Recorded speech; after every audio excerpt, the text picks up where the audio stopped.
We are set for a rousing day of competition. Hello, everybody. Welcome back. My name's Jack Korpela alongside Mark Tilley. Mark, here we go again. The Stopwatch National yesterday was awesome, and we've got much more racing here today. Yeah, this is going to be pretty amazing to all the stuff that's going on today.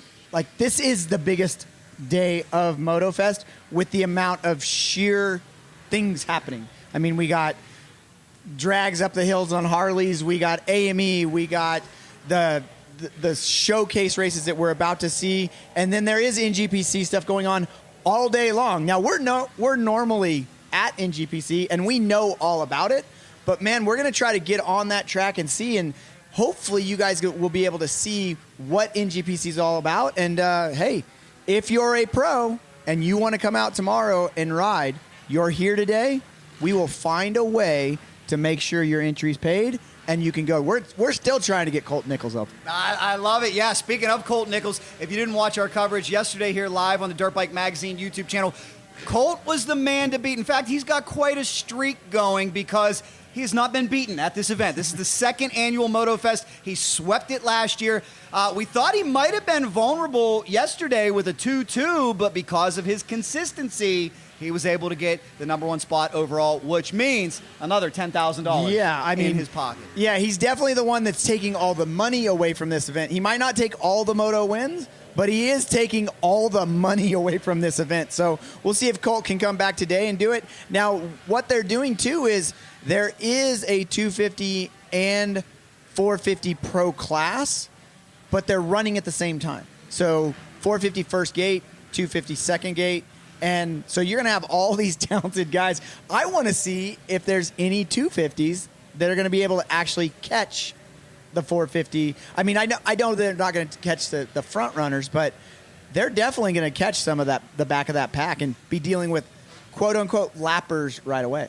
Well, it's a very pertinent question because case in point, yesterday we saw Lux Turner hang top 5 on the 250. Speaking of yesterday, why don't we take a look back at the rousing action that kicked us off. First off, we got to give a big shout out to Dennis Stapleton and his team. They had been here for 9 days moving dirt, refacing Glen Helen. And Mark, everything I've heard is positivity from all these great racers. Yeah. And it all started with the gate drop here. This, again, the Stopwatch Nationals, the 250s in there with the 450s. All eyes on Colt Nichols, all eyes on Justin Barcia. Barcia was out in front. He wasted no time. Neither did Colt. Barcia actually made a really nice, slick pass on the Colt 45, but it was right here that Barcia clipped the tire. His teammate, Dylan Ferrandis, gets around. Enzo Timmerman was in a different stratosphere. Somebody call air traffic control because he found a way to fly here at Glen Helen Raceway, but in the end, Colt Nichols just kept his head down. He kept charging. The white flag flew. Dylan Ferrandis took the win, but Colt right there on his tail, right where he needed to be. And Mark, you asked him about it, and Dylan said patience was the key. Yeah, no, and he was talking about how much he loved that the Ducati and how fast it is, and he was also mentioning that he hasn't had very much time outdoors. So I think in that interview he said that was his first day of testing. So they're a little bit behind on outdoor testing, but he was feeling good and ready to go for Moto 2. And I think we're going to take a look at what happened in Moto 2. A complete reset after Moto 1. Yeah, the big question is, could Dylan go 1-1 after getting off the plane early in the morning from Florida? But we saw a much different complexion here in the second Moto. We also saw a very rough and tumble track. We saw several riders go down, and we saw the Colt 45, Colt Nichols, jump out in front. Ferrandis might have got a little too aggressive on that corner. He went down, big air all around, but the question was, where was Bam Bam? Would Bam Bam get a measure of redemption after what happened in Moto #1? Josh Mosman, our resident pro, he was out there flying, doing a great job. Lots of guys getting in trouble with all this loam. Derek Drake on a Redlands 450 was flying. When the white flag flew and the checkers flew, it was Justin Bam Bam Barcia on top of the podium, but it was Colt Nichols who had a 2-2 on the day and took the overall. What an emotional win. Mark, you got to talk to him. Yeah, Justin just came out and waxed everybody in that second moto. Got the ASV Whole Shot Award. Got a little, what he was saying, he got some diaper money. And Yeah. so, but yeah, I mean, really impressed by Josh Mosman. Josh Mosman taking a relatively stock motorcycle and putting it up there in the top 10, well within the top 10. So, and running against 450s as well. So, really, really interesting on what Josh was able to do. Justin Heff, first moto, third overall. After coming back from an injury, representing the off-road riders really well. Justin did have some issues in the second moto, going down a couple times, but I believe he still finished in the top 5. He might even finish 4th overall because Ferrandis was so drastic. I think the crash that we saw Ferrandis go down, I think he called it a day after that. So kind of look at it and go, well, Ducati kind of got the best of both worlds. They won both motos, but then I guess they didn't get the best of both worlds because they didn't get the overall. So Ducati out front in both motos, but not getting that overall. So this format's going to be really interesting to me. I don't know if very many of these pros, that once they've gotten to the pros, if they've ever started on dual gates like this. So it's going to definitely be interesting. I know that they will practice and do qualifying times with 450s and 250s, but to actually race together, and it's not like there's not a lot of money on the line. Like there's so you get some of those 450 back markers or a 450 rider that maybe went down or something along those lines, and they're right up there with the top guys in the 250 class. So it's going to be very interesting. Yes, indeed. A lot of talent out there. And let's give you a rundown of the full schedule. Remember, it's much, much more than just motocross here this weekend. We were part of the Baja Drags yesterday. We're going to see more on that in a little bit. That was a ton of fun. Tonight, it's going to be more chaos.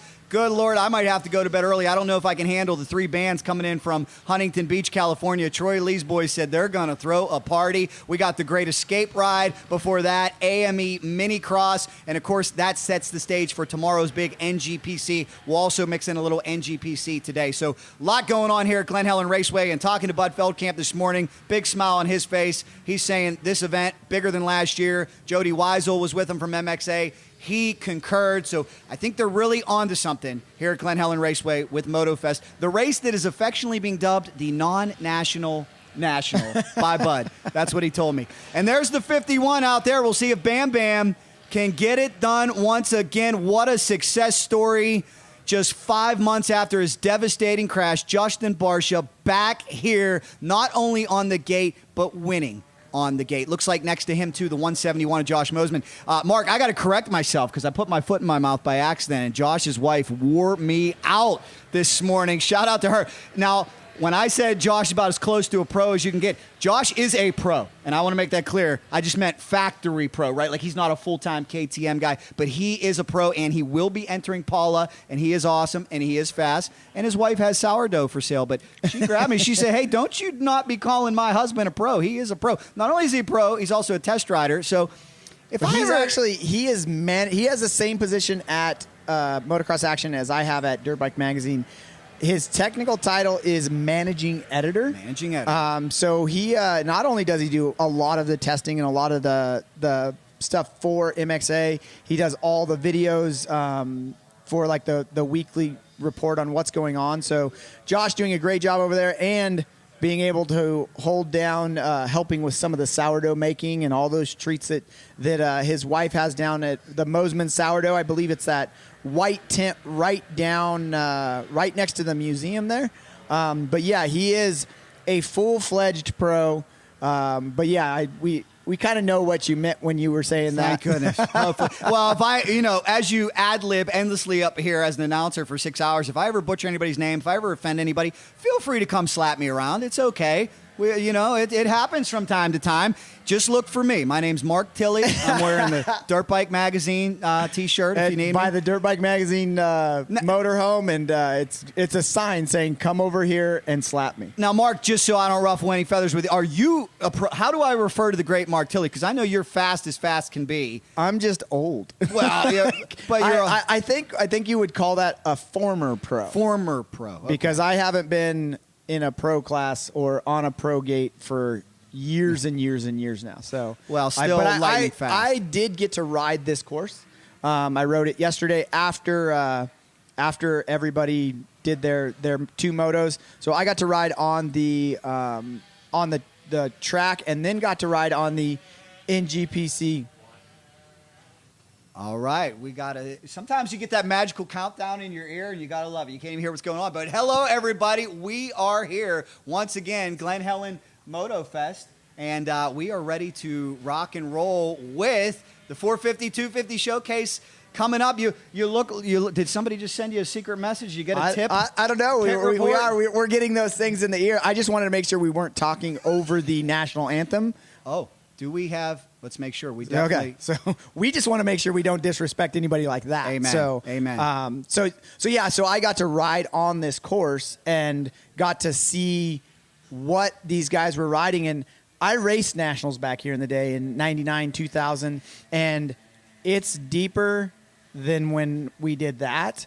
They did an amazing job. It is really tough for amateurs to ride it. Like what the pros are doing out there and what's going on is pretty amazing that they're able to go that fast. I mean, it's a different type of riding. Like there's more momentum that goes into it. But the Glen Helen crew, I haven't seen this course, the Moto course, this deep since 1999. Amazing. I mean, and it reminds me that I'm not a pro. And I don't want to race a pro race, but the NGPC course was next level. There's rock gardens, there's sand, there's high-speed stuff, there's tight technical stuff. So it was pretty amazing, pretty impressed with everything going on. The one thing that gets me is that I don't understand how you have all these moving parts going, and really it kind of runs smoothly once you get going. So it's definitely lots of stuff going on, and if we have some kind of technical difficulties and we're trying to figure out where we're going, just bear with us because there's 15 events going on today. Hey, I love it. We are live, and let us know in the comments if you're watching with us because we've got a ton of action coming your way. But before we go any further, we're going to be back here in just a little bit. We got to pay some bills. Stay with us, guys. Motofest will return here at San Bernardino, California.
And we thank all of our great sponsors for being a part of this second annual happening here in San Bernardino, California, known as Motofest. Take a look at the signage. I love how they change it every event, too. I think that is so cool. Troy Lee Designs, Mr. Troy Lee himself on the property. All starts with him. This was his brainchild along with Bud Feld Camp, so thank you very much, guys. Support those who support your sport, and look at our 450 showcase stacked with talent, Mark.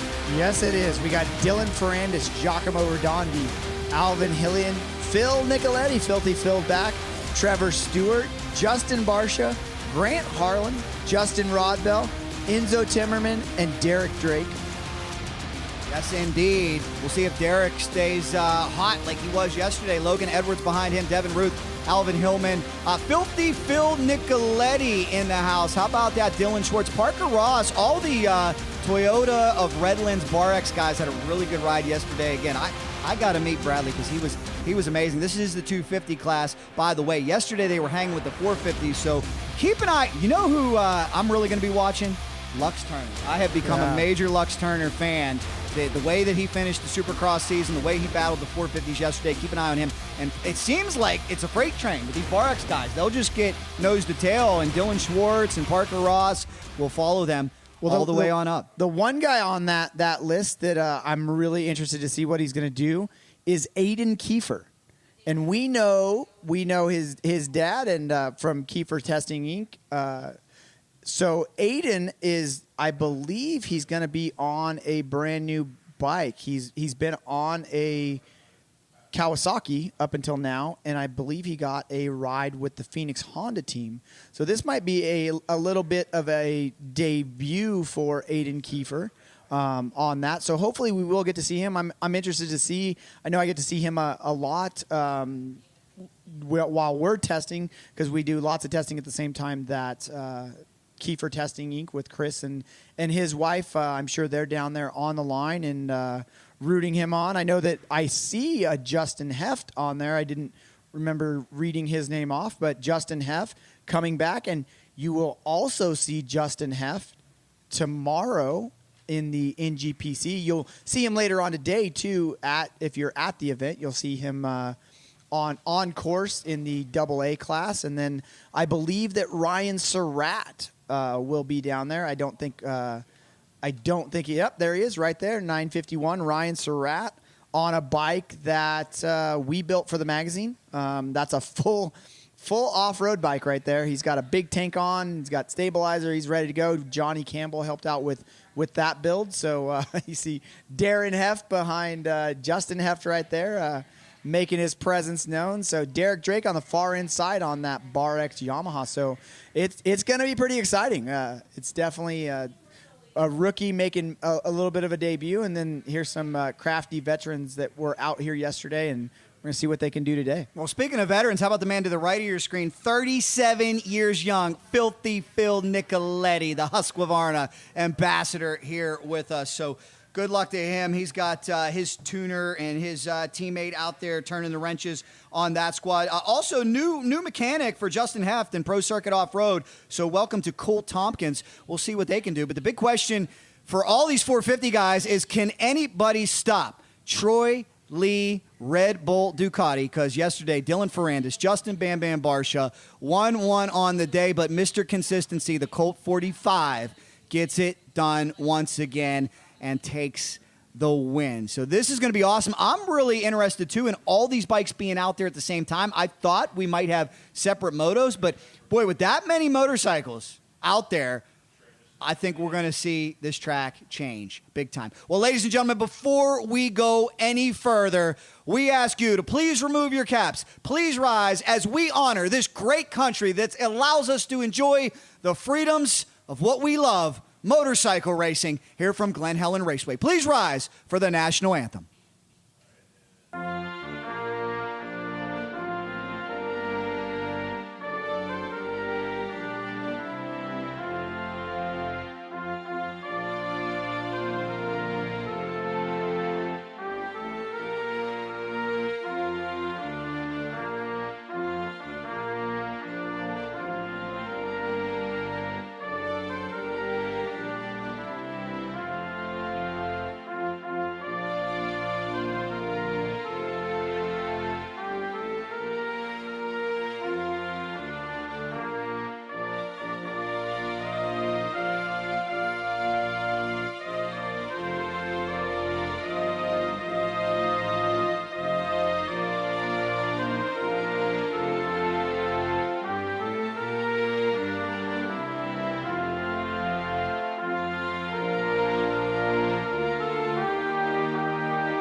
have come from all over the world to the inland empire of Southern California to a historic racetrack that the great Bud Feld Camp has presided over since 1985. We call it Glen Helen Raceway, and this weekend we call it Motofest. Welcome once again, everybody. Jack Korpela alongside Mark Tilley. We're getting set for the 450, 250 showcase. This place filling up.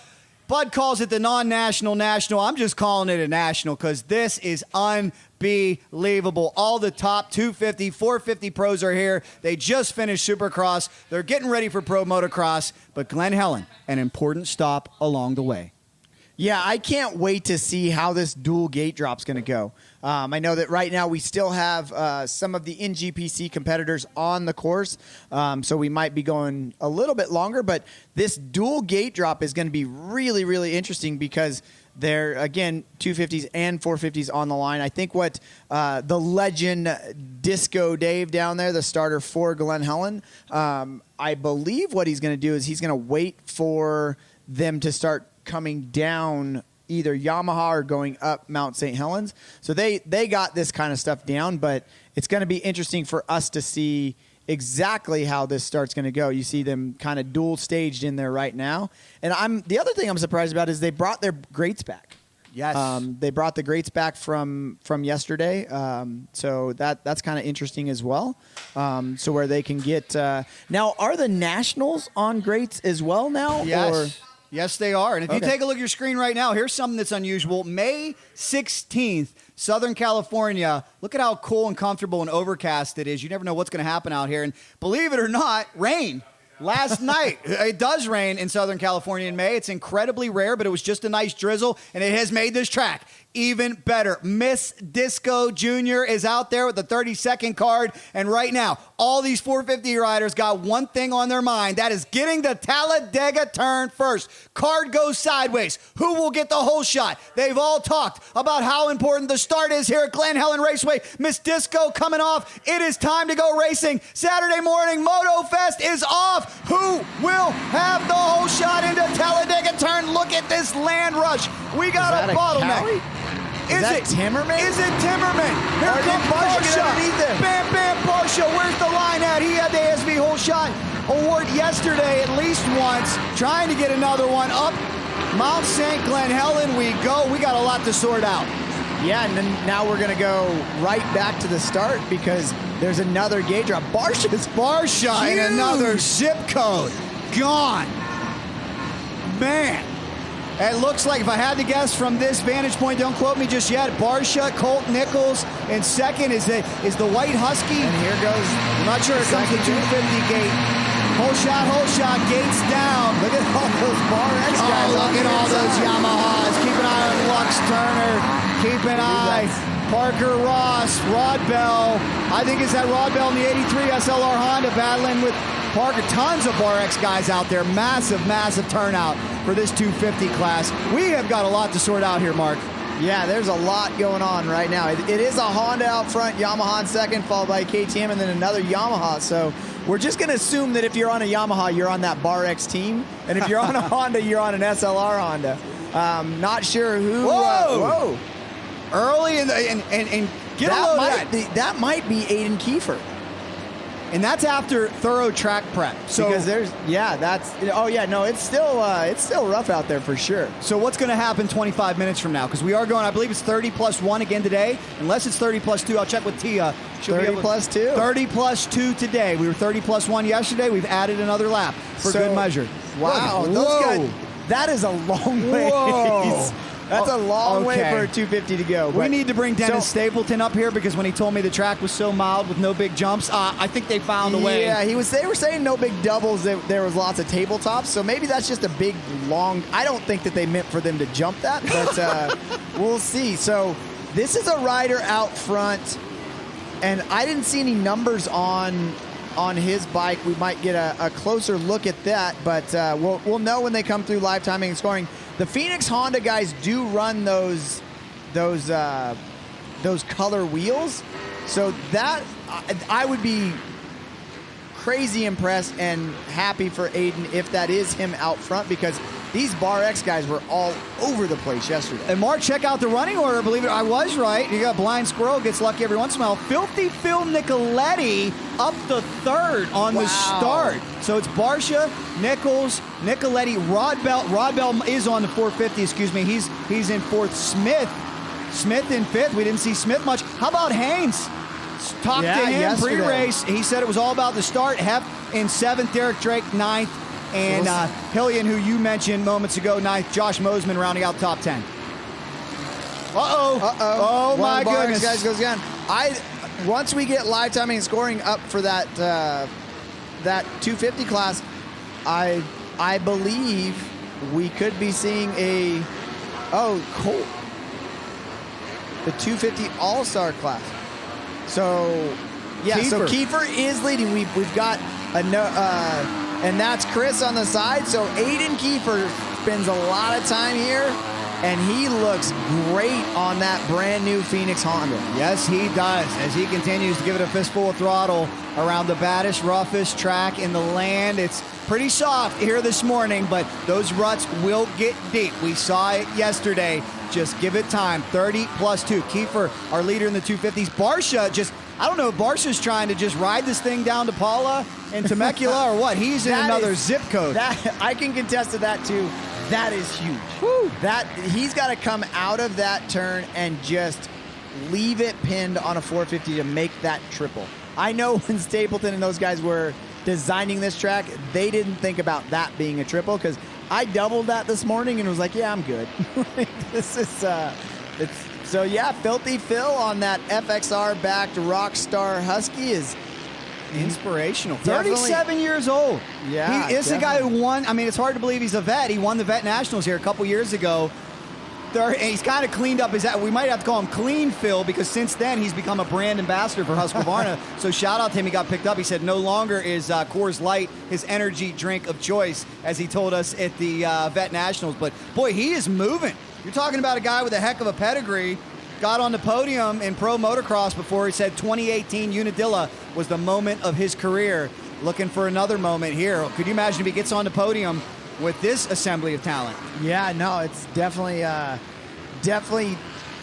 thing to, you got to look at what Phil's doing and the riding that he's doing, and when he comes up and says, "Oh, I'm old," you can't really say that you're old anymore, Phil. No, not at all. It is great to see Husqvarna pick him up as an ambassador as well. There's so many different levels of factory support, and kind of as I was alluding to with my Josh Mosman comment, there's only a select few individuals that get those big factory contracts. Everybody else is hunting for sponsorship, and I just think it's great because Phil said, hey, look, it's tough to make money when you get older in this sport. A lot of guys realize that. What are you going to do when you hang up those motocross boots? But for Phil to be a brand ambassador for Husky, I think that's a great job. Yeah, and he does the same thing for FXR. It's kind of a good team. It's similar to what Mike Brown was doing. So unfortunately, Mike Brown has gotten hurt, and he's not riding as much as what he used to. But very, very interesting when it comes to with those guys kind of elongating their career in a different way. Don't have to be as, man, that just looks cool. So, but yeah, Justin Barcia out front in the 450 class, and Aiden Kiefer on that maiden voyage for that Phoenix Honda right there out front, looking pretty good. And it looks like Mumford's in second, so he would be the KTM that's right there. It looked like there was a Yamaha in the mix, and these guys are already getting into back markers in that 450 class. Wow, that happened very, very quickly, and lapped riders could play a factor in this race. We've seen it all year long in different forms of motorsports. We'll see what happens here as they go 22 stories up Mount St. Glen Helen. Whoa! Using every inch of SoCal Straight. Now pay attention to the bottom of Glen Helen. For those of you familiar with this track, like Mark, Dennis Stapleton said he tightened up these turns. They're a lot sharper than normal. He wanted to slow it down. He wanted it to be more about finesse. I don't know if he meant for that to be the sky jump that we see it as. I definitely know that wasn't meant to be. And they did a lot of watering. To the inside. That's Mumford on that AEO KTM getting around Aiden Kiefer. But, man, Aiden's doing great out front for his first major race on that Phoenix Honda. I know he hasn't had very much time on that motorcycle, so it's nice to come to a track that you're comfortable at. But holding his own in second now. Carson Mumford out front on that AEO KTM. Mumford and Kiefer in the 250s, Barcia, Nichols in the 450s. They're both out there. This is kind of cool. This gives us a lot to look at. I wonder if Pro Motocross ever considers running 250s. It would be for a busy track, but if you put 250s and 450s out there at the same time, boy, that's a lot to look at. It would be action-packed. That's for sure. Be action-packed. I think we would get the kind of concept that there's not much difference between the 250 and 450 speed at the elite level. Yes, and well, you and I have talked about this many times, and I always think back to that podcast with Brian Deegan and Ryan Hughes where they question how usable is the power on a 450 some of these tracks. These 450s are so fast that sometimes a 250 could be enough, right? Oh yeah, no, it's a lot of times. I know back GNCC style racing and stuff like that. They like Caleb Russell right now is riding a 250 against 450s and 350s as well. So he finds that it makes it. And I think when he won a lot of his championships, he was on the 350.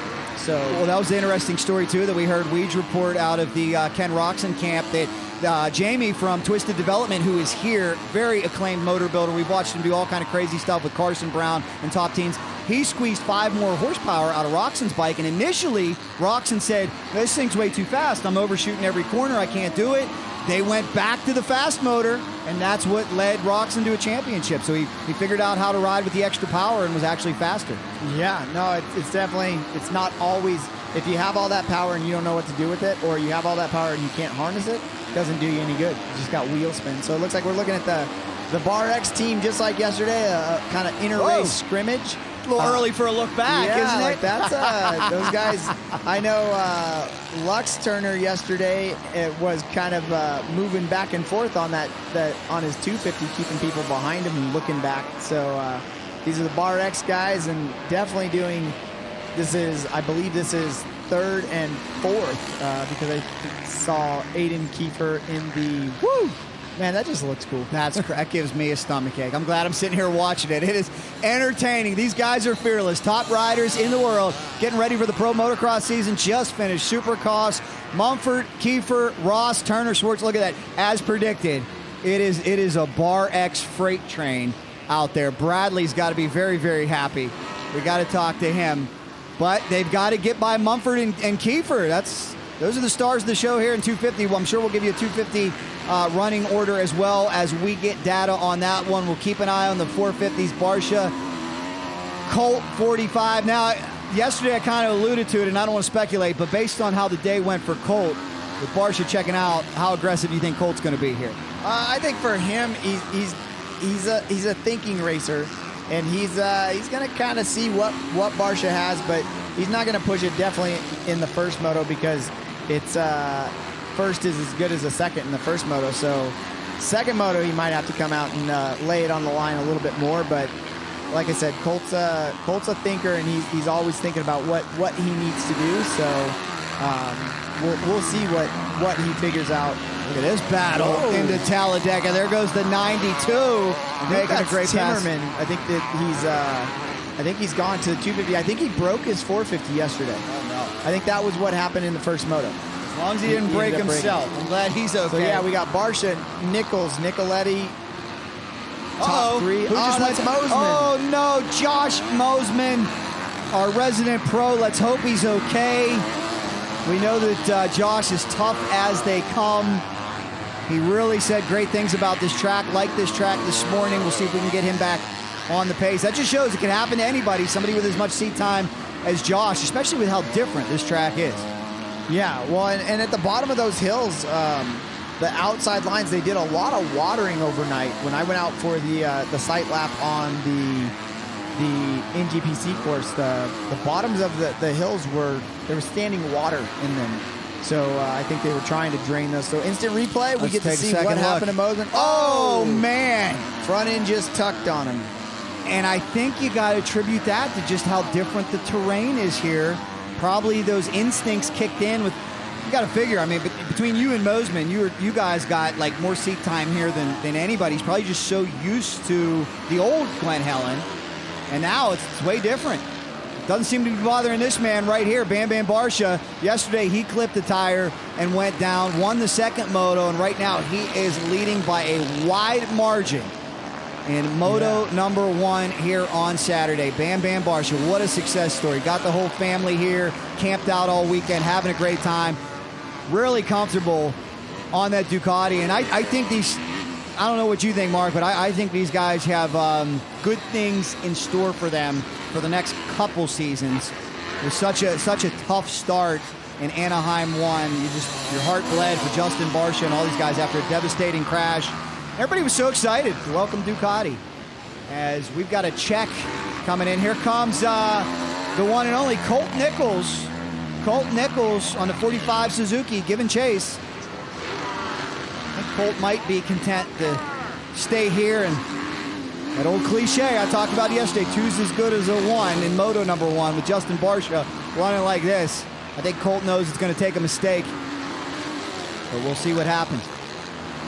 Barcia, Nichols, Nicoletti hanging in third. Yeah, pretty amazing. Now back to the battle for, so it looks like the BarX guys have come up on Aiden Kiefer.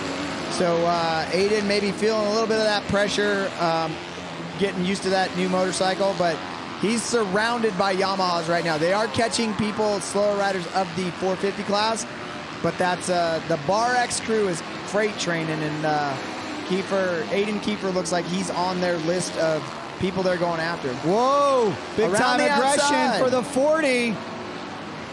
Wow, making a move. Team BarX doing a great job. The 40, is that, I forget what number Lux is. I get them all confused. They're similar numbers. We got Lux, we got Parker's 42, I think, right?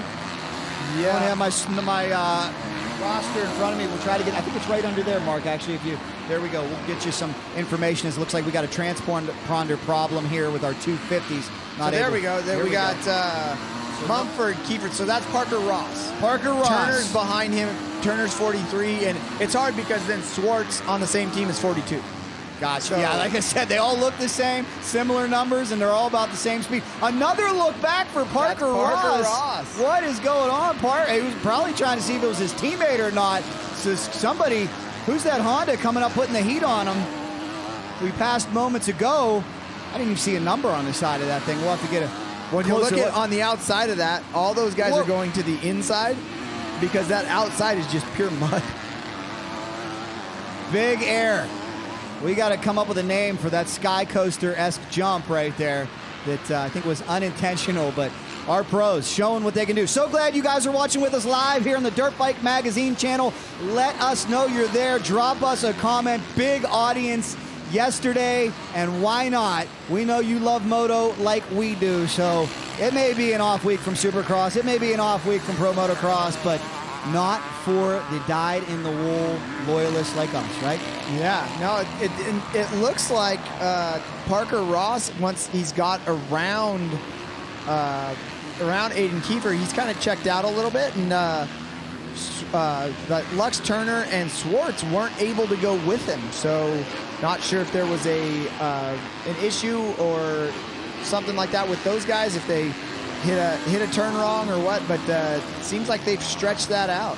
And Aiden's kind of answered the call. He's held those guys off, and as a rookie and going into the Outdoor Nationals on this Phoenix Honda, the brass that signed Aiden Kiefer got to be kind of happy with what they're seeing. Absolutely. I mean, it is all about talent acquisition out here. All of these team owners hunting for the next big star. And what I love, too, is I talked a little bit about it yesterday, these veterans showing that it's not over, extending their careers. You look at a guy like Bam Bam Barcia, you look at a guy like Ken Rocks and Eli Tomac, who are continuing to excel into their mid-30s. Yeah, no, it's great that they can do that at that high level. Like that they can. Is that the man, the myth, the legend right there? Is that Filthy Phil Nicoletti? Filthy Phil, but he's got somebody pulling up on his bumper. I think that's Rod Bell out of the SLR Honda team. He stepped up to a 450 here this weekend. Ran 250 West with Mark Samuel's Mother Food is what I understand it's been called, for those of you that are going to wash my mouth out with soap like Pastor Jay. But it is a beautiful, beautiful bar. I think Rodbell must have had one of those Mother F bars because right now he's in hot pursuit of Filthy Phil. Yeah, he's all over him. What a great battle we're witnessing here, but don't count out the veteran Phil. He knows how to block the fast line, and that's what he's doing. The Husqvarna brand ambassador out of New York. Man, I'll tell you, if Phil keeps this up, maybe he'll get a call from one of these pro motocross teams that, you know, honestly, he's running top 3 in this race. If you can run top 20 in pro motocross, somebody's got to be calling you. Yeah, it's and he was saying that he's like, I am retired, and I think he announced that retirement, and then he went to Canada and won a Canadian national championship. You just never know. I think he needs a Coors Light sponsorship. How about that? Coors Light Husky. I'd like to see it. Looks like we're halfway. We are halfway, ladies and gentlemen. Hope you're loving this coverage. Moto number 1. There is the sign from Melissa with the pink hair, one of our many hard workers here at Glen Helen Raceway that we appreciate so dearly as we got great racing action. I'll tell you what, too, this place is filling up with spectators. I think a lot of people watched the live stream yesterday and heard us saying, get here if you can. It's a big weekend of racing. What more besides the fact that it was a Friday? It's a Friday, yeah. So everybody yesterday that has a job was working, and so now they're able to get out here and kind of see the action, and that's a great part about these live streams. Yeah, that it brings the action that we had to wait weeks, sometimes months for to come out. Whoa, yellow flag out. You're seeing it right away. It looks like there was a rider down on the side of the track there. Nicoletti getting around the lapper. More on that topic. It was great to talk with Mr. Bud Feld Camp, the owner here at Glen Helen Raceway. And, you know, may see a change next year because the feedback from Bud was he thought the racing was so good, like all of us. We wondered, putting it on a Friday morning, maybe should you move that to a more prime time slot? Was it all the live stream people enjoyed it, which is super awesome, but maybe next year you make it a Saturday, Sunday pro showcase that for all the people that got to work on Friday morning. Exactly. It's definitely one of those age-old questions of are we making it so they can watch it live online, or do we want people to come here and watch it? Oh, Filthy that Phil. Was a nice pass. Rodbell sneaks around him. Now, does the 37-year-old veteran on a Husqvarna have anything for this SLR youngster?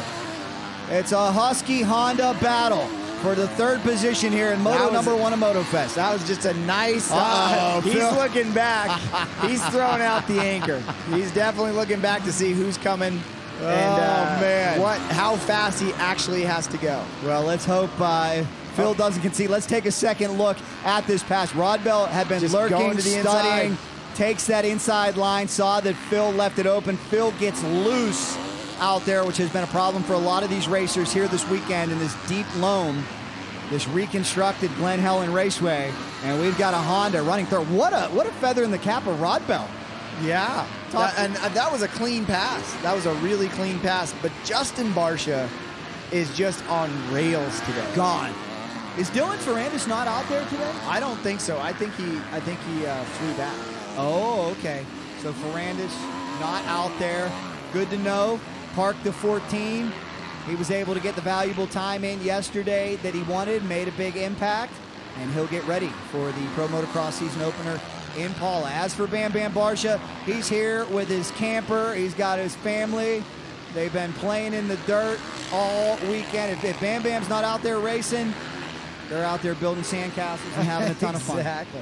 Well, it's great news. That rider that was down on the side of the course is up and back on track. So that's definitely a good thing. Is that our I think this is Carson Mumford. Carson Mumford's leading the 250 class on that AEO back KTM.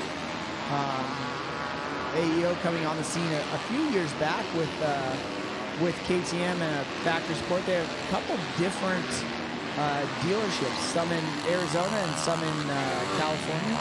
I believe the California one is in Murrieta or Tempe area. A lot of great dealerships around here. It's great to see racing going strong, too, in SoCal. Great to see Bud Feld Camp keeping this thing alive. Talking to him this morning. 1985, he signed a lease to lease his property, and he just renewed it 11 more years. That just brings a tear to my eye. I love it. Bud says that he hopes maybe his son steps up or somebody else comes. Maybe you're the next guy, Mark. I don't know. Who knows? We got to keep this beautiful racetrack alive. That's my mantra. Keep all these wonderful facilities alive all across the country. Well, and just for even more for Bud, he's reaching into his pocket for $100,000 in prize money. Amazing. $100,000, and that's not what it costs to put on the event. That's not what it costs to maintain everything. That's just $100,000 to give to these guys for these 4 motos. Yeah, it is really, really cool. I hope it works out for them. Got to be, the biggest independent pro race in the country, I would think. I mean, there's some big ones out there for sure, but it's not often that you can attract the attention of this many pros. It's the perfect time. They're all testing for motocross. You heard so many of them. What a tough transition it is going from supercross mode to pro motocross mode, and I think that's what Dylan was telling you yesterday on the podium, and Colt and all these guys, that they value getting out on the outdoor track because it's so different than what they've done in the last 17 weeks. Well, and we forget how much different it is because they make it look so easy. Like, they make it look so easy, but there's huge different timing, different all kinds of different stuff going on out there. So this Parker Ross switching to this Bar X Yamaha last year, I believe, for outdoors at this time from that SLR Honda. But yeah, Parker looking really good on that motorcycle. Yesterday he was in the mix for, I'm sure he went home with some money. So definitely and the live timing and scoring shows that Aiden Keeper's out front, but I believe that's wrong. I believe that's we just saw Carson Mumford, and he looked like he was rolling pretty good. So something happened that we don't know about. Well, Parker's a winner no matter what. You know why? Because he's got a very lovely girlfriend named Moto KK Nielsen, the world's fastest female. So whether he wins or loses, congratulations. He's got a great support system. What's cool, though, is I don't know if you saw on Pro Motocross a couple weeks ago, they were out there doing a feature on Parker and Moto KK covering the NGPC race, and they actually played it on, I think it was the Denver round in Supercross. It was pretty cool. Yeah, definitely supporting each other and making it all work. It's a lot easier to go riding when you don't have to tell the girlfriend you're going riding. Yeah, she's going riding with you. So that's a nice thing when that comes up. So, but yeah, Justin Barcia, and off of that jump right there, you see kind of a course going off to the side. That's where the NGPC's course goes into the off-road. And then where Barcia's doing that big old triple coming back in, that's where the NGPC's course comes back in. So, like, again, lots of events going on, lots of stuff happening here today. No doubt about it. Justin Bam Bam Barcia, the success story, the veteran, he continues to lead this field as Josh Mosman. Is that Josh? Yeah, nice to see Josh back out there. Good job, Josh. Very tough individual, very persistent. Great job. Good to see that he didn't sustain, didn't get injured or anything when that bike went down. That's the good thing about it being so soft, that at least when you go down, you land on a nice pillow here in Glen Helen. Exactly. And that's definitely not something that you would describe Glen Helen a couple weeks ago. No. It's 9 days ago, it was a completely different place. And that was so cool. I saw, I think it was on your Instagram, on the Dirt Bike Instagram, and on Glen Helen Instagram, where you guys were keeping me updated. And, my world moves so quickly, I'm not really even thinking about this race 9 days out, and I started getting those updates. Oh my gosh, they're moving dirt already. So that is so cool. I don't think people will appreciate how much work it takes to do what they did here at Glen Helen Raceway. Dennis Stapleton and his whole team literally moving mountains. Yeah, exactly. And I was asking him where he got all the dirt from. And they were saying that a lot of it had just come to the bottom of the hills. Which makes sense, because you know what? We've had to unfortunately cancel races here in California when you get that flash flood, that flash rain, and what happens in those situations? All the dirt runs down the hill. Yeah, and we had this kind of weather a few weeks ago at NGPC with a look at it, Filthy Phil coming is back. Phil, we thought he was tapping out. No quit in the veteran. Filthy Phil Nicoletti, 37 years young, showing Rod Bell offender. If you're watching this thing and you're above 35, I want you to stand up and cheer for that man right now. Let him be your inspiration, giving the youngster everything he can handle. Filthy Phil, clearly the conditioning on point. I asked Phil, has he been training? I don't know if he's messing with me or not. He says not really, but the wind is there, the cardio's there. He's leaving it out there, boys. Getting a little sketchy right there coming down the hill. So maybe he's regrouped and he's finding some new lines. It's a drag race up the hill. Rod Bell using that SLR Mark Samuels horsepower. Juan and Carlos down there turning the wrenches. Oh, maybe Phil showing a little fatigue right there as he gets a little bit offline. Let's see how he takes this very tight. Oh, problems, Rod Bell. Rod Bell sticks it in the corner. Will Phil capitalize? Could have been the mistake he was waiting for. Look at that gap now as Phil airs it out on the Sky Coaster. Here we go, ladies and gentlemen, a fight to the finish. Very interesting battle, and this is only the type of battle you could see at a Glen Helen Motofest. 37-year-old vet taking on this young, up-and-coming 250 West Supercross superstar for SLR Honda. And here we go again, Phil to the inside. They're coming up on lappers. This is going to get interesting. Oh, my goodness, Phil to the outside now. He's not following. He's doing what a veteran will tell you. Don't follow. Try something new. Phil through the Budds Creek section. Oh, Rod Bell shuts the door. My goodness. Rod Bell with a look back.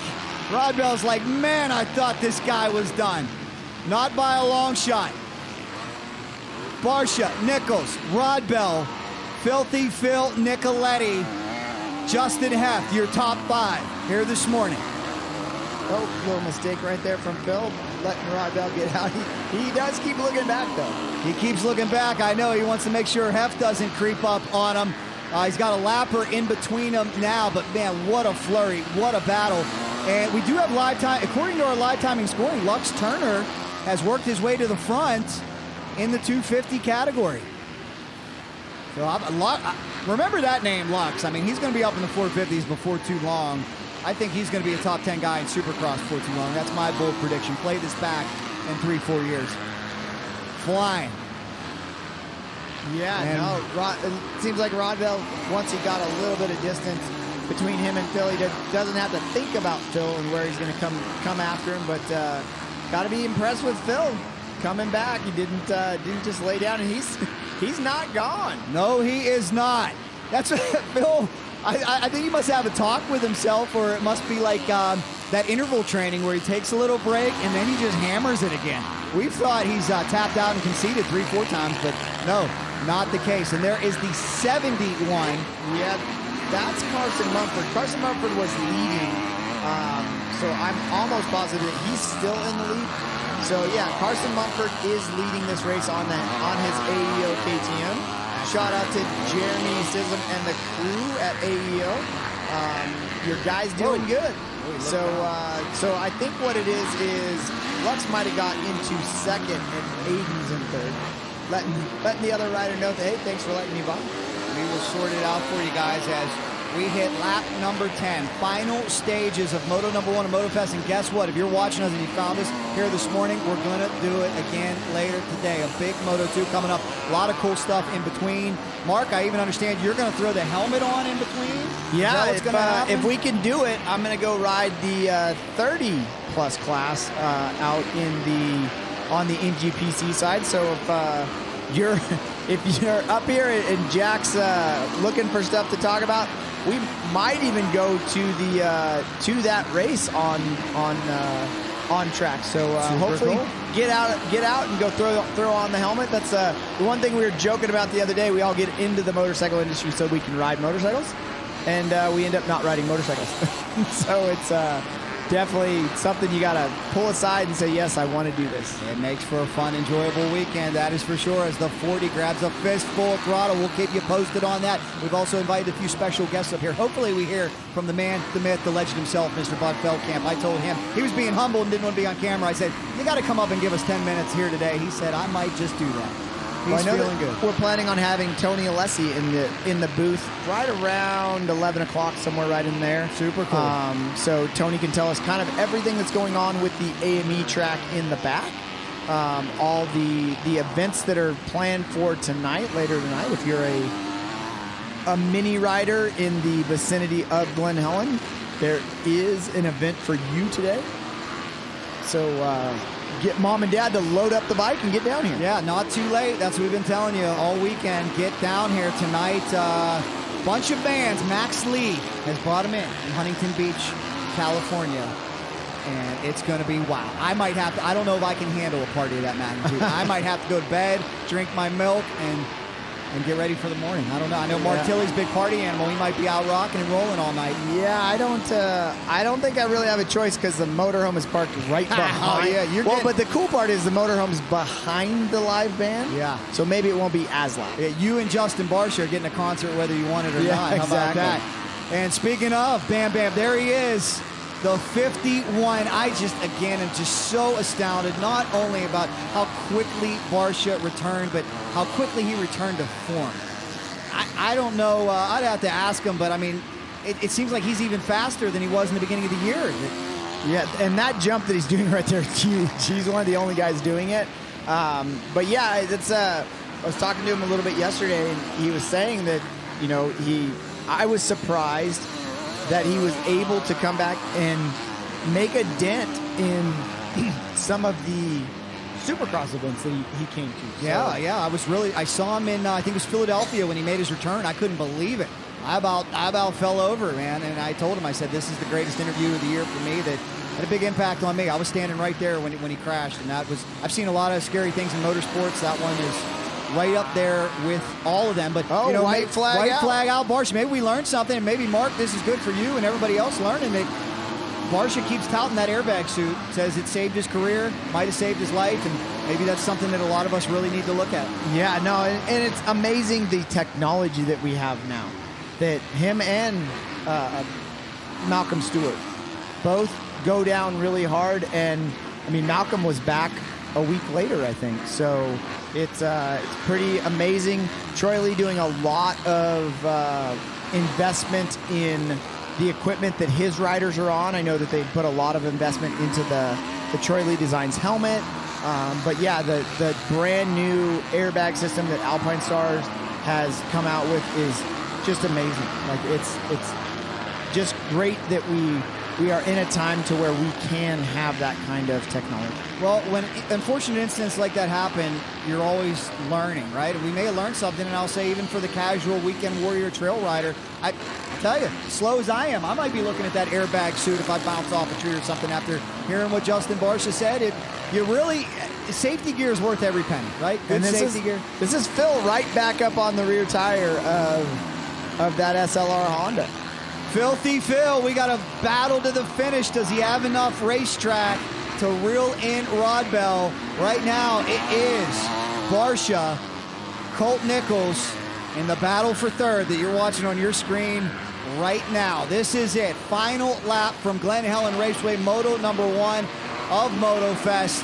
What an epic Heft right there. I think that's why Nicoletti has looked back from time to time, too, that he knows that green bike is coming. And there's a man who came back from injury rather quickly that we got to shout out. Chipped his ankle in Jason's Great Stead track that we were at with NGPC a couple months ago. Returned and is doing a great job for Mitch Payton and Billy Fulmer's Pro Circuit Off-Road Kawasaki team. Running fifth. Yeah, he's right there. Here we go, ladies and gentlemen, and winding down. That's the 250 class that you're seeing right there, but the timing and scoring is off on that. Last time we checked, it is Carson Mumford out front. So Carson out front, I think we're having some transponder difficulties in that 250 Unofficially. Unofficial, right? Exactly. Well, what we can say is it's a pretty foregone conclusion. It's a pretty sure thing that man on that beautiful Red Bull Troy Lee Designs Ducati known as Bam Bam, Justin Barcia is your winner, taking the checkered flag. Let's hear it, Glen Helen Raceway, for Justin Bam Bam Barcia getting the win once again. Boy, what a feeling. So special. We gotta get eyes on his lovely family too. I want to see the kids going nuts. His lovely wife here with him, camped out this weekend. And we'll see where Colt Nichols comes across in second. Colt putting himself in that championship position as he looks to collect his second of the day. But let's stay with this battle to the finish line. Filthy Phil, Rod Bell. Rod Bell holds him off, but a huge, huge accomplishment for Phil Nicoletti. Where was he? I think he was like 13th or 14th yesterday. A big step up for Phil. A fist pound for Barcia and Colt Nichols. Rod Bell, where's Mark Mark Samuels has got to be doing cartwheels. And here's Justin Mumford coming across on that AEO KTM. He is the leader in the 250 class, so I believe it's him, Turner, and then Aiden Kiefer. So we'll stay with this. And so there's Mumford coming across the line in first. And then we'll have to see what the official results are, but I believe that it was going to be Turner and then Aiden Kiefer, but I'm not 100% sure. So Parker Ross coming off, great run for him. Turner, as expected, the Bar X boys, a huge factor here today, and it's only Moto number 1. Mark Tilley's going to go down there and talk with our podium finishers. We're going to bring you that here in just a little bit, so stay with us. But I hope you guys are loving this coverage. Again, let us know in the comments. LNN Media, Troy Lee Designs, and all the boys here, Bud Feld Camp, bringing you some awesome coverage. We appreciate you guys so much. Again, my name is Jack Korpela from the Racing Jack YouTube channel. Appreciate all you guys. Stay with us. We'll be back. I know my man Ryan Boyd down there, very happy with his Bar X performance. We will return. Stay with us. Motofest. We'll be right back here from Glen Helen Raceway.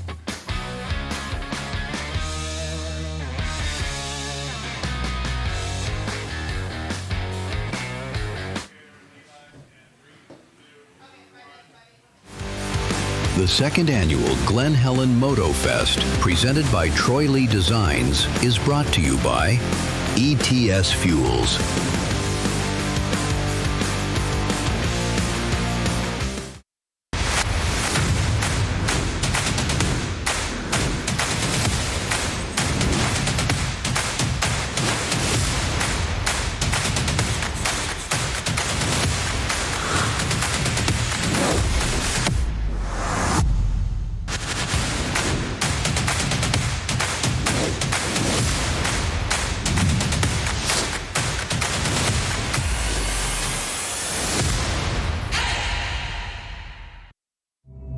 Before the gate drops, there's a moment when preparation and confidence merge as one.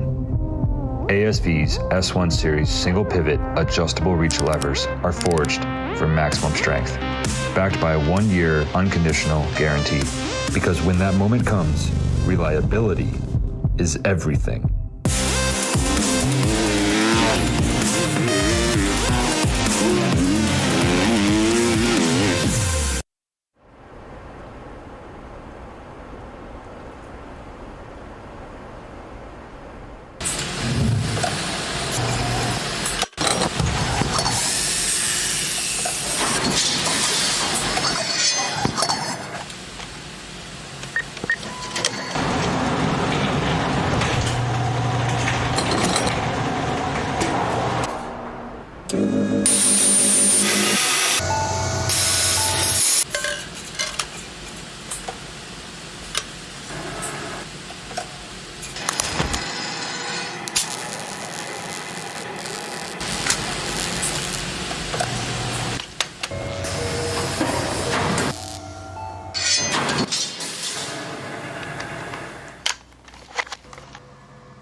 up. Put your hands up.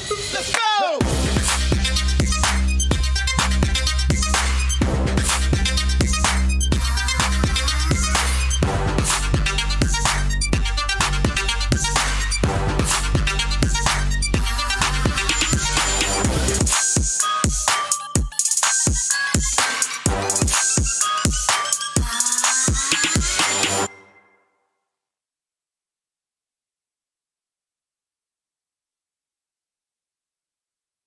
That's the only Hollywood sign we need. Our version of the Hollywood sign here in San Bernardino, California. It is Motofest. It is legendary Glen Helen Raceway. What a moto. Number one it was. We still got a long day ahead of us, too. So glad you're watching. I understand big audience out there in the Dirt Bike Magazine YouTube channel. Thank you guys so much. Give it a share. Let all your friends know we're live. Let's give these great racers some exposure. Again, my name's Jack Korpela from the Racing Jack YouTube channel. Mark Tilley is here from Dirt Bike Magazine. He's going to be talking to our podium finishers here in just a few moments, where, again, for the second consecutive day, Justin Bam Bam Barcia grabs a fistful of Troy Lee Ducati throttle and checks out on the field. Congratulations to him. As we take a look at the rundown, I want to make sure these results are correct. I believe Colt Nichols took second. Our results here say Hef. Not sure about that. We'll let Mark sort it out. I don't know if we have a timing and scoring discrepancy. We'll figure it out when we get down there at the podium. But Colt Nichols, our big winner yesterday, $10,000 richer, and do believe the Colt 45 put himself in championship position again with a second place finish here. So we'll see what happens. I know Mark Tilley has more for us. Let's send it down to Mark on the podium. All right, Jack, we're back down here on the podium. We got Justin Barcia. Justin, it looked like you were on rails. I was talking to you a little bit, and you were saying, yeah, we did some testing, got some stuff going on. Take us through your race. Definitely. Came up to a good start and put some good sprint laps in, got a little gap built up, and wanted to keep that going, but felt a little bit uncomfortable with just trying to learn the track and do things. So second moto, maybe a few little changes to the bike and try to go faster. But I can't slouch. Colt and the guys are ripping behind me, so I have to be on my money and doing all the right things. So all in all, track was awesome, and the bike was working good, and looking forward to the second moto, going a little bit faster. Well, and we can't forget, you got the whole shot, so we're going to get Bob from ASV in here and get some more of that diaper money that you need. On behalf of ASV, awesome race, man. Here's a whole shot award for you, bud. Good job. All right, so you're running those ASV levers on your bike, and then now you're getting some extra cash from Bob. What do you think about that? Bob's taking care of me in every way possible. I'm getting the levers, I'm getting the starts, I'm getting the money. It's all good. All right, well, there you have it. That's what Justin says about his first moto. Going to come back and try to get all that cash in the second moto. We're just going to keep going. We're going to get Colt Nichols in here right now. So, Colt, come on in here. We got lots of interviews to do here. So, Colt, big winner yesterday without winning motos, but taking home that cash. Today, second, just like what yesterday. What's your plan to come out here? How was your moto? And then what's your plan for the second moto? Moto was actually pretty good. I got off to a good start. Justin was able to get a hold of me and right in that first turn and kind of try to get away. And I tried to make it a better race for the fans than what it was. You know, I was trying to catch him and do everything I could, and he was just riding too good. So he ended up getting a good gap and was just able to manage the whole race from the front. So I just need to be a little bit better second moto. We're going to go back, maybe tweak on the bike a little, try to get a little bit more comfort and see if we can close that gap and try to at least compete for this win. So I would love to try to get a win before the weekend's over, and it's going to be tough. He's riding really well, but we'll see what we can do. All right, well, who would you like to thank for getting you here? The whole team, honestly, for even letting me do this. It's off season right now, you know, so the whole Twisted Tea, HEP, Suzuki team, Liat, just everybody, man. I got my mechanic here, Andrew's here helping. It's been a really fun weekend. We're learning a lot about the bike, so hopefully we can keep progressing and coming to Paula swinging. All right, well, good luck in moto number 2, and we'll see you back up here, hopefully. So we're going to keep going. We're going to get Mr. Rod Bell up here. He had a great battle with Filthy Phil Nicoletti, so come on in here. So tell us about your race. I know we were watching it. Phil was all over you. Yeah, the old dog still got some juice in him. But, yeah, it was fun racing Phil. He wasn't really going that fast. I passed him, and then all of a sudden he wanted to fucking pass me back. And, yeah, it was good racing. I know, he'll race me somewhat clean. I'll race him somewhat clean. So, yeah, it was fun, 30+2. All right, well, so do you have a different strategy coming out for Moto 2? Or I know that the track was a little bit different today. Justin was saying that the track was a little bit different today than it was yesterday. Did you experience the same thing? Yeah, it's really just get a good start and go balls to the walls for 30 minutes. I mean, there's really no strategy, I would say. So now, do you have very much time on a 450? Because you're usually a 250 guy, right? Yeah, I have a lot of years on the 450. Actually, this past season was the first time I've ever raced 250 East or West Coast, so that was pretty cool. But I'm riding 450 outdoors, so this is a good little prep, ride the race bike, see how it goes. Obviously, it's going pretty well.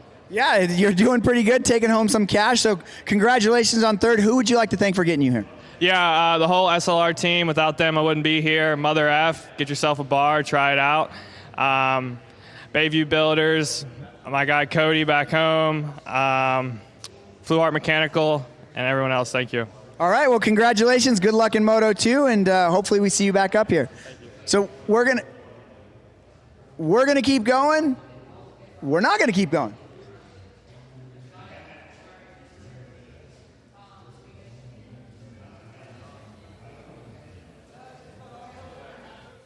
All right, thank you very much, Mark. We are going to send it. Good job down there, Mark. We're going to send it back down to you here in just a little bit. We'll let you regroup. We'll let you get our 250 boys. But congratulations again.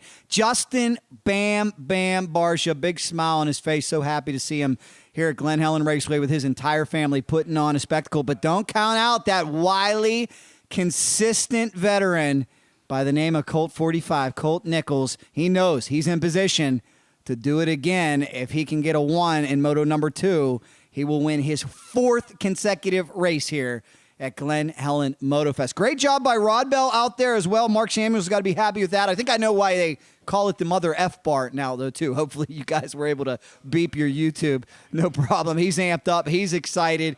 We understand. We apologize sometimes if any of that language gets through for our youngsters. Don't swear, kids. That's what we say. Anyhow, hope you guys are absolutely loving it here from Glen Helen Raceway.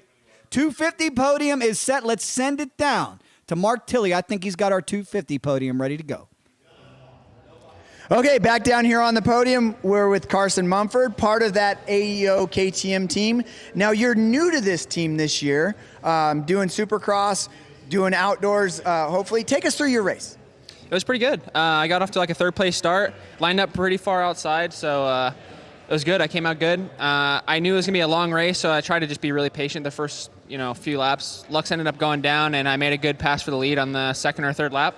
Then, man, I just tried to put in some good laps, get a little bit of a breathing room, and then, man, we got into lappers. It was super bad. Hopefully they do a little bit something different with the lappers the next moto, because we got into those guys probably 4 laps into the race, and they were not moving. So that was the trickiest part of the race for sure, but I know we all had to deal with it. So just tried to take my time with each guy and bring it home. So now you're doing Supercross. Have you have very much time to test outdoors, or are you guys kind of using it just like everybody else as this is testing time? Yeah, definitely using it as testing time. I haven't raced an outdoor since 2023, so I kind of had no idea where I would fit in, and really kind of wanted to knock the cobwebs off and get ready for the actual pro season. But man, I'm treating this race like a legit race, and trying to show my weaknesses and really use it to just get ready. Obviously, Supercross was only a couple weeks ago or a week or so ago. So, yeah, I haven't really had too much time to get ready for much outdoor stuff. Rode probably a few days, but I'm still feeling really good. All right, well, who would you like to thank for getting you here? Definitely the AEO KTM team. Jeremy's been sticking by me this whole year. My wife, it's the first time she's ever seen me win anything, so that's cool. Thor, Synchrony, my mom and my dad. Yeah, everyone, thank you guys for sticking behind me, and Sacred Neutral, and yeah, it was a good time. All right, well, good luck in Moto number 2. Hopefully you can make it boring for us to watch again and get out there and just take that cash home. But now back to you guys. Once again, Carson, boy, I knew it. I had a funny feeling we were going to see some unsung heroes step up here on day number 2. And the question is, who will step up for Moto number 2? Because don't leave us, because soon that gate will be filled with top pros once again. But as I mentioned, we got a lot to get through today, a lot of people to thank. NGPC is here, and for those of you unfamiliar with that series, I've been working with these guys for the last 4 or 5 years. What a delightful delightful racing series based here in Southern California, but they travel the miles. They are the AMA National Grand Prix Championship Series. They'll run, I think, about a 7-mile course here at Glen Helen. They incorporate the moto course, but then they really, really stretch it out. And we got to see yesterday via Trevor Hunter's GoPro some of the rough and tumble single track trails here at Glen Helen. So those guys will be taking the track here in just a little bit at Glen Helen Raceway as we continue on from a beautiful day. Aaron, what are we going to here? Thumbs up. Aaron, I have no idea what we're going to. Oh, all right, we're going to send it down to Mark Tilley. He's ready. All right, back down here on the podium with second in the 250 class, Parker Ross on the Barcia Yamaha. I was joking around with you. I was wondering, why were you looking back? What was going on? So tell us what was going on. Yeah, so the Yamaha is just so loud. When I would hear Lux behind me, I'd be like, man, it sounds like he's right on me. So I'd have to take like a look back up the hill or whatever to make sure like he's not catching me like super fast. But it was a good moto. I was trying to catch Carson. I thought for sure I'd be able to close the gap a little bit, but he was riding good, and yeah. Well, now you got a decent start. You were up there, and then you had to pass Aiden Kiefer, correct? So Aiden on that brand new Honda ride, were you surprised to see him up there? Yeah, a little bit. I had a good start. I started right behind Lux, and I had to get around Lux and Kiefer. Lux ended up falling on the first lap, so that helped me out a little bit. And then, it took me a little bit to get around Kiefer, and Mumford got a little gap on us, and I just couldn't close it. And, I was surprised Aiden's riding so good on that new bike. I haven't really seen him riding in a while, so it was awesome to see him up there. So now, have you been doing a lot of testing outdoors? I know you're doing Supercross, but have you been able to get any testing in outdoors, or are you kind of like everybody, you're kind of a little bit behind the 8 ball? I feel like I'm maybe a little bit ahead of the 8 ball. We did a lot of outdoor testing with West Coast Supercross. We had like a 6-week gap, so we were able to do a lot of testing and get the bike dialed, and RAP's got the suspension working really good. Twisted motors are ripping, so I feel like we are in a really good spot for outdoors, and I'm excited. So you are going to do the full outdoor season with Bar X, and then next year are you coming back and doing Supercross and stuff like that, or you haven't even thought that far ahead? Yeah, I'll do this year with Bar X Yamaha, and I'll do next year with Bar X Yamaha. So we'll have a good base, and should be really good. Well, and I'll have to let you get out of here. I'll let you think who you want to think, but I know that you have somebody that's important to you that's on the track right now doing an NGPC race. So who would you like to thank? Yeah, I want to thank my mom and dad. I can't thank them enough. My girlfriend, McKillen Nielsen's riding right now doing practice. So, or is it a race? Do you know? She's racing. This is a women's race. Okay, it's a women's race. So I'm sure she'll be fine. I'm not too worried. But just everybody that helps me, the whole Bar X Yamaha team, my mechanic, Jordan, Bradley Taft, the team manager and trainer, the owners, Paul, Myron, AJ Tucker, everybody that just helps this dream come a reality. I can't thank them enough. Thank you. All right, well, there you have it. From second place, Parker Ross. He's looking back because that Yamaha was a little bit too loud, and we got to let him go so he can go cheer on Moto KK out there on the track. Congratulations, Parker. Good job, Mark Tilley. And speaking of NGPC, Moto KK, she's out on the track right now, one of the world's fastest females. We get to see her all the time. I work closely with the AMA NGPC series, but I know the rest of the world kind of discovered her last year when she was part of the WMX Challenge for Pro Motocross, and she's getting ready to do that again this year. Look at all the different bikes out there. Like I said, it's not just the pros here. I love it. We're seeing headlights. We're seeing dual sport bikes. We had Harleys in here yesterday. Can you believe that? That was part of the Baja Drags. That's the one of the loves and passion of Bud Feld Camp, and we had a great time. We're going to show you more on the Baja Drags in this broadcast, so stay with us. I also put up a little feature where I interviewed Bud and Troy Lee. You can find that on Cycledrag Facebook. We had a ton of fun. A lot going on here, and that's why I tell you, if you're watching this from anywhere, put this one in your plans next year. Get here to SoCal. It is a motorcycle weekend. How great is it that you can go out there and watch the top pros and then also compete yourself? This track in prime condition. And now we will get a look at some of the aforementioned other sections that I said. Let's send it, before we go any further, though, let's send it back down to Mark Tilley. He's got another one of our podium finishers here in the 250 category. Back down here on the podium with another Bar X Yamaha rider, Lux Turner. Lux, now you got out to a pretty good start. You're battling with, I believe, Aiden for the hole shot, but then something happened on the first lap. So take us through your race. Yeah, no, I mean, I got off to a good start. I was in second. I knew I was going to pass him, but I just rushed the corner a little too much and ended up falling. Pretty bummed. I feel like I have the speed to win. Clearly, I came back and was still right there. Yeah, we'll just work on it next moto, get a whole shot, and run away with it. Now, battling with your Bar X teammates, yesterday, you guys it seemed like you had Velcro on each other's fenders. So is it just a thing to where you guys are used to riding together and the speed's the same? Or you guys always seem to find each other on the track? I think we're just all three going really fast. Or all five of us. Everyone on our team is going really fast right now. So it's kind of funny how we always find each other. We always obviously want to be the best man on the team, but we're elevating each other, so I'm excited for outdoors. It'll be good. So now yesterday, we noticed that you were going up the hill in one of the motos, and we actually commented on it, but yesterday you were going up the hills and you were kind of going back and forth. I think it's a great tactic, but what was going on? No, I mean, I'm pissed off. When you have kids that race 250s and they're on a 450, it's pretty, I don't know, I don't think it's fair. I mean, race what you're going to race, right?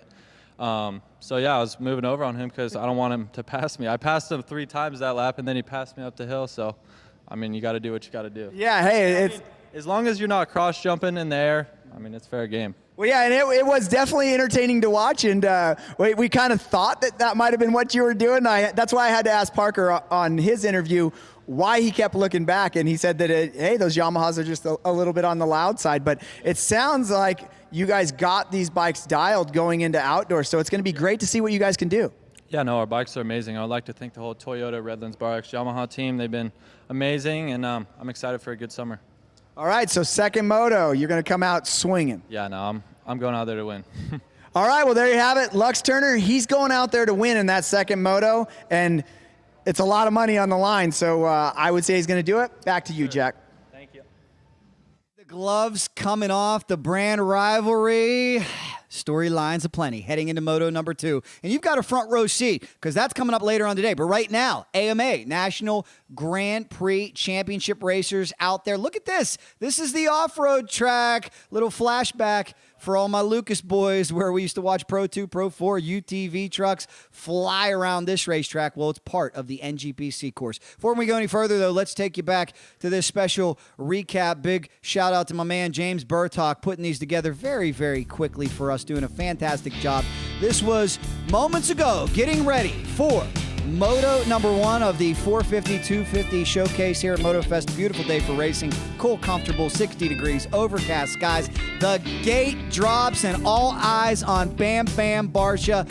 51. Could he get it done again? Could Colt Nichols hold his position? Both men out front.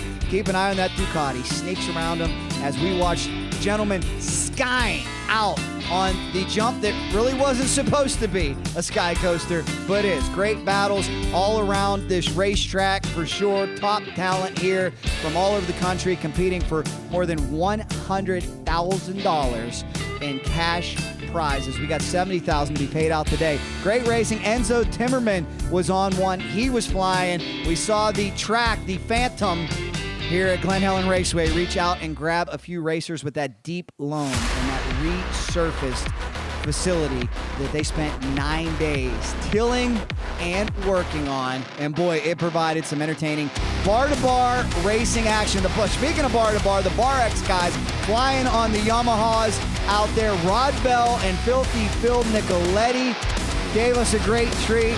We thought Phil might have been done. He said, oh no, got back in this thing, but it was Rod Bell about halfway through who took the inside line, grabbed a fistful of throttle, and would not relinquish the lead. But it was Bam Bam Barcia who continued to pull away as it was an absolute unmitigated thriller. Check this out too. We thought Filthy Phil was done. No, he had a little bit something more for Rod Bell. Pulled up alongside him. Rod Bell made a mistake on one of those new corners that Dennis Stapleton was telling us about, the tough 180 turns down at the bottom of Glen Helen. But at the end of the day, Rod Bell was able to hold him off as the white flag flew. Justin Barcia just out for a Saturday ride. Phil hangs on tight. Great racing all around this racetrack. Checkers comes out for the man, a true inspiration. Justin Bam Bam Barcia, the Troy Lee Red Bull Ducati team, winning his second moto of the weekend, followed closely by the Colt 45, the Twisted T Suzuki. But again, Justin Barcia collecting that ASV $200 bonus, and some interesting comments out there from the rest of the field. Rivalries aplenty, smack talk aplenty. I love it. Our boy Cooksy's watching this weekend too. He's got to hype up some of these rivalries. Help us out, Cooksy. I know you like that. It is Motofest, Glen Helen Raceway, San Bernardino, California. What an awesome, awesome event. And like I said, we still got a lot more coming, a full NGPC broadcast. And Moto 2 on the other side is, I believe, we're ready for a break. We're going to step away for a second, guys. Stay with us. Motofest. We'll be back.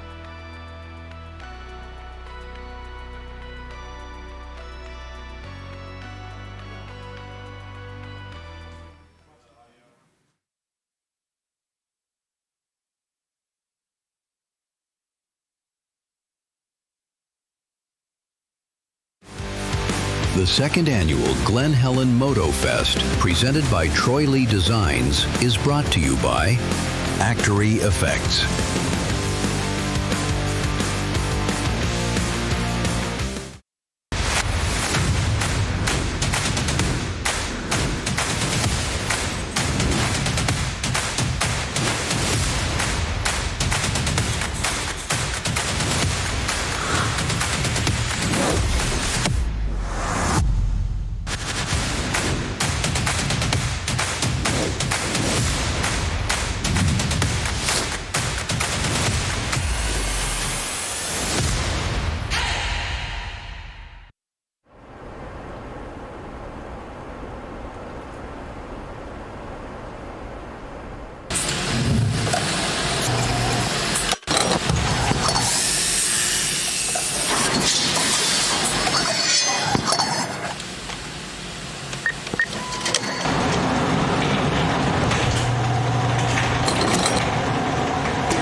Come on, put the hands up, put your hands up, put your hands up, put your hands up.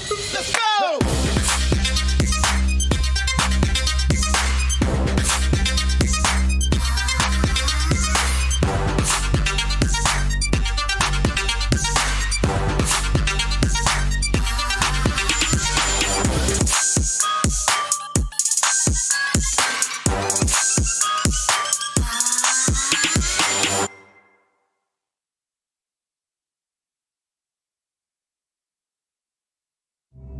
Before the gate drops, there's a moment when preparation and confidence merge as one.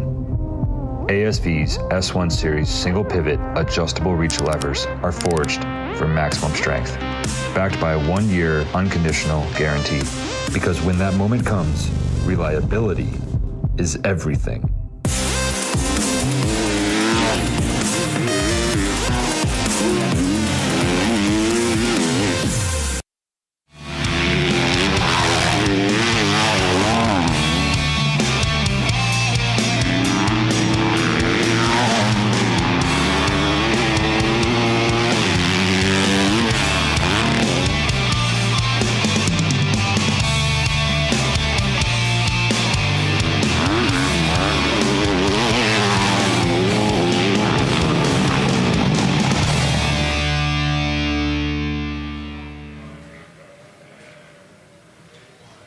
welcome you back to a beautiful day for racing here in Southern California. Welcome, motocross fans, supercross fans, dirt bike fans, all around motorcycle enthusiasts. And that's the key term, Mark, because yesterday I watched a Harley punched out to 1,275 cc's take on a KTM. Where else can you see that other than Glen Helen Raceway? So much going on. It's not just the Pro Showcase. It's trail riding. It's NGPC. What's on the track there right now? This is a true motorcycle festival. Yeah, there was like you said, there was lots of very unique kind of things going on there yesterday. And again, we are on the track right now. This is a women's A class, and then there is super minis and 85cc riders out there. There's some vintage bikes out there, so hopefully we can go around. But we just interviewed Parker Ross, and this is one of the races that he was getting back out there to see, because Moto KK Nielsen will be out there, and that's Parker's girlfriend. So we might even see Parker cheering her on from the sidelines. But it's like a movie. It's like one of those teen movies, you know, where the quarterback gets it all. He gets the win. He gets the girl. It's good to be Parker Ross, isn't it? How about it's that? got a really good motorcycle underneath him. And how about your interview with Rod Bell? I think I know why they call that bar Mother F now. Yeah, there was he advertising for Mother F? There was some stuff going on there, and it seemed like a little bit that maybe he has some bad blood with the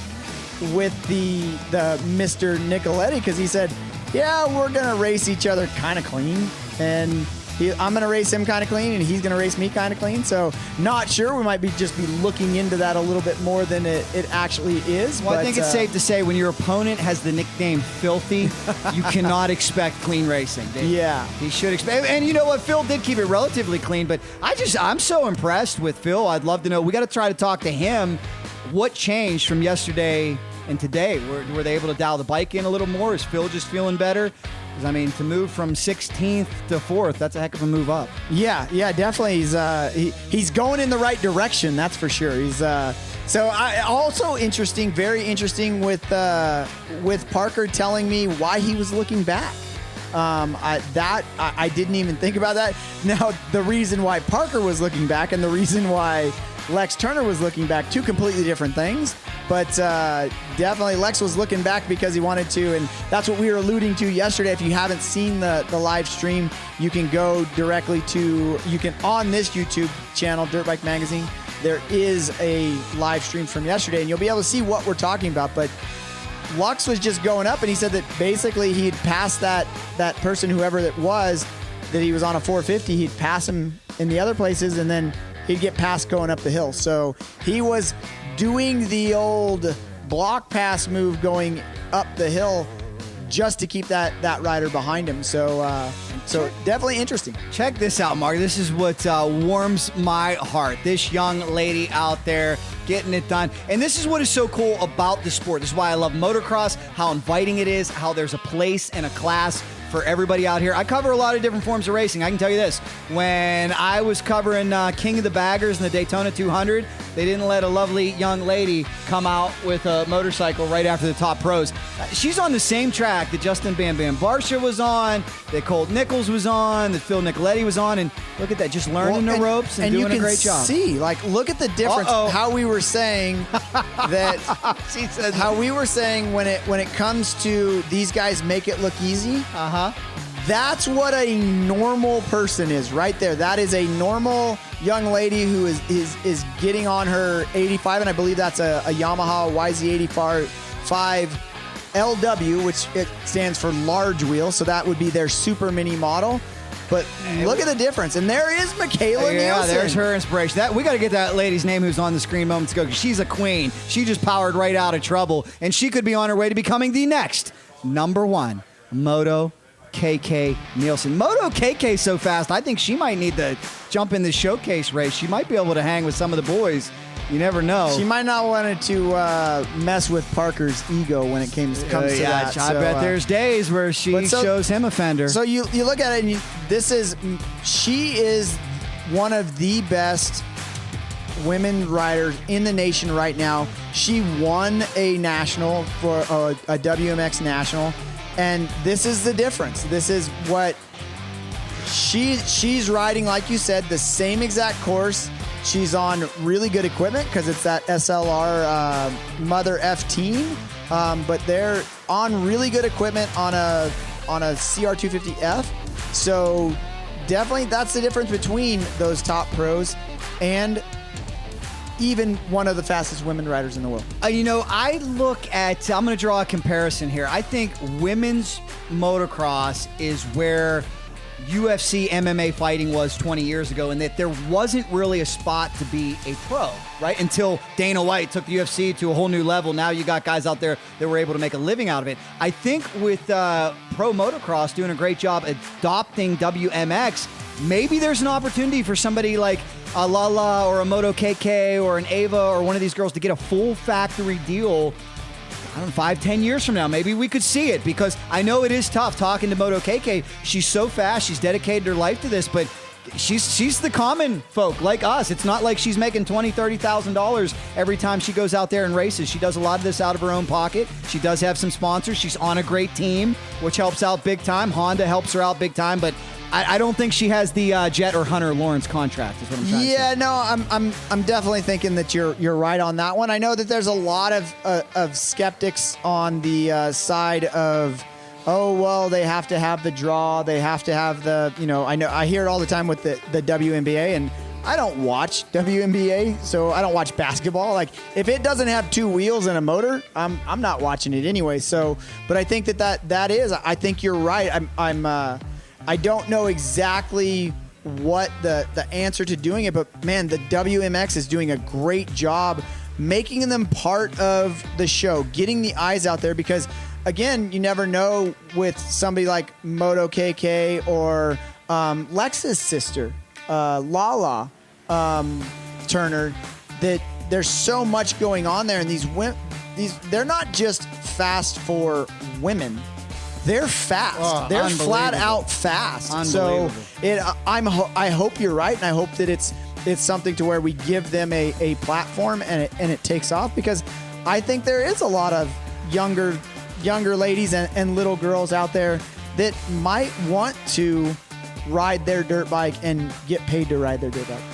Be great to see, because I don't know what you're seeing, Mark, and maybe our commenters can help us out here on YouTube, because I don't have any hard data, but from all the different motorcycle events I go to cover my YouTube channel, I'm seeing more and more female riders, like this young lady out there, and I think it's awesome. That's the same one we were watching. That's the same one we were watching. She's learning valuable life lessons right now, but I can tell you, I go to a lot of bike nights that I cover. I'm seeing a rise in female ridership, and I think it's so cool. And what I always tell these young ladies, I say the best place to start is in the dirt, like this awesome young lady's doing right now. Why? And you're never giving up. Whoa! Oh my goodness. She's having a bit of a rough one, but we got some help out there. Okay, now that's where you're going to learn those valuable lessons. And this is where I think training in the dirt is so valuable, that if that young lady ever rides a street bike, you think she's going to be without a helmet? You think she's going to be without safety gear? I know I wouldn't after a spill like that. That's one reason. I think why us ex-moto racers and woods riders, I think that's why we are such believers. What they should do is just get her up on top of that. Just start that bike and get her up on top of it, so that she doesn't have to go down and try to do it all over again. This reminds me of something out of the great Dave Coombs Sr. Blackwater race with the mud fleece. Look at this. She's saying the same thing. She's like, no, I don't want to go all the way back down. Oh my gosh! That outside line might be a better choice for her. I'm glad that flagger had I got scared for a second with that Honda coming with a head of steam. And we're going back with Moto KK. She's gone off the course off the motocross course. She's done some off-road stuff, and now she's coming back in. These guys are running an abbreviated course from what we're going to see on course for the other motorcycles, because they do have some mini riders in there.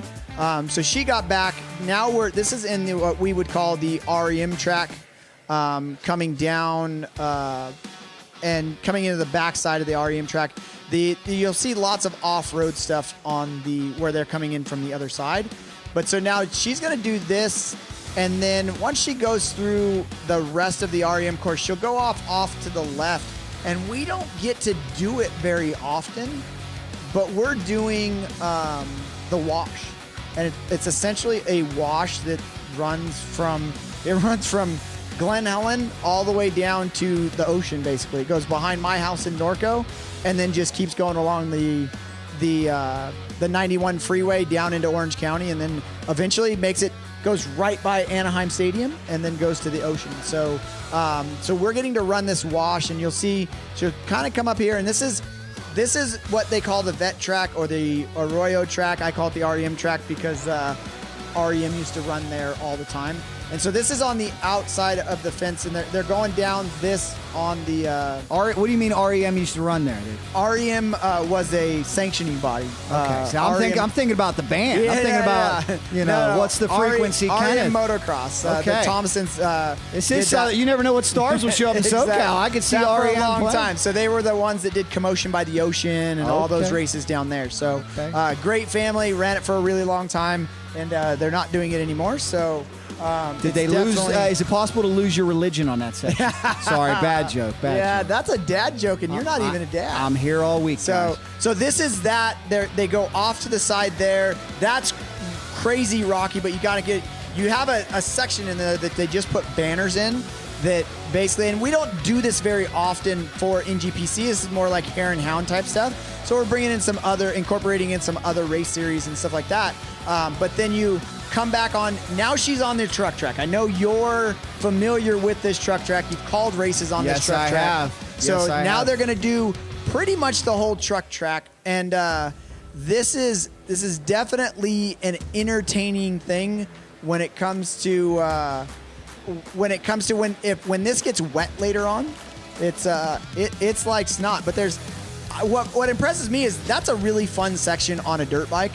I couldn't even imagine doing it in a trophy truck. Oh, man, we saw some epic races out there, and it's great. It brings a tear to my eye because a lot of the fine gentlemen helping us with this broadcast, like the great Aaron Kennard, James Bertok, and Josue and Ross Fitz from afar, and all these guys, they used to work on the Lucas Series for many years. We saw guys like Jeremy McGrath dominating out there, Brian Deegan, a young Hayden and Haley used to race out there, and I had the great pleasure of interviewing both of them on the podium when they were just young kids. That's how long Brian has had them at a racetrack every single weekend. Yeah, no, it's amazing, and that is, you brought to a good point that we don't get to talk about very often, but there's an army putting this together behind the scenes. It's the whole L&N Media crew does a great job, and they've been doing this for a while. It's like you alluded to, you guys all work together at Lucas Oil and put on a lot of quality shows there. But these guys doing a great job. The drone footage, fun fact about that is they race these things. And so it's having this kind of drone footage is pretty amazing. But so this is the wash section. This is the interesting thing that Glen Helen brings to the table that no other track, I don't even know in the world, can bring this kind of stuff to the table, to where they have all of this stuff. They're incorporating it. She'll go back across right in front of those bleachers, and then she'll get back on the wash and go across the wash, and then right after that, she's back on a national caliber track. So really amazing, and thanks a lot for the whole L&N Media crew bringing this to you. I mean, back in my day when I was racing, this would be a helicopter. That's right. We used to have that. It's amazing how technology changed so quickly that we used to go do the best in the desert races, and we would need Forrest Lucas's personal helicopter. He had a great team that would come out and do it. Now we're doing it with the Drone Boys, and they're doing a fantastic job. Everybody here, and we're live on the Dirt Bike Magazine YouTube channel, and we got a big audience watching us. So again, thank you guys so much. We know you love dirt bikes like we do, and we are so appreciative that you guys are watching. We've got a lot there. Hey, how about this behind the scenes? Check out my man. That's the James, go back to the birthday boy. Let's show the birthday boy one more time. Can everybody say happy birthday to Trey Kennard's brother, Aaron Kennard, rising star in the Supercross Series. Is Liam in the house? Liam, we got Max in the house. He's one of our drone operators, does a fantastic job. Tia, let's say hello to Tia, timing and scoring at Glen Helen. How about that? That gives you a little bit, and this is still only. Who else do we got? Some of the crew. There's people up on the roof. The drone pilots are up on the roof. Mike Bratowski, veteran, one of the best cameramen in all the business. James, I need selfie mode, James. Can we do selfie mode? Ladies and gentlemen, James Burtock, the straw that stirs the drink. Getting it done. I get pumped up. This gets my blood pumping. You know why this does get my blood pumping? I got to tell you a quick story time with Jack. The great Chad Tucker, God rest his soul. I think about 5 years ago, I was at Lucas. He called me, said, can you guys live stream the two-stroke nationals? Back then, it was so expensive, and the cost was so ridiculous. I mean, we just blew them. We couldn't even come up with a number at Lucas because back then when you're shooting pro motocross, it takes like 18 cameras. It takes a helicopter. Well, look what we got now. We got drones. We got Ross Fitz. This is coming to you on a cell phone right now? Coming from a cell phone. Straight into the feed. We're eating our mother's bars. Well, he's showing my short. I got supposed to have dress pants on. Come on, now he's showing my Anchorman secrets over here. There's the shot where he just totally exposed me for wearing short. Well, hopefully I have shorts on, you think. Yeah. For us to decide. Anchorman didn't.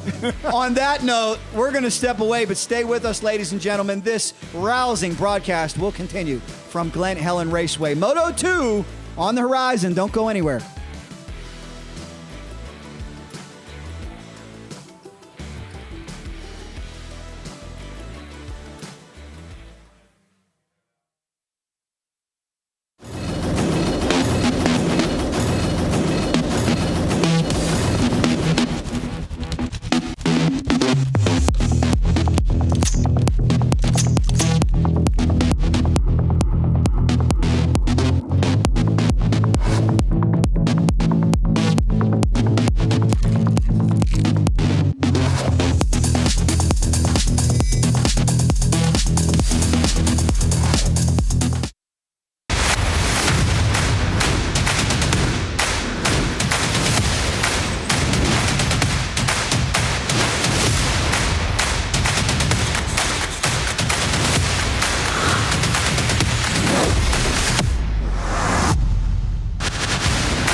Before the gate drops, there's a moment when preparation and confidence merge as one.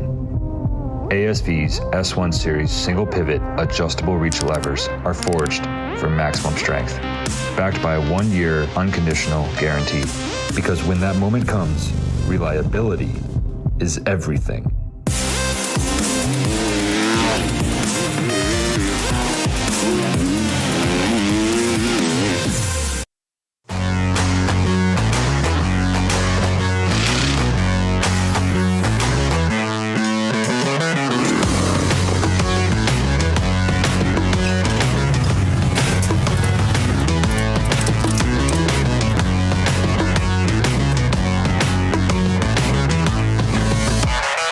I'm Jeremy McGrath, and I trust Maxxis tires. It's the only way I roll. I don't think so.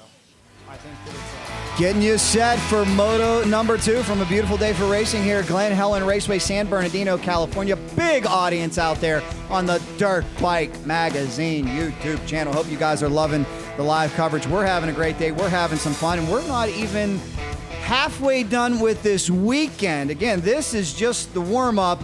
A lot of stuff going on tonight. We've got the NGPC going down tomorrow. Jack Korpela and Mark Tilley here with you. We hope at some point to hear from the great Bud Feld Camp. We got to get him up here at some point. As I said before, he has leased this land in SoCal since 1985. He's hosted many great events here, and we'll give you a look at what should be a memorable one in 2026. We can look at what's behind us and look at what's ahead of us. That Troy Lee Designs Great Escape dual sport ride. Very, very interesting. I know the boys were having a ton of fun with that. NGPC out on the track right now. Tony Alessi going to tell us a little bit about mini-cross probably later on. How about the hell on wheels? Mark, I'm challenging you right now. I'm calling you right now. I know you got a Rolodex. I know you got friends here. Find somebody with a Harley. And you'll ride it up? I don't know about that. I might be able to get that bike that was here yesterday that you were talking about. Well, if you get me, you may be announcing solo. I may be in urgent care for tomorrow, but it would be cool to see. We got to see a lot of great action. Yeah, yesterday. It definitely, we are working on getting Tony Alessi. That is the AME track that we call here at Glen Helen.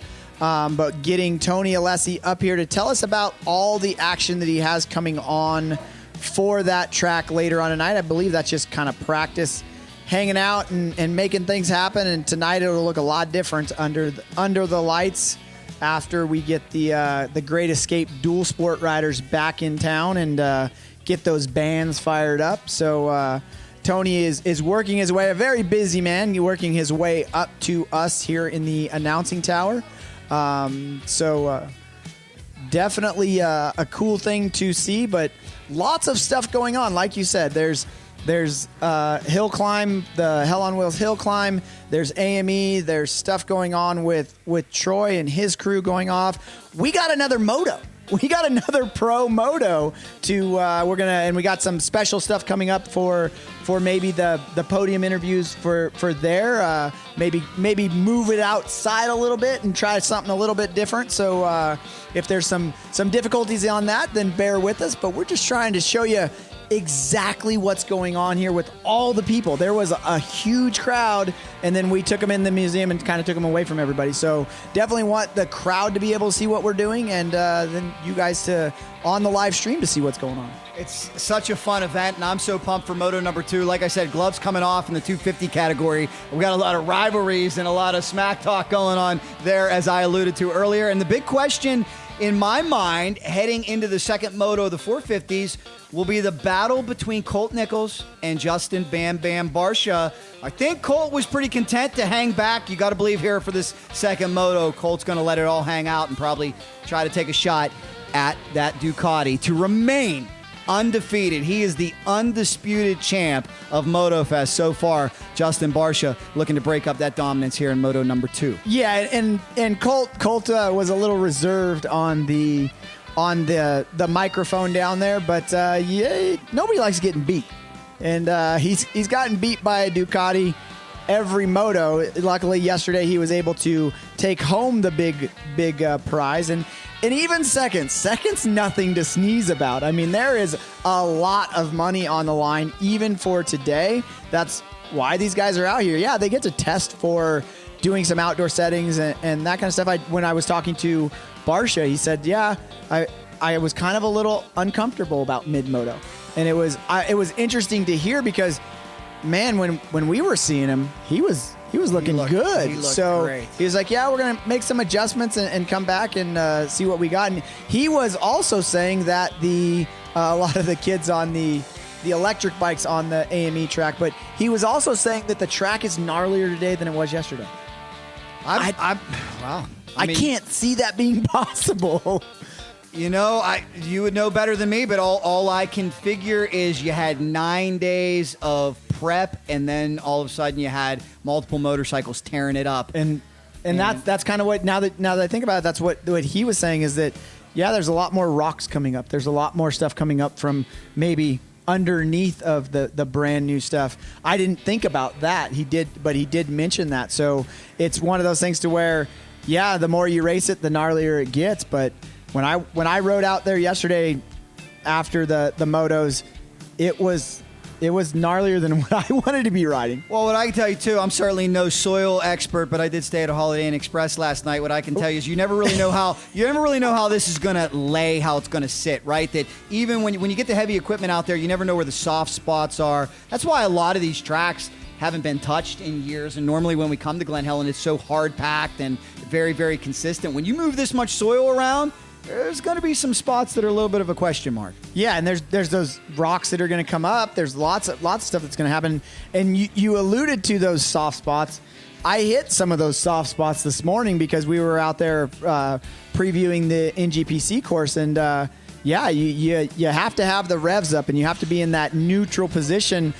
If not, you're going over those bars, and it's not that much fun to do. So a lot of people will look and go, "Oh, this is the normal Glen Helen. This is what we're looking for. This is a burnt afternoon on a Thursday." This is the Stasic track over there on the AME track. That's for 50cc riders, Stasic riders. So we got everything right there.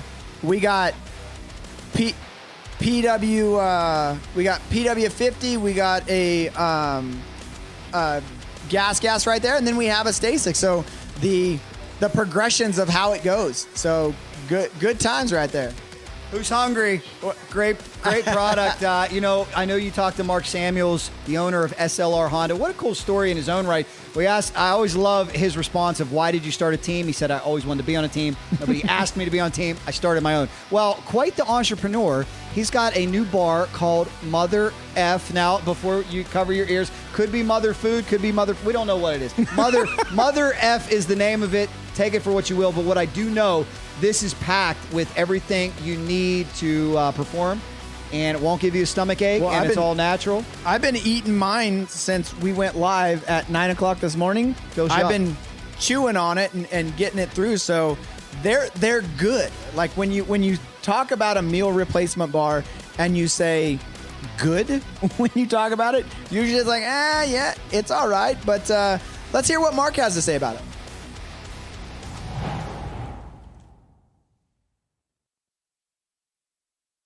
All right, so if the name Mother F doesn't make you wonder what's going on underneath this tent, we got Mark Samuels.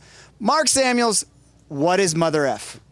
So Mother F, it's an all-new nutrition bar that me, my wife, and family started over about 11 months ago.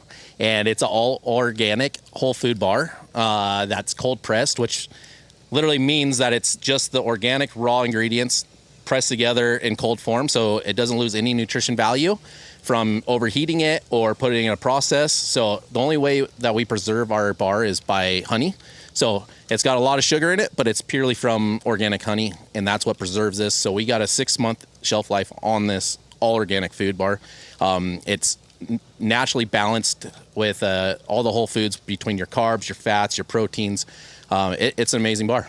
So now, how did you come up with this? There's some kind of gene or some kind of something going on, and then where'd the name come from? Yeah, so the name comes from, so my wife and I kind of started on our own little health journey, after having the 2 kids, and, you get into your 30s and you kind of start feeling like crap, and we did some testing and learned about some stuff, and there's a gene mutation called MTFHR, and they call it the motherfucker gene. Oh, the Mother F gene. Mother Effer gene. And it's where you can't process folic acid or B vitamins. It has to be methylated.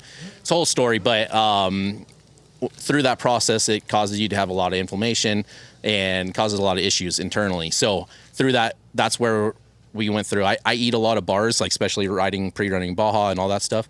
So I was talking with my wife one night, and I was like, why don't we just create a bar that is MTFHR gene friendly? And we came up with a name, and that's where the name comes from. But really, Mother F is for food, flavor, function. It's really embedding the F is for food.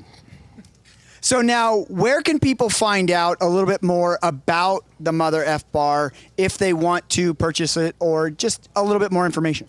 Yeah, so we'll be out here at Glen Helen for the whole weekend. We go to quite a few of the NGPCs. I'm at pretty much all NGPCs, so you could always come talk to me just personally, even if we're not set up. But also you can go to our website. It's motherf.com, so super easy. We have our social, but we have a lot of stuff on our website to learn. And if you have any questions, just email us, even info@motherf.com or whatever. Track us down. If you have the gene mutation, reach out to us. But come try the bar. It's amazing. It tastes great, and there's nothing else like it on the market. So now, I eat bars as well, going on long trail rides with the magazine, stuff like that.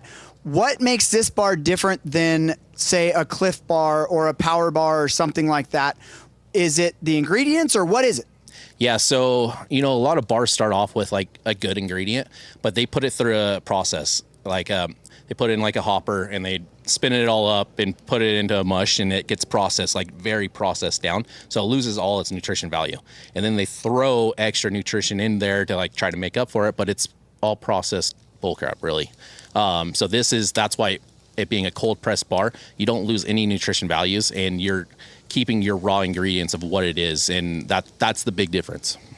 All right, well, if you're looking for a healthy bar with sustained energy, check out the Mother F Bar. Go to their socials, go to their website. Back to you guys in the booth. All right, Mother Food. That's what we're going to go with. Again, we got to get that beep button ready. But I'll tell you what, it is a great, great product. I'll tell you what else is superb, and that is the mini cross going on right now. And I am so pleased to be joined by true legend, true great, Mr. Tony Alessi. So good to see you here, Tony. Thanks for stopping by. I got to shake your hand. I knew we would be joined with some royalty. Why don't you tell me a little bit about how you got involved in this event and what you're doing this weekend? So we're going on 10 years now of AME Minicross, and it actually all started from a conversation with the mechanics in the car going to a test day, and Tony Berluti was one of the mechanics at the time that was working for us, well-known mechanic in the industry, and he was like, you should just put a bunch of kids out there on small bikes and run a program. And the next thing you know, a month later we were doing it, and it's been going ever since, right? We have a regular program on Thursday nights where right here at Glen Helen, it's 4 to 8 o'clock, where the kids come out and they ride Stasics, PWs, now very popular, E2s. I don't know if you know what that is, an E2. Explain it for those who may not know. So E2 is like a small electric bike that's the competitor of the PW50. It's got full suspension and it's battery, powered. And it's as fast as a PW50 in some ways, super light, 40 pounds lighter. And it's taken off. You just can't get them. They're just hard to get now, right? Because there's such a demand for them. But we have, kids they start riding them now at 2.5, 3 years old, which is insane.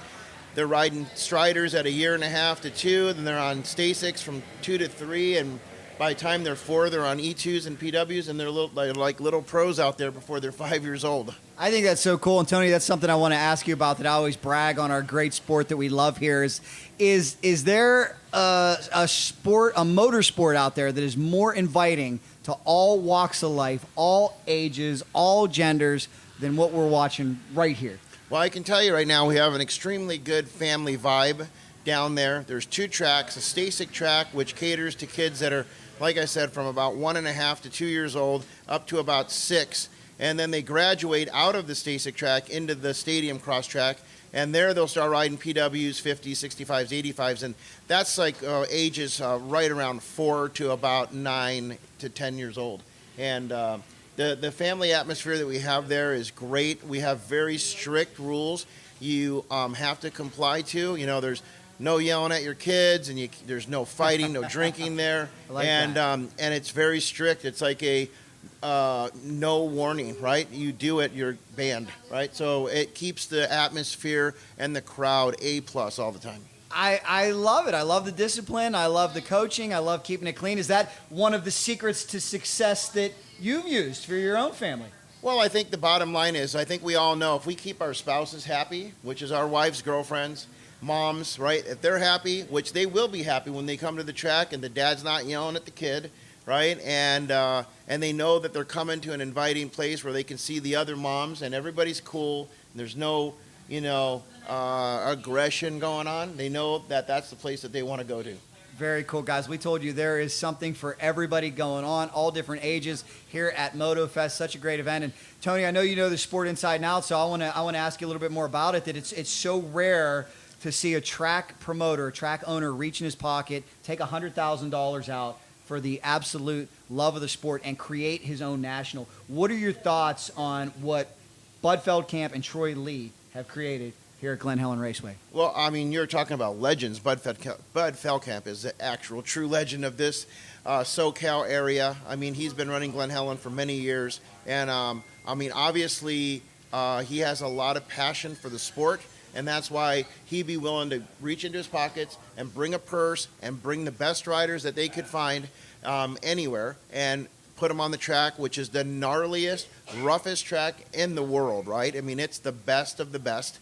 And showcase those riders at a premier event called Motofest. It's And great. look at this place as we give you some great aerial coverage. Absolutely packed, and it is a very, very diverse crowd. Like I said, and what I mean by diverse is we've got full factory pros, we've got privateers, we've got weekend warriors. We just saw a young lady out there who she made me smile. I think it was one of her first races on the NGPC circuit, and she was getting stuck in some of the loam and learning some of the tough lessons that you learn. But where else are you going to come out and learn how to compete at a high level than one of these events where you can suit up and race on the same track that the top pros are racing on? Speaking of that, I mean, the reality is there is 4 tracks here, right? So we have the tracks for entry level for the kids, which is what we run. Then you can move up to the vet track and get a little bit more comfortable. And as soon as you feel like you're good enough, take on the beast, right? The national track, which is, I'll tell you, I've been coming here for 25, 30 years right now, and it's every time I walk in the gate, I still am amazed at what I see. Me too. I mean, it's just it's majestic, right? There's certain facilities in motorsports that you walk into and you can feel the mystique. For me, it's going into Daytona International Speedway and saying, wow, I almost feel the same way on the motocross side when I walk into Glen Helen. I think of all the history here. I think of guys like Ricky Carmichael and Jeremy McGrath, and before that, Jeff Ward and Ricky Johnson, and all these guys back in the day. It is just a who's who, and I know your family certainly have carved out their place in history with this racetrack as well. Well, for sure. Mike has got many podiums at this track in the pro levels.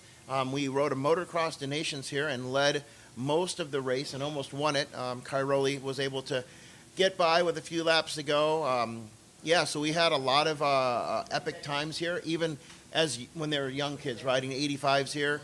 They had amateur day for the national, and we had an opportunity to go showcase as little kids, right? And Mike and Jeff were able to jump the biggest jumps, and it was great, and then coming here a few years later as pros and leading races. I mean, Mike led many laps here in 250, 450, and of course the Motocross to Nations, and all that right here at Glen Helen. And again, it's always awe. You're in awe, always. It's a special place. I was never here in person for one of the Pro Nationals. The Pro Motocross ran here. I got to watch them all on TV and loved every single minute of it, and a lot of them still live on YouTube, so I checked those out. But I just heard such a special event. What do you think? Do you think they will ever be able to bring a Pro National back here? Because I was talking to Bud Feld Camp yesterday, and he loves the sport, and he said, I'm open to it. We just need to work out some details. I think this Motofest event, no matter what, I told Bud, I said, you got to keep this thing. Keep building this baby. This is another feather in your cap. But Pro Motocross Series, so exciting, so awesome. Do you think they'll ever be able to come to terms and bring it back here to San Bernardino? I mean, I would think that at some point in time or another, they have to come to their senses and go, hey, our job is to promote races at the best racetracks in the country. Are you telling me that Glen Helen is not among the top 3? It's among the top 3 best tracks in all of the United States. And a national certainly belongs here, and they know that. That is awesome. Well, since you said that, I got to ask you one more question. Give me your top 3 if you can. I want to put you on the spot, but I know you know the sport inside and out, and that's a heck of a compliment saying Glen Helen's in the top 3. What is your top 3 motocross tracks? So my top 3 is definitely Red Bud as number 1, Millville is number 2, and Glen Helen is number 3 with Budds Creek a very close 4. That's an excellent list. Well, Tony, we really appreciate you stopping up. Thanks so much. Want to shake your hand. Best of luck to you, your family. You ever need anything, don't hesitate to ask, and we really appreciate what you're doing with the mini cross. Yeah, out and there if if you guys are coming out to Glen Helen today to watch, Justin Barcia going to probably do some damage today, I would guess. If you're coming out to watch that race today, know that if you have your kids and you got Stasics or minis, we're racing tonight, and it's 4 till about 9:30 tonight. Stasics race first, and then minis race after. Well, how about that, guys? It's only 11 a.m. out here on the West Coast, so if you're watching us within a couple hours drive, load up that Stasic, come enjoy Moto number 2, and come have some fun. There you go. The mini crash track. Thanks so much, guys. We do appreciate it. As our coverage will continue, stay with us, guys. We're going to step away for a second, but we'll be back here to Motofest from beautiful San Bernardino, California.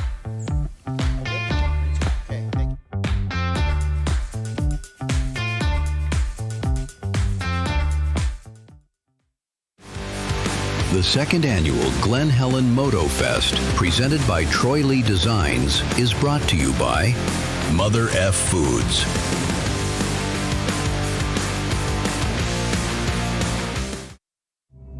Before the gate drops, there's a moment when preparation and confidence merge as one.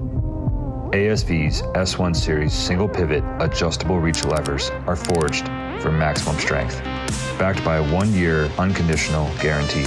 Because when that moment comes, reliability is everything.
Come on, put the hands up, put your hands up, put your hands up, put your hands up. Let's go!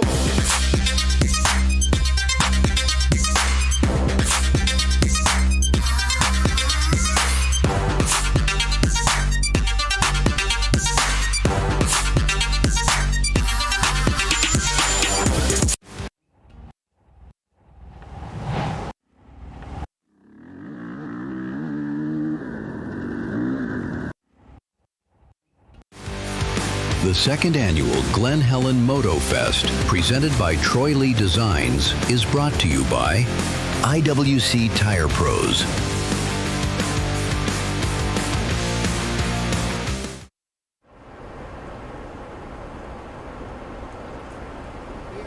Ladies and gentlemen, the Glen Helen Raceway. Empty starting grid, but in about an hour, it will be filled with some of the top pros in the world, where we will turn our attention to Justin Bam Bam Barcia to see if he can complete the mission, or will Colt Nichols stay unbeaten when it comes to overalls, or will it be somebody else, who I'm not even mentioning, who steps up and seizes the momentum? We shall find out. I'll tell you what was going on, though, yesterday there.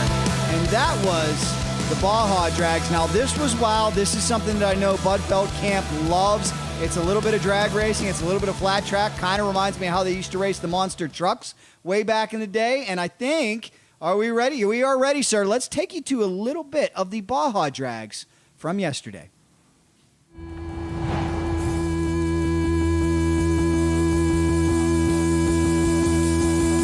It is the Baja Drags. We told you a little bit of variety here at Motofest. Look behind me. No, this isn't a CRF. This isn't a KXF 450. This is a custom Harley Davidson 1275cc machine. He says washed up. I don't know if he's washed up or not, though. Look who he's taking on. An old school Yamaha Enduro bike. Now, as for the rules, it's going to be a little bit like drag racing, a little bit like flat track racing. They'll take off, they'll go as fast as they can, and then they have to make these turns. Reminds me a little bit of monster truck events they used to run like this. There's a flagger at the end who will declare a winner. It's going to be pure pandemonium. We got to talk to some of these competitors and see what goes down.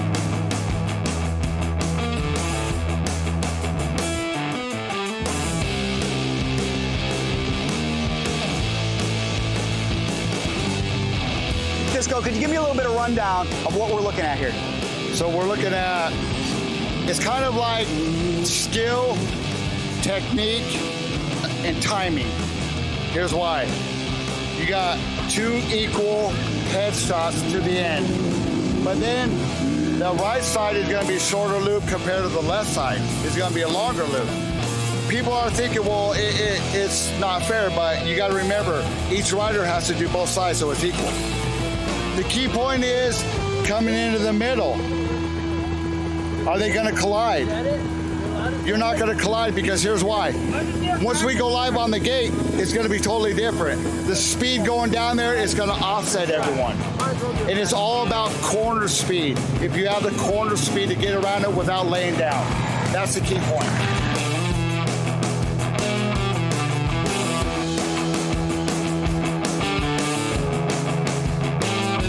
My pleasure to be joined with the man responsible for this event, responsible for this great track, Mr. Bud Feld Camp. Got to ask you about what's going on behind me, the Baja Drags. I know this is your baby, your love. It seems like attendance is better this year than it was last year. Oh, yeah, it's double, at least double. And I think they figured it out finally how it works. And it's a drag race, but it's got turns in it, and it's kind of like unique to Baja, unique to Glen Helen, I guess, really. Appreciate it, guys. He is the man responsible for this event. Bud, make sure you support him every chance you get.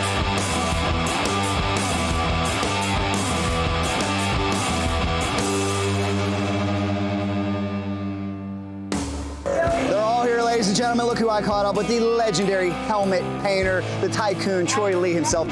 And we have been complimenting you and Bud all day long because this is your brainchild, Bud's brainchild, to bring a high-level event here to Glen Helen. What's this mean to you to see it come to fruition? Oh, it's awesome. It's just cool. So cool to see it all packed with motorhomes and, you know, everybody in just different lifestyles here, racing in T-shirts and jeans and boots and just, you know, another event that I've come out to see. I don't even really understand it, but I want to check it out, you know, so my son's racing, so that's good. Thank you so much. We really appreciate it. Troy Lee Design, support those who support your sport.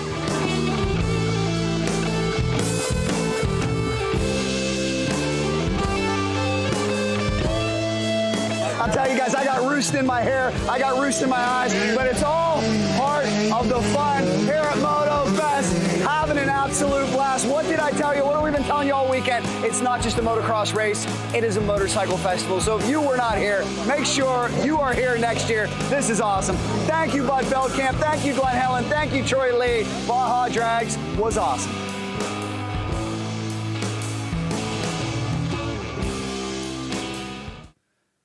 It sure was. What a show here at Glen Helen Raceway. I want to see the Baja Drags just continue to grow year after year, too. So if you're sitting at home watching it, start building that Baja bike for next year. We saw some bumping and banging. We'll see some bumping and banging coming up in Moto number 2 of our 250 Pro Showcase. Guys, stay with us. Motofest from Glen Helen Raceway. We'll be back right after this.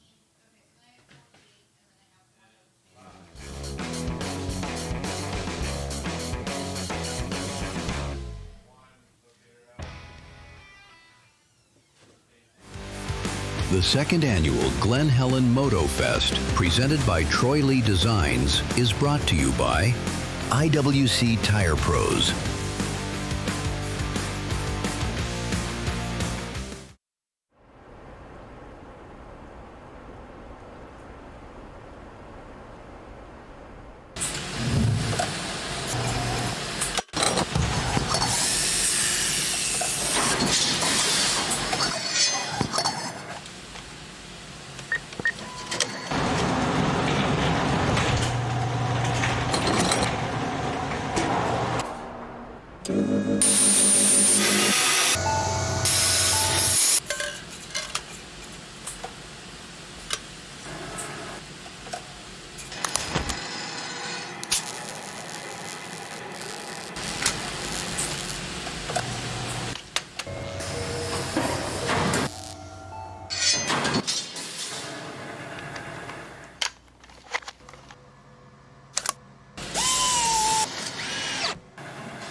Before the gate drops, there's a moment when preparation and confidence merge as one. ASV's S1 Series single pivot adjustable reach levers are forged for maximum strength, backed by a 1-year unconditional guarantee. Because when that moment comes, reliability is everything.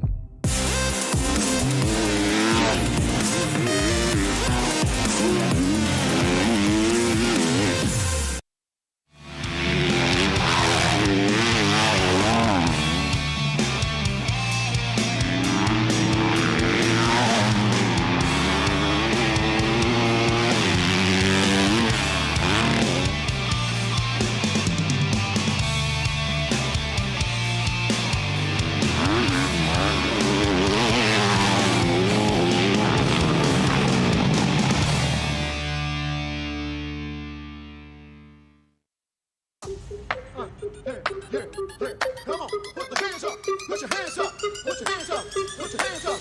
Let's go!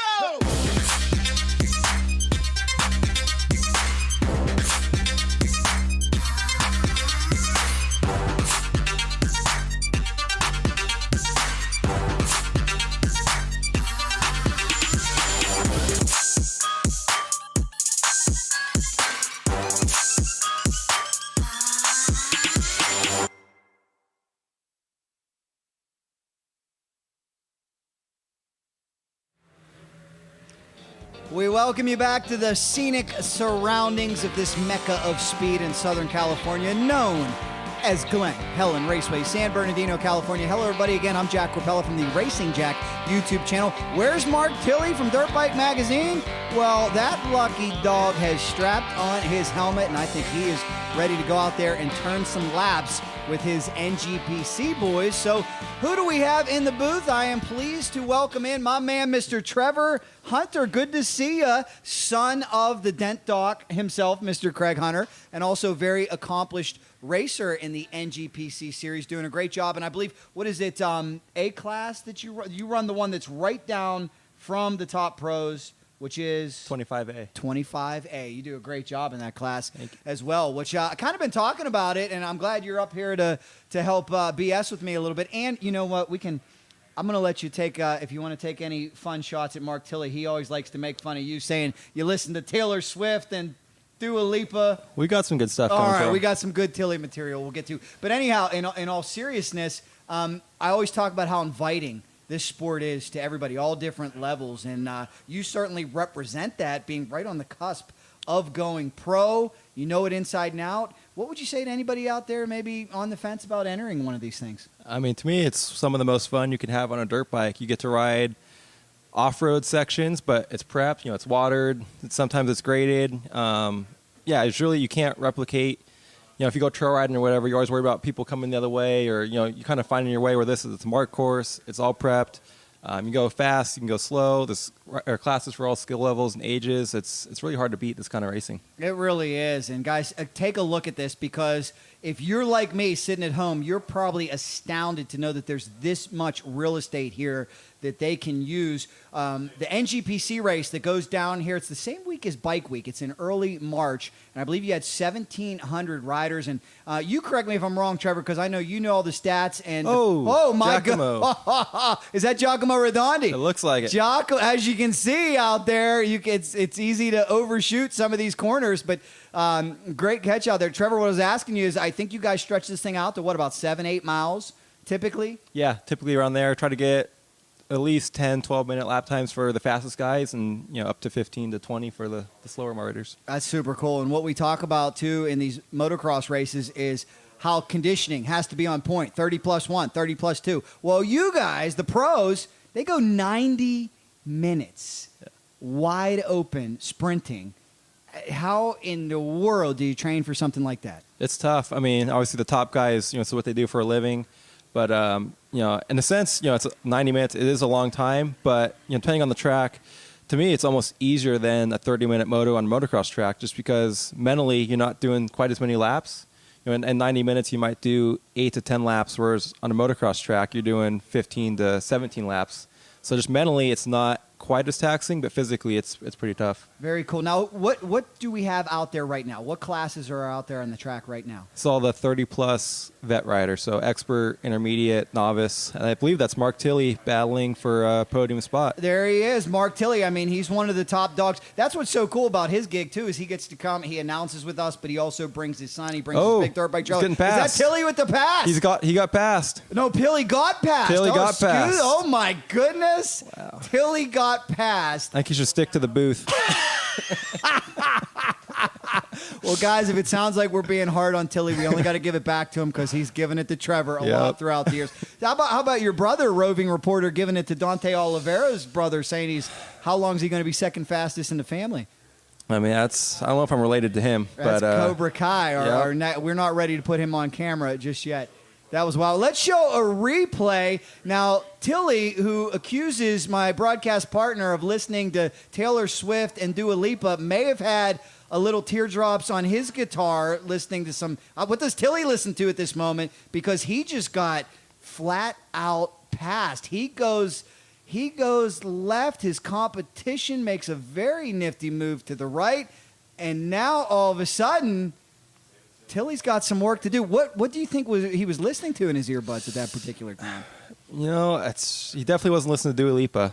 If he was, he would have been going faster. But I think he's more like a Michael Bolton type. Maybe Michael Bublé. Michael Bublé, something easy listening in here. We'll see. Anyhow, we're having some fun with Tilley. He's one heck of a talent, one heck of a fast guy. We'll see if he can get back in it. They're out on the off-road course right now. Now, Trevor, for all the years that you've come here, is this the first time you guys have incorporated the off-road truck course? No, this used to be a staple on the GP track. The last couple years, we've gone away from that and stayed more up in the high grounds, up in the ridges. But being that we're coming back to Glen Helen for a second time, we figured why not do something different. We'll stay out of the hills and do more down the truck track. It's a little bit faster, more open, and just a different flair on Glen Helen. Yeah, for sure. And, I know that they're busy here just about every single day. As we talk to Bud Feld Camp and Lori Wilson and the great crew here, there's testing going on here day in, day out. If they're not running the Moto track, they're running the off-road track. The mini-cross, where we just talked to Tony Alessi moments ago, is always busy. So there's always something going on at this mecca of speed. I know it's a favorite for so many, and got to be a favorite for you and your family because, like so many of your racers, it's a short drive from Southern California. Yeah, no, it's my local track. I've ridden, I don't even want to know how many laps here. I probably put more miles up in the hills here than maybe anyone. And, I love Glen Helen. No matter what, it's hard to beat. Well, I got to tell this story, too, because I'll either pat myself on the back, you may say thank you, or there are maybe some racers that are mad at me. But full disclosure, this is how it happened, that I was sitting with your father, Craig Hunter, who does so much with NGPC, and I knew what the vision was for this race. And when we were sitting in Stead a couple months ago, initially, NGPC was going to run a race in Marysville, and with gas prices being so high, Marysville being about 5 hours north, we got with Jason from Marysville. Awesome. Jared, I'm sorry. I don't know why I always call him Jason. Jared, he's right downstairs. He's awesome. And I just said, man, if it's okay with Jared, why do you want to go head-to-head with Motofest? Your base is here in Southern California. Gas prices are high right now. This is a kick-butt event. And it seems like it's worked out for everybody so far. Send an email the next day to Lori at Glen Helen and copied your dad. And those two worked it out. But, Trevor, what do you think? I think by and large the consensus is the NGPC crew likes being a part of Motofest. No, it's pretty cool. Obviously, you have the big motocross races, the big money here that Glen Helen's putting up, some big pros. Then you got some of the biggest names in off-road racing on the West Coast, and they were even mixing it up yesterday. So I think if we work some kinks out for next year, it could be even bigger and better, and I think it could be the place to be for next year. And here comes big bad Mark Tilley trying to get that position back. We got to get. Do you know who our leader is right here in this category, leading Mark Tilley? We're going to find out any second here. We're going to run through as we try to get some data from our transponders. And again, what's cool about Mark, like I said, he just eats, breathes, and sleeps this sport like so many of us. He's out here testing week in, week out, doing it with two of his sons, making it a true family affair. It looks like Jacob Argerbright leading Mark Tilley right now. Jacob Argerbright out there on the Kawasaki KXF 450 leading Mark Tilley around. You see a lot of green bikes, too, because Kawasaki's paying such great contingency. I know these guys always talk about that, the bonuses they get when they're able to win some of these amateur races, which I know, Trevor, you know better than anybody. It helps to have a few extra bucks. It's an expensive sport from time to time, right? It is, and Kawasaki's been pretty gracious with their contingency program the last couple of years, and I think it's no secret that a lot of the top guys in every class are riding Kawasaki's. Just they're good bikes, and they pay good money, and it makes racing that much more affordable. Did Tilley get around? The 870? No. We got another Kawasaki. Who's the 870? Somebody getting around Tilley. Maybe Eric Swan? 874. Another pass on Dirt Bike Magazine's Mark Tilley. We got to get him a Red Bull out there as soon as we can. He is fading back, unfortunately. Yeah, Eric Swan. 9.5. Eric Swan on the KX450 just passed Mark Tilley. Maybe Tilley has done so much in terms of the sales he's made for this broadcast and the executive producing he did on this broadcast, it took his mind off racing just a little bit. Do we need to maybe give him a break from TV to get back in race mode here? I think he's listening to the wrong music. Gotta love it, guys. As you're taking a look at the new and improved Glen Helen Raceway, we've been talking about it all day long. 9 days of work, a lot of dirt being moved around this great track. So many compliments. Trevor, what's your impression of the new Glen Helen Raceway? I love it. I mean, like I said, I've ridden so many laps here, so it's nice to get a little bit of a facelift. Dennis Stapleton and the MXA crew, they did a great job. They built the jumps up a little bit bigger, but they're still fun. They're still super safe. They brought some new dirt in to kind of go over that old dirt, and this downhill right here is really gnarly right now. The bottom isn't flat; it's off camber, so it's getting to slow down with the braking bumps and the mud. That's a tricky turn, but these guys made it look easy. 874 on the move again. That name is that Eric Swan? Eric Swan. Yes, putting together a great performance here. And again, this particular class that we're watching is Vet 30 plus. Vet 30 plus. Yeah, and Jacob Argerite, he's a former Vegas Reno winner, National Hare and Hound champion, longtime pro desert off-road racer. Obviously very capable on a GP track and a motocross track. And I think Eric Swan has more of a motocross background, but he's got a lot of natural talent, and he's making it look good out here. That's awesome, Trevor, and I really appreciate your knowledge and insight. And you know what amazes me? That as small of a niche as we are as dirt bike racers, there's all these little subsections of the sport. And I love the off-road guys. I've really fallen in love with it. And a lot of those guys don't enter a lot of high-level motocross races, so they may not get the level of fame. But I know the first time I met you was with your great partner, Hintz, at a Best in the Desert race. And you guys are out there with people like Ricky Brabeck and Dalton Shiree. And these guys are they're like Jet Lawrence to off-road racing. We just don't really know their names as much as the acclaimed motocross superstar racers, but I'll tell you, there's some true talent in that world as well. Oh yeah, they're the superheroes of desert racing. I mean, Ricky Brabeck, multi-time National Hare and Hound champion, Best in the Desert, Vegas Reno, Dakar Rally champion. That guy is an animal on a bike, and it's pretty cool to get to race some of these guys, and maybe not quite as fast as them, but be somewhat competitive at times. It's a lot of fun. When you talk about some of the history, I know even the great Mitch Payton, that's where his love truly was as a desert racer. He was a prairie dog, right? He was one of the founding members of the Prairie Dogs MC, actually. So we have Prairie Dogs have a lot of roots with Mitch Payton and Pro Circuit. Now look at this. This is something that's near and dear to me because we're in Southern California, but I feel like we're right back at my home in Pennsylvania. This is a lot of the riding that we'll do out on the East Coast, a lot of the single track trails, which is just a ton of fun, and it is so cool you have incorporated it into the track here. Are these sections, are they tough to bring back? Do they get overgrown after you guys leave them for a while? Yeah, so this section in particular that they're racing through right now, I probably spent an hour and a half cutting back trees and poison oak on Thursday. Oh, my Lord. I hope you were covered up. Not as much as I'd like to be, but... you did get some poison oak? It's coming, but... Oh, let's hope not. It's worth it for the racers. That is, it's funny you say that because that is the plight of my existence. When we love to build trails back on the East Coast, but you do not want to get poison ivy. You do not want to get poison oak. You got to watch out. Do you have ticks out here? I don't think it's quite as prevalent as it is on the East Coast, but I was certainly in the back of my mind as well. You got to check yourself for ticks after a good day in the woods. Now, you want to talk about diversity and really keeping them guessing. Look at this pavement section. I always wonder, too, that's got to be tough after... I mean, your knobby is covered with sand and dirt, and now you're out on the pavement.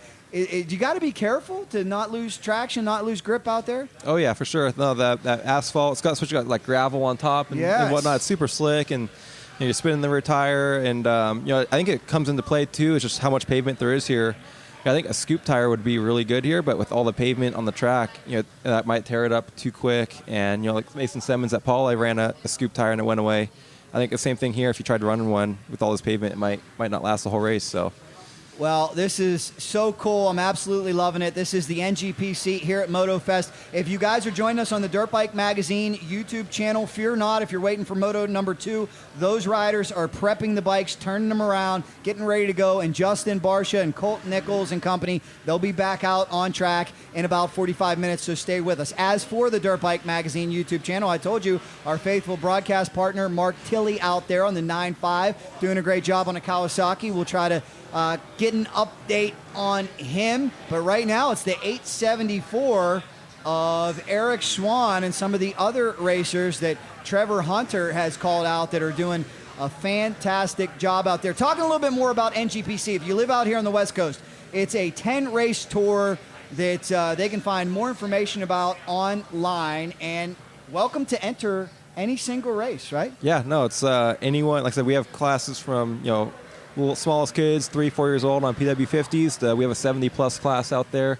They just got off the track. We got vintage bikes. We got pro classes, novice, amateur classes. We have a class literally for everyone, and more often than not, everyone can race at least twice during the weekend. So it's a good family affair. I've had a lot of fun getting to know you and your father and the whole organization and all of the leadership and the board members with NGPC. And what's so cool about that particular dynamic is just a bunch of guys that love the sport, to put every dime back into it. It's not a single owner trying to make a big profit. I don't think there's any profit left. Nope. It's all put into things like live stream, advertising, deals with tracks, giving back to the riders. And I think it's awesome. If you guys make sure you're following along on NGPC YouTube, look that one up, hit subscribe.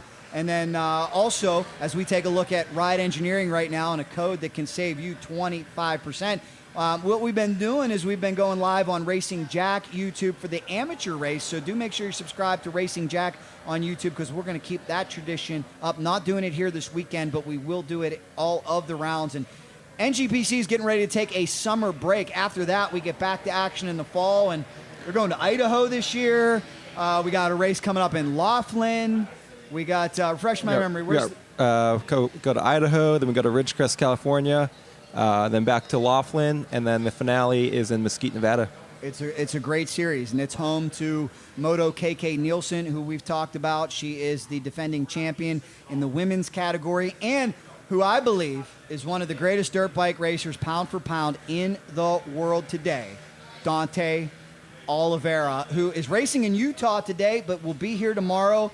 He is the defending I don't know if you know he's a 6-time. I don't know if you ever heard an announcer say I don't think I have. 6-time, but occasionally an announcer will call him a 6-time defending champion. But the reason why I tout him is he went east and won a GNCC race. I mean, pretty amazing. The accolades he has, and to me, like one of the most impressive things I've ever seen is in the span of maybe 12 months, he won a GNCC, he won NGPC championship, he won the National Hare and Hound championship, he's won the 2-stroke nationals.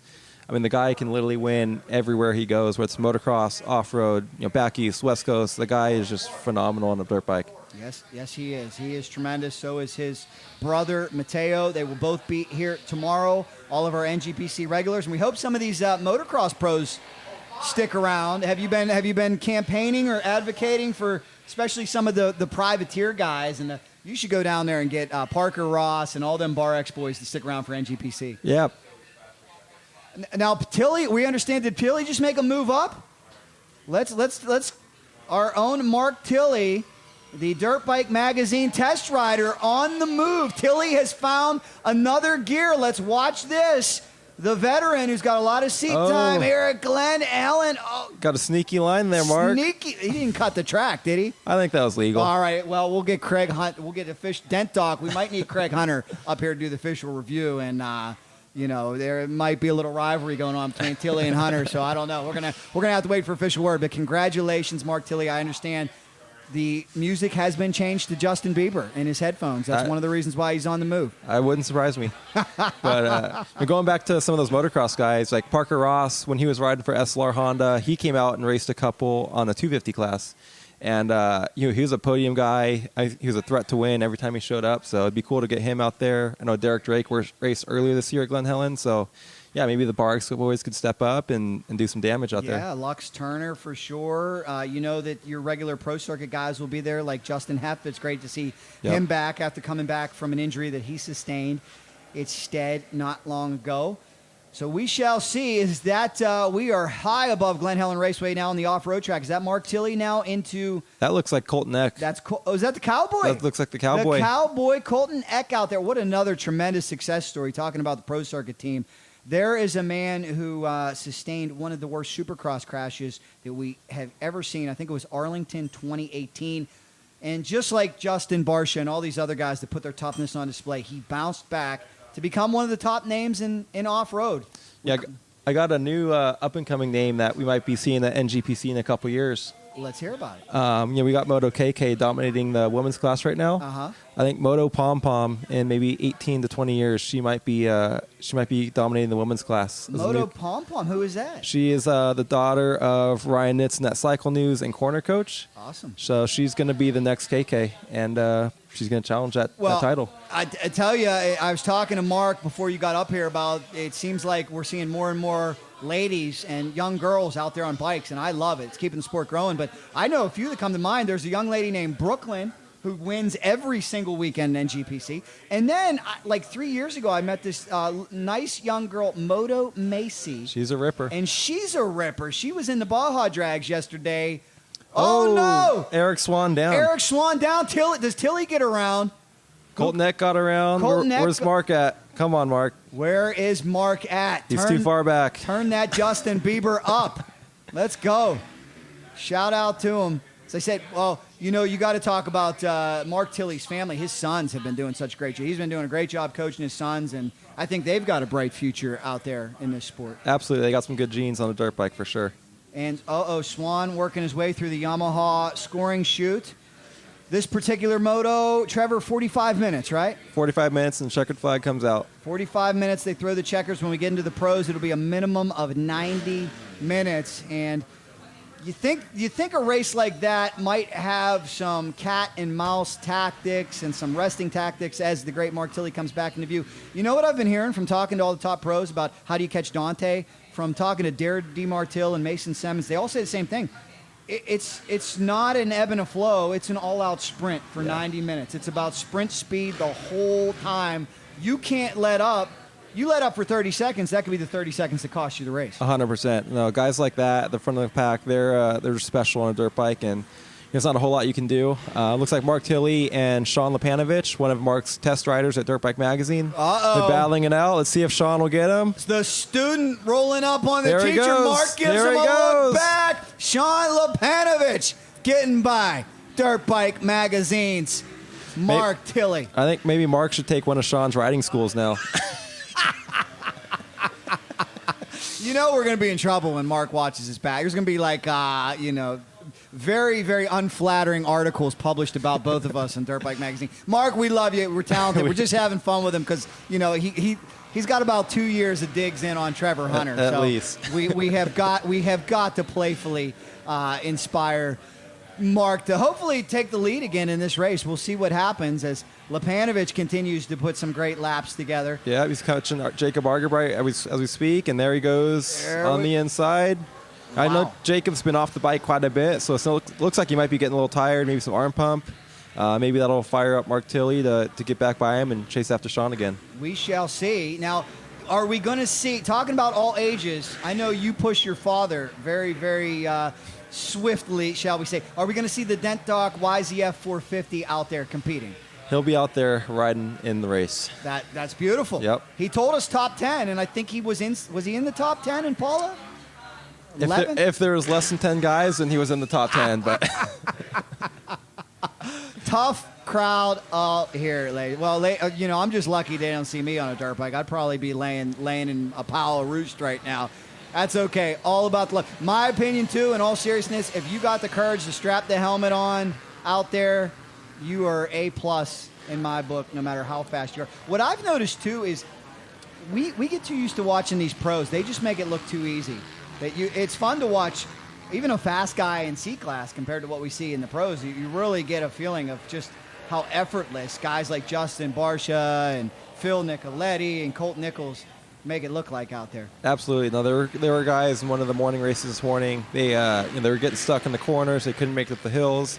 And then you watch the pros. They're scrubbing the hills. They're wide open through the corners. It's just amazing at how much talent those guys have and how fast they go. And really tough conditions that most people don't get to see often. But when they do, they flounder a little bit just because it's so tough. Yeah, because I can tell you right now, Mark Tilley, he is flying. He's absolutely flying. Compared to what we saw in our Pro Moto 1, it's hard to compete with Justin Barcia, but for the weekend warrior, for a fast A rider, he is on it. He's coming up on some lap traffic already, it looks like, as well, as we work our way through this NGPC race here on Saturday, part of Motofest. A lot going on tonight as well. A couple bands coming out. Trevor, will you be staying up for the bands? Or will you be going to bed like a good boy? We'll find out. I think vet riders are supposed to stay up later, have more fun. So maybe I got to stay up to do better tomorrow in the afternoon race. I think your dad might instruct. I don't know. Your dad told me coffee pot goes off at 5 a.m. It does. That's impressive. It does. Is that your wake-up call as well back in the motorhome? Unfortunately, yes.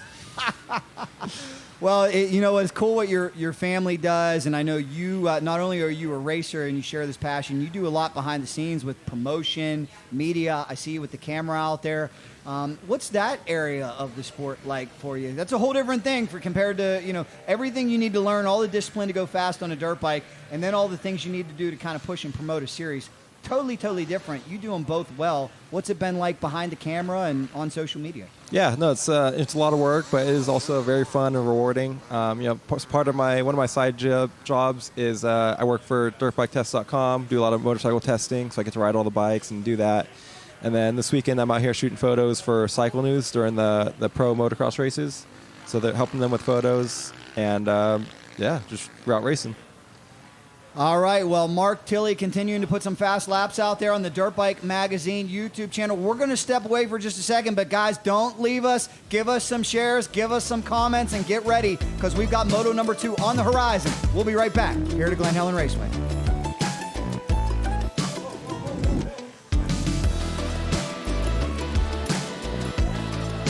We get this track set again, guys. Stay with us. We will return right after this.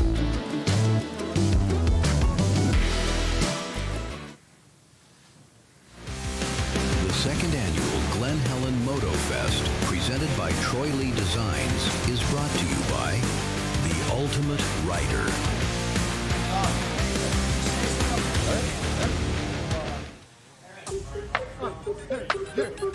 Come on, put the hands up, put your hands up, put your hands up, put your hands up.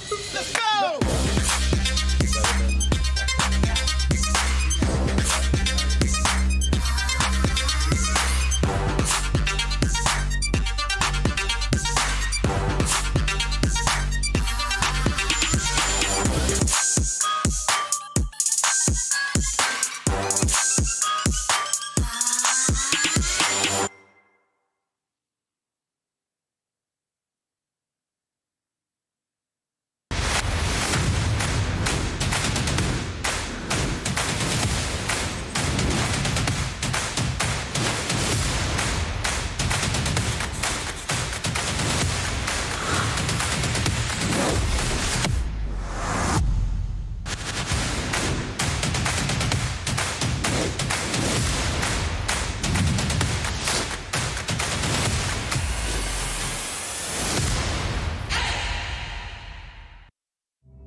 Before the gate drops, there's a moment when preparation and confidence merge as one.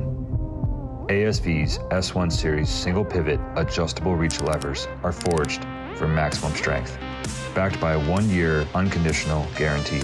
Because when that moment comes, reliability is everything.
Welcome back, everybody, to Glen Helen Raceway. Motofest continues. We are awaiting our pros for Moto number 2 of the 450, 250 showcase. NGPC out on track right now. We've got the Troy Lee Red Bull Ducati Great Escape getting ready to go off. That is an adventure ride, which is a lot of fun.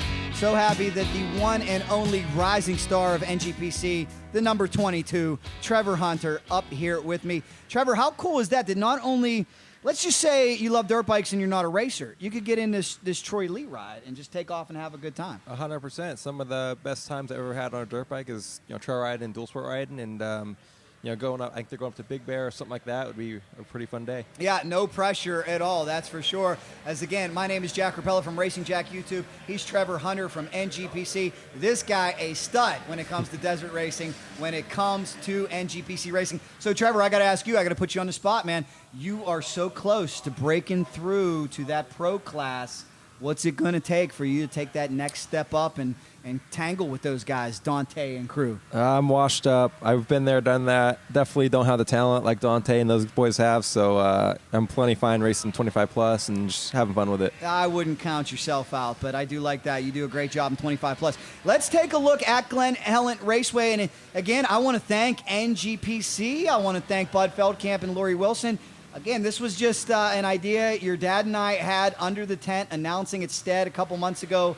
Let's team up, and looks like it has teamed up very, very well. And right now, this is the Troy Lee Great Escape ride taking off. Man, I'm getting jealous. I want to get out there on a bike.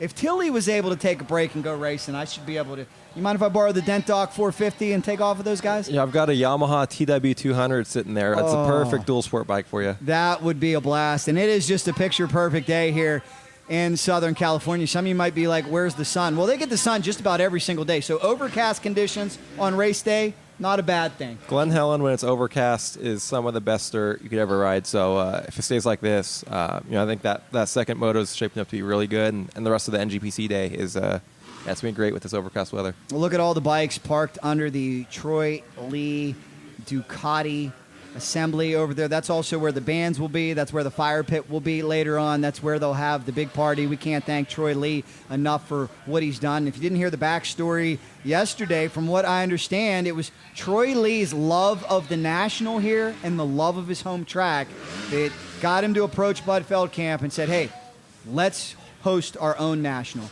And Troy has pumped so much into this, and it's become so much more than that. It's Motofest, because we're out on the road. These are street-legal motorcycles taking off for a ride. I don't know if you know much about this, Trevor. Do you know how long they're riding? I'm not sure, but typically dual sport rides are 50 to 100 miles plus, so I'm sure they're going quite a bit. I know they're coming back. They're going to have food. They're going to have live bands. Everyone that signed up for that dual sport ride, they're going to have a great time today. And here's the best part about this Southern California path: no traffic. Where's they don't want to go out on the 5 or out on the 10, but right now that is, I believe, legendary Verdamont Ranch Road heading to the correctional facility. They've got it all mapped out. Look at this turnout. This is so awesome. This is what it's all about, a celebration of motorcycles. We've got it all: high-level motocross bikes, Harley Davidsons, dual sports. We're going to do some hill climbing later on. Motofest, an event that is growing for sure. And if you've never been here to Glen Helen Raceway, put this one on your bucket list. Look at it. Certainly not your average motocross facility. They don't all look like this. They don't all have a big Hall of Fame shed where they do the Edison Dye Award and a parts supplier and places to have a great dual sport ride like they're having right now. That is super, super cool. What a ton of fun here. My goodness. Yeah, I'm a little jealous I'm not there myself, actually. I know, right? We might have to move this to Sunday next year or something to give me an opportunity. I should have brought the Hayabusa out. Do you do much street bike riding at all, Trevor? I do not. You have some friends that race Moto America and street bike racing like that, but I've never ridden an actual street bike myself, just some dual sports on the road. Well, you certainly have to say your prayers and watch out for those crazies out there, but I love it. I just turned 30,000 miles on my Suzuki Hayabusa, and there is the man himself, ladies and gentlemen. Honestly, just being on a dual sport ride led by someone like Troy Lee himself would be, just that alone would be pretty cool. No matter what the riding is, just that experience is one of a kind. How many helmets do you think that legendary man has painted in his day? Way too many, but they still come out looking great to this day. TLD, Troy Lee Designs, and he is on. I'll tell you what, I'd love to ride one of those 450 Desmo off-road bikes. May have to talk to Troy and see if he would maybe let me twist the throttle a little bit on that thing. Because I heard from Dylan Ferrandis and Justin Barcia both saying the motor on that bike is just so powerful, so strong.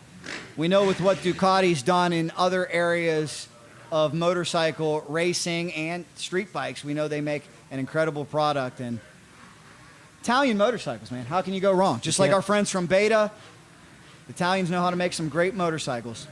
No, That's it's a beautiful looking bike for sure, and it's exciting to see Ducati coming into this space. And like we've had a couple Ducatis race with Lyndon Snodgrass, Kieran Aaron, racing NGPC, and there the Great Escape is off. The Troy Lee Great Escape, heading down Vendor Row, heading down Manufacturers Midway here at Glen Helen Raceway on Saturday at Motofest. One of the many activities that we have added. This event just continues to get bigger and badder. I can't wait to see where this event is in 4 or 5 years. Look at the pits. It's only year number 2. Some people thought Bud Feld Camp and Troy Lee were crazy last year for putting up this much money, but it is certainly working out. And hey, if this place ends up being Woodstock in 4 or 5 years, I think they'll be able to recoup that money. I think so. And that's what it's all about, getting the fans in here. Who knows? They've had some wild events out here at Glen Helen Raceway. Let us know what you think down below in the comments. We'll have to check in with you. Watching on Dirt Bike Magazine, YouTube. As I said before, we've got the big Moto number 2 coming up in a little bit, where we'll see if Justin Barcia can go 1-1 on the day, or if the Colt 45, Colt Nichols, has anything for him. And, of course, that'll set the stage for the big NGPC race tomorrow. But how fun is this? All about the love of great motorcycles as we... Yeah, that Great Escape Dual Sport, I'd be curious to see what their route is.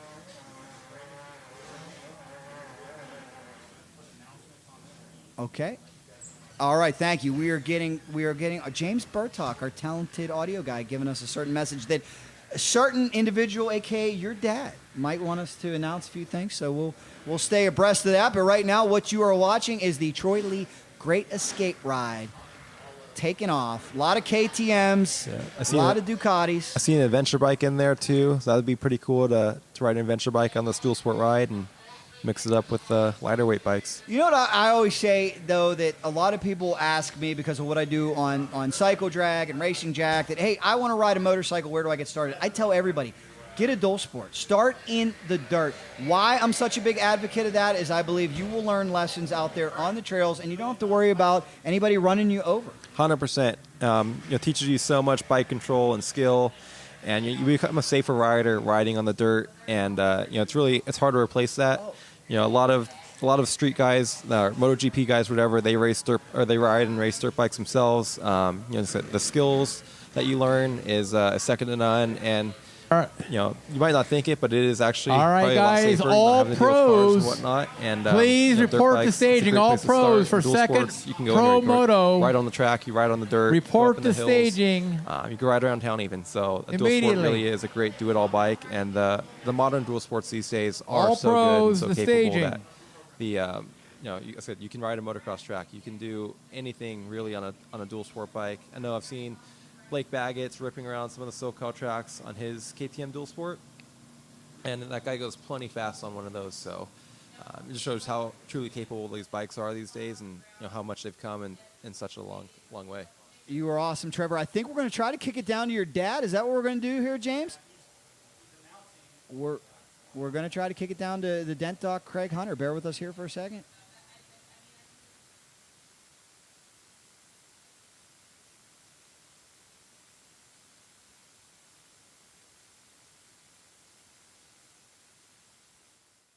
If your dad decides to jump in, if we pipe him in, we will let him. He's our roving reporter down there. I think he wanted to add a little something. You know what's so cool is they can hear us on the PA all throughout Glen Helen Raceway, and that's pretty cool. They got an awesome sound system here.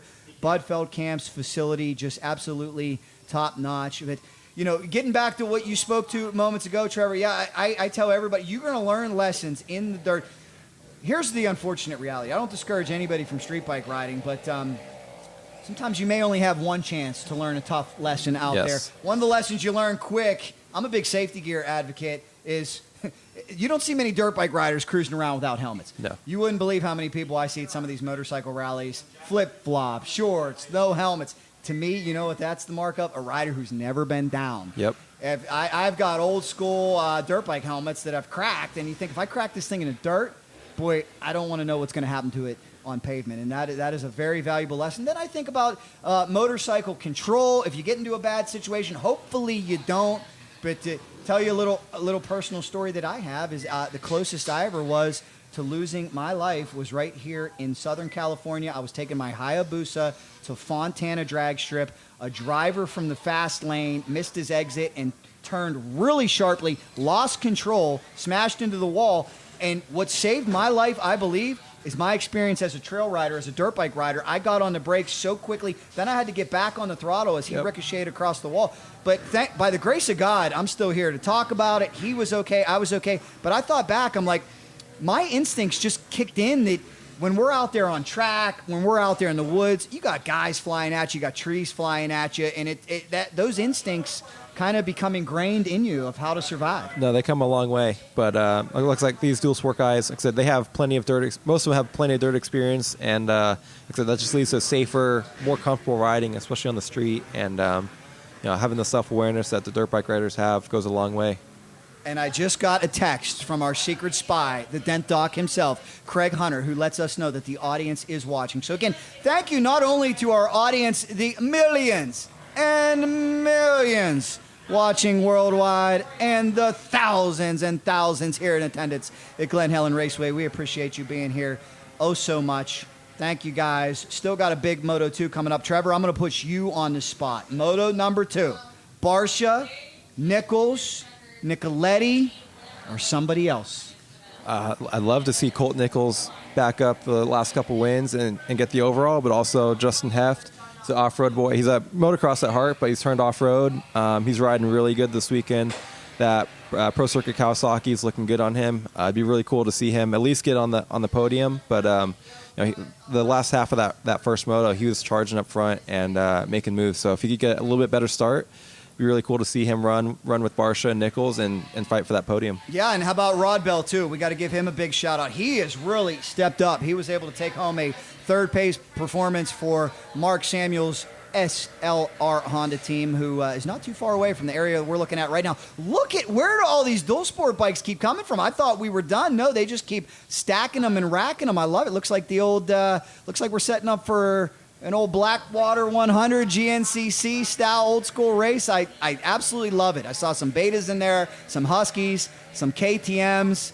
What a fun day to be here at Glen Helen Raceway. And this is what it's all about, an event where you can be a spectator and a participant. Something for everybody. No, that is. How many guys do you think are carrying some other F-bars with them on the trail? Ooh, I'll tell you, I bet Mark has been very generously passing them out, and I will tell you, that bar will fill you up. I could use some myself right now. If Mark's watching, I could use some myself. Attention, Mark Samuels. We need a mother F-bar for the great Trevor Hunter up here. He's hungry. I'm trying to do the intermittent fasting thing, so I have not eaten yet because I'm trying to be all slim and svelte like you. You're in your fighting shape over there. I'm trying to. Problems for me on the road. When you get on the road, first off, the great L&N media crew, they like to start the day with about 7 dozen good-smelling donuts, so it's really hard to resist. But I do appreciate them. I do want to shout out my boy Trevor Stewart. I don't think he could make it this weekend, but he's always a Glen Helen local, super fast. I think he's a big fan of you and your work, and it'd be cool to see him out here for the NGPC tomorrow. Mix it up with Heft and the boys. Absolutely, really appreciate him. That's for sure. Would like to see you got to empty out your whole Rolodex. If there's anybody, and I'm talking to all the viewers watching on Dirt Bike Magazine, if there's anybody in Southern California that's not here, come out tonight. Come out tomorrow. Say hello to us. Look at this. Little love to the drone. The great adventure riders throwing up the peace sign. Yep, you guys are a part of the program as well. What an awesome, awesome day. We're going to send them out on the highway here in California. hit the trails. And, something I can speak to, I've done a lot of stories this year about what's going on in the motorcycle industry. And last year, something really significant happened. Kawasaki became the number one selling motorcycle manufacturer in the United States. That was a very big deal. Talking to those guys, they said it's the small bore bikes and the dual sport bikes that have really led the way. And they said the next generation is looking for bang for the buck. Yeah, I've done a lot of the dual sport riding on some of their KLX models, and actually raced the National Harlan and Trevor on KLX 300 earlier this year, just to see how capable that bike truly is for. And at that price point, I think it's right around $5,000. That's a great bike for people just getting into it. They cruise around town. They can go into the desert, go in the mountains. That bike is very, very capable. So Kawasaki's for sure is making moves. They have great motocross and off-road bikes, but yeah, they have the adventure bikes and the dual sport bikes. Now, this announcement may not be germane to everybody watching worldwide if you can't get here, but it's one I got to make anyways because I love me some Pastor Jay, our official chaplain here this weekend, who prays with so many of these racers. Well, guess what? 6 p.m., Pastor Jay, going to have Moto Church open to everybody down there at his trailer, at his tent, at his camp. That's on Manufacturers Midway. Stop down and see him. Pastor, what we may even have to do is get Pastor Jay up here to send a special message to the worldwide audience. In fact, everybody watching on Dirt Bike Magazine YouTube right now, why don't you drop your location? Let us know where you're watching from. We'll do a little roll call. I'm going to have to pull up the comments and see exactly what's going on. I uploaded a video this morning on Racing Jack YouTube where I was able to see some of the pros out there. Colt Nichols and Justin Barcia just flying. Phil Nicoletti flying. It's amazing to watch those guys fly. But let's see. I know we had a big audience, 4,000 people watching right now on Dirt Bike Magazine, and I do appreciate all the comments. Shout out to Rimshot, Wheelie, Wild and Fast, Brock Baker, Superjet, Bugsby. They're all watching us right out here. Let us know your comments as Wild and Fast checks in. We got Levi 50 checking in from Texas, Brock Baker checking in from Virginia, Ace Monkey Maker from Florida, Avocado from Vista. You guys are all there. You guys are awesome. In fact, I'm going to drop a comment in there as well. How about that? We appreciate you guys watching us. Yeah, and I'm looking out the window right now at the track, and I see legendary photographer Mark Correa out there. He's been covering the sport for who knows how long, 40, 50 years. That guy has seen every single rider. He's been everywhere. He's been covering the sport for decades, doing Cycle News, Dirt Rider, Dirt Bike Magazine.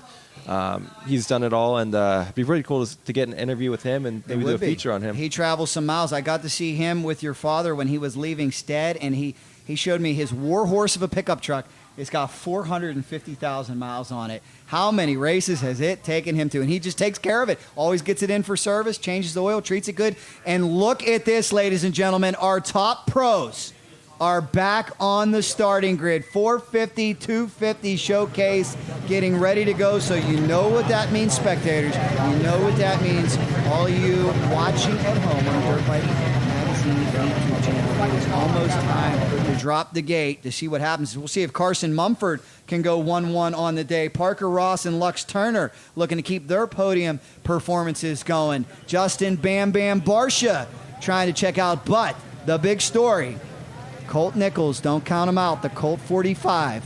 He has won every single overall here at Motofest, looking to go a perfect 4 for 4. As we send more Troy Lee, great escape riders, out and away. This is so cool. They just keep coming. I don't know where they're coming from, but they're going. I'm still interested to see who's going to do the Harley hill climb later on tonight. I think Racing Jack should make a run at it. It's got to be the right kind of Harley, that's for sure. I mean, that's you go get a new CVO for $50,000. You don't want to drop it. You don't want to put any dents and scratches in it.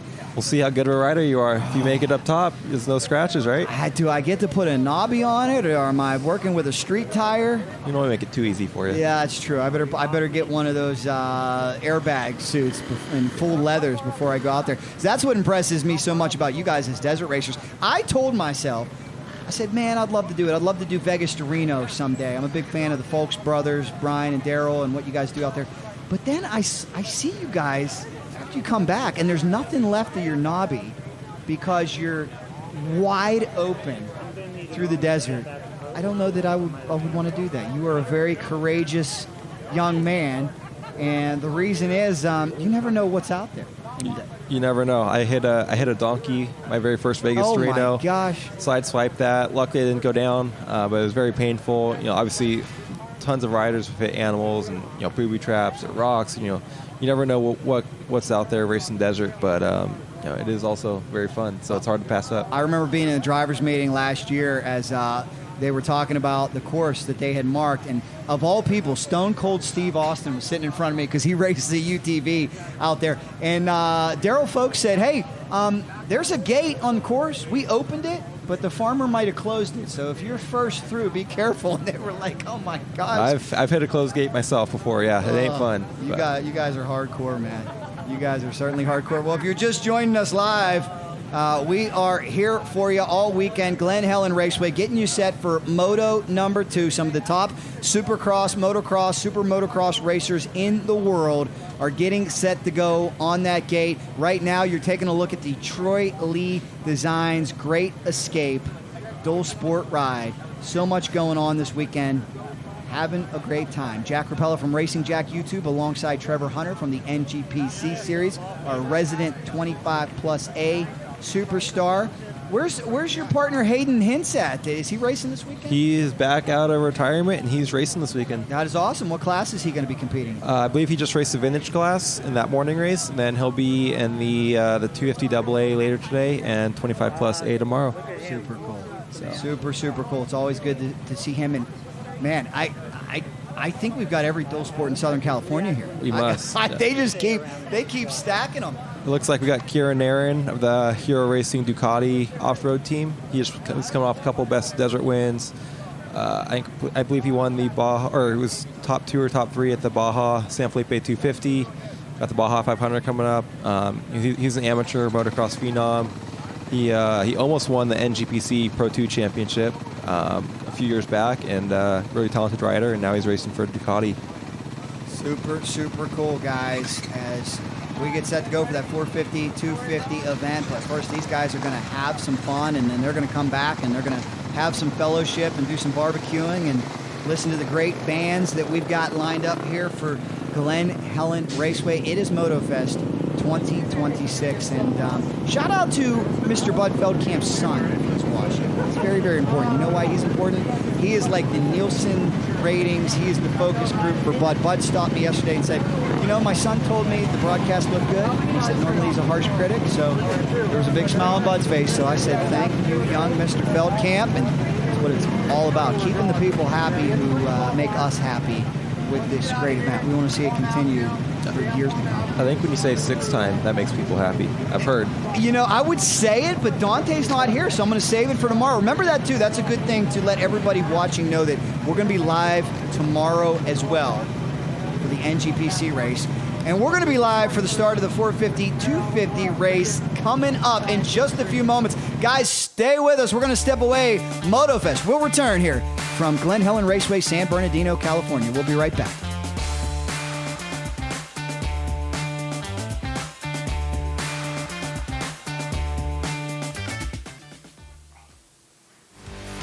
The second annual Glen Helen Motofest, presented by Troy Lee Designs, is brought to you by Mother F Foods.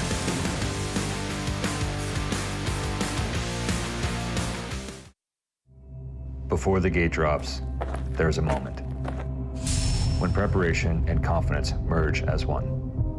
ASV's S1 Series single pivot adjustable reach levers are forged for maximum strength, backed by a 1-year unconditional guarantee. Because when that moment comes, reliability is everything.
three. Come on, put the hands up. Put your hands up. Put your hands up. Put your hands up. Let's go.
Welcome back to Glen Helen Raceway, everybody. It is time for our main event. The 450s, 250s, ready to go. It is Moto number 2 of the showcase here from Motofest, Glen Helen Raceway, San Bernardino, California. Jack Korpela here with you. I want to thank Trevor Hunter for stepping in. Guess who's in the booth with me now? Number 95 on a Kawasaki. We saw him moments ago, the one, the only Mark Tilley. Congratulations, Mark. We saw you sustained a couple passes. There were some guys putting it on you, but then you made a couple passes. Yeah, it's trying to. It's a little bit different when you come straight from the booth, get your gear ready, and the bike's sitting there ready for you. So it was fun. I mean, the Prairie Dogs are NGPC, the whole crew. The course out there is brutal. Yeah. It is, and now that I'm gonna, it's kind of crazy to where now I can see what these guys do. The Moto is epic. Like, it is so good. It's hard, but it's really, really good. Yes, indeed. Mark Tilley stepping in once again. Yeah, he's loving it. He did a great job out there. Guys, let him know in the comments. Dirt Bike Magazine faithful. He did a great job. I do got to ask you, though. Trevor said you were listening to Justin Bieber in your headset there when you were making those passes. His later years. Okay. His later years, his harder years, not the pop. The kind of the stuff that he's doing now was what I was listening to. So, whatever gets you moving. I definitely wasn't I wasn't doing the Swiftie, that's for sure. Well, you did a great job. Speaking of Justin's out there, we moved from Justin Bieber to another Justin, and that's another JB, Bam Bam Barcia. Can he do it again? He has won 2 motos so far here this weekend. Moto number 2, I think it's going to be an epic battle between that man, Bam Bam, and Colt Nichols is going to want to defend his crown. Yeah, I think see what those Justin said on the podium, that he was going to go do some minor adjustments to the bike and get it to where he's got a little bit more comfort in that second moto. So see if they go the right way with getting that comfort or not. But yeah, Colt's coming for him. Colt's going to put it all out on the line right now. And then we might have a spoiler come in. Derek Drake might come in. There's some people that can come in. I mean, those ruts are ridiculous. Like, we came out of that little scoring chute right there, and they're fork deep for sure. Like, it's pretty amazing that these guys can go this fast on a course like this. Glen Helen providing a national caliber, worldwide caliber. I mean, I've gotten to ride all over the world, and I haven't seen Glen Helen like this in a long time. It's impressive, and the feedback has been phenomenal. And there is the man, affectionately known as Colt 45, Twisted T, factory Suzuki backed. He is here to defend his crown. What a great story that I mentioned yesterday, that I talked to Phil earlier. I talked to Colt, earlier this year. Didn't think he was going to make this race. He talked with factory Suzuki, and they said, hey, if you can transport the bike from the Supercross finale to Southern California, it's all yours. He put it in the back of his pickup truck, and he's making the trip pay off here this weekend. Winner yesterday went 2-2 to get the overall. He's got a 2 on the board so far today. May need a 1 to get by Justin Barcia. Yeah, he's going to need, he's either going to need to flat out beat him, or he's going to need to be there to be a mistake from Barcia to get that win, because he definitely has to finish a spot better than Barcia for sure. A lot can happen. Will Filthy Phil Nicoletti be able to have another phenomenal start? And run top 5 like he did here in Moto number 2. We'll see who steps up. Are there any unsung heroes ready to go? How about Josh Mosman, who unfortunately had a bobble? Could this be his Moto to, you never know when he's going to get out there and rip a whole shot. Well, and we're sitting here talking about the 450s. We got to remember there's 250s on the line too. 250s so as well. What are those 250 guys going to do?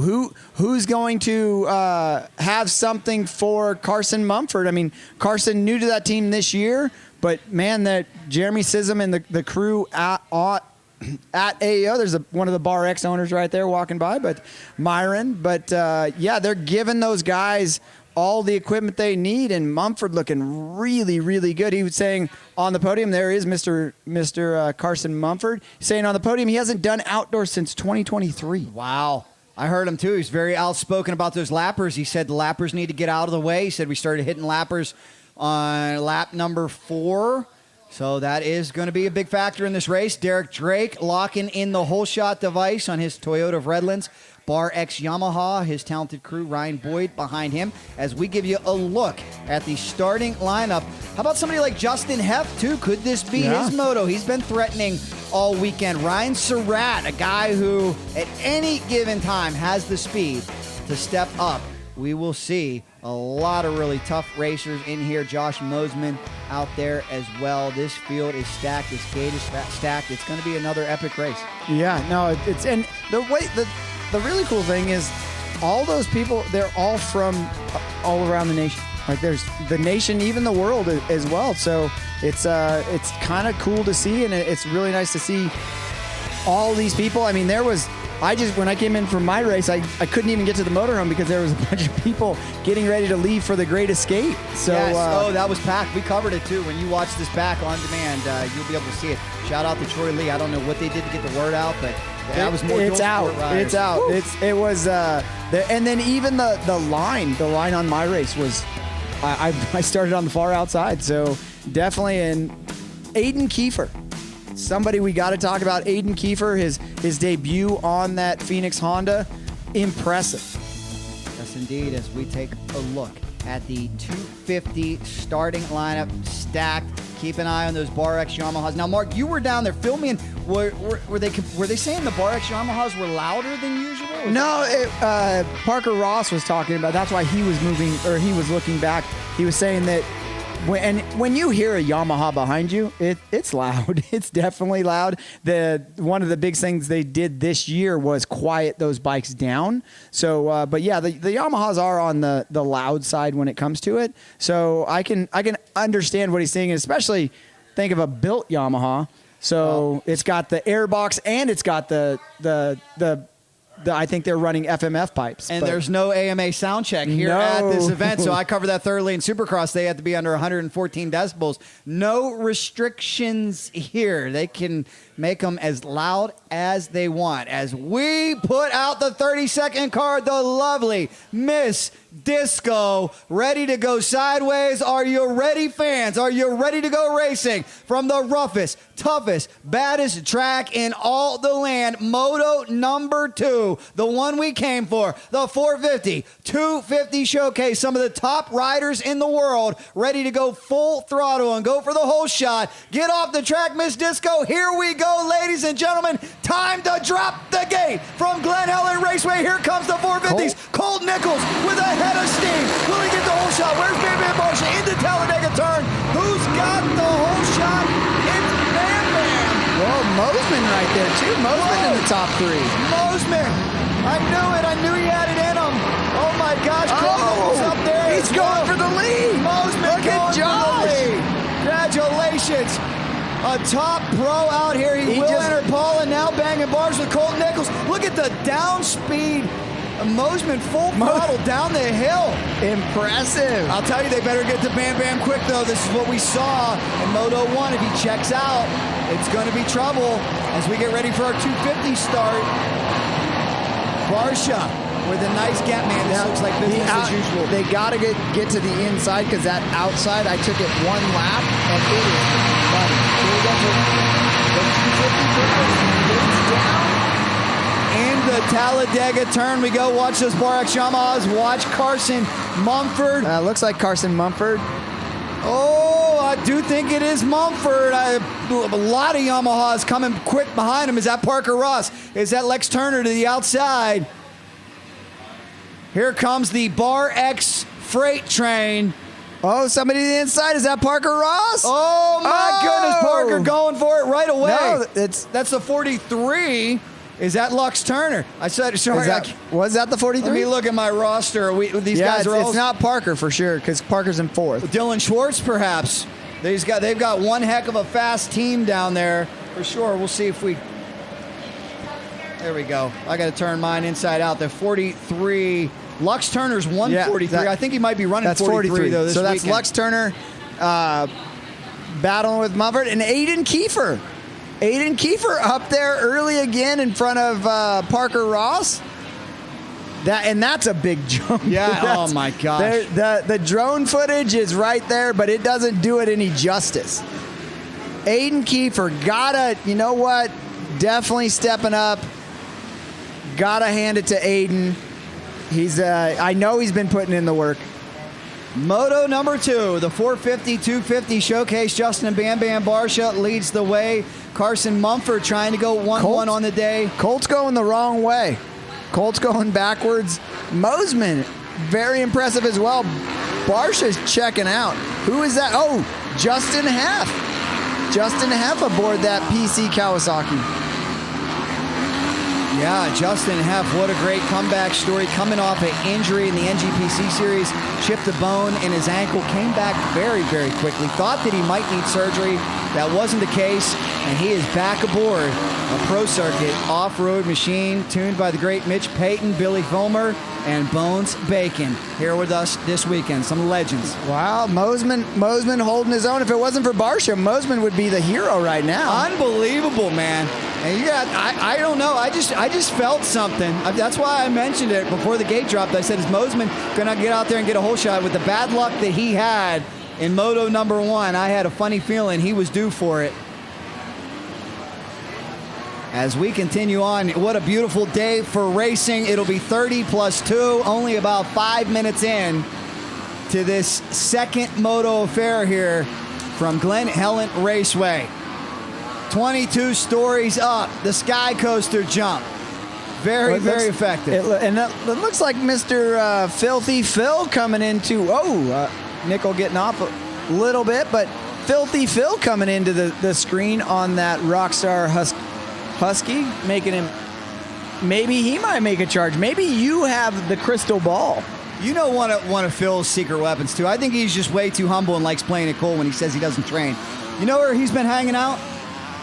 Club MX. Yeah. If you hang out at Club MX, with guys like Chad Reed and all the bad hombres they got Brayton there all the time? Doesn't he talk about being there all the time? I think it's like, it's just like that's religion. You have got to be in shape to hang out at Club MX. Man, Mumford is checking out. Wow, Mumford.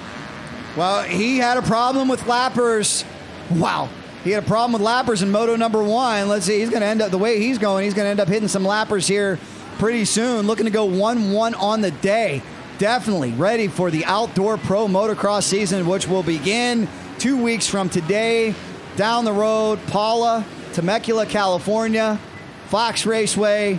These guys getting tuned up, dialed in, and ready. Mumford looks dialed. Yes, he does. And he was saying that he's actually had some time to do some testing because of West Coast Supercross and having a break. Looks like Nichols starting to make a charge back around Heff. Maybe he's finding some lines, going to the. And where is Bam Bam Barcia? He's gone.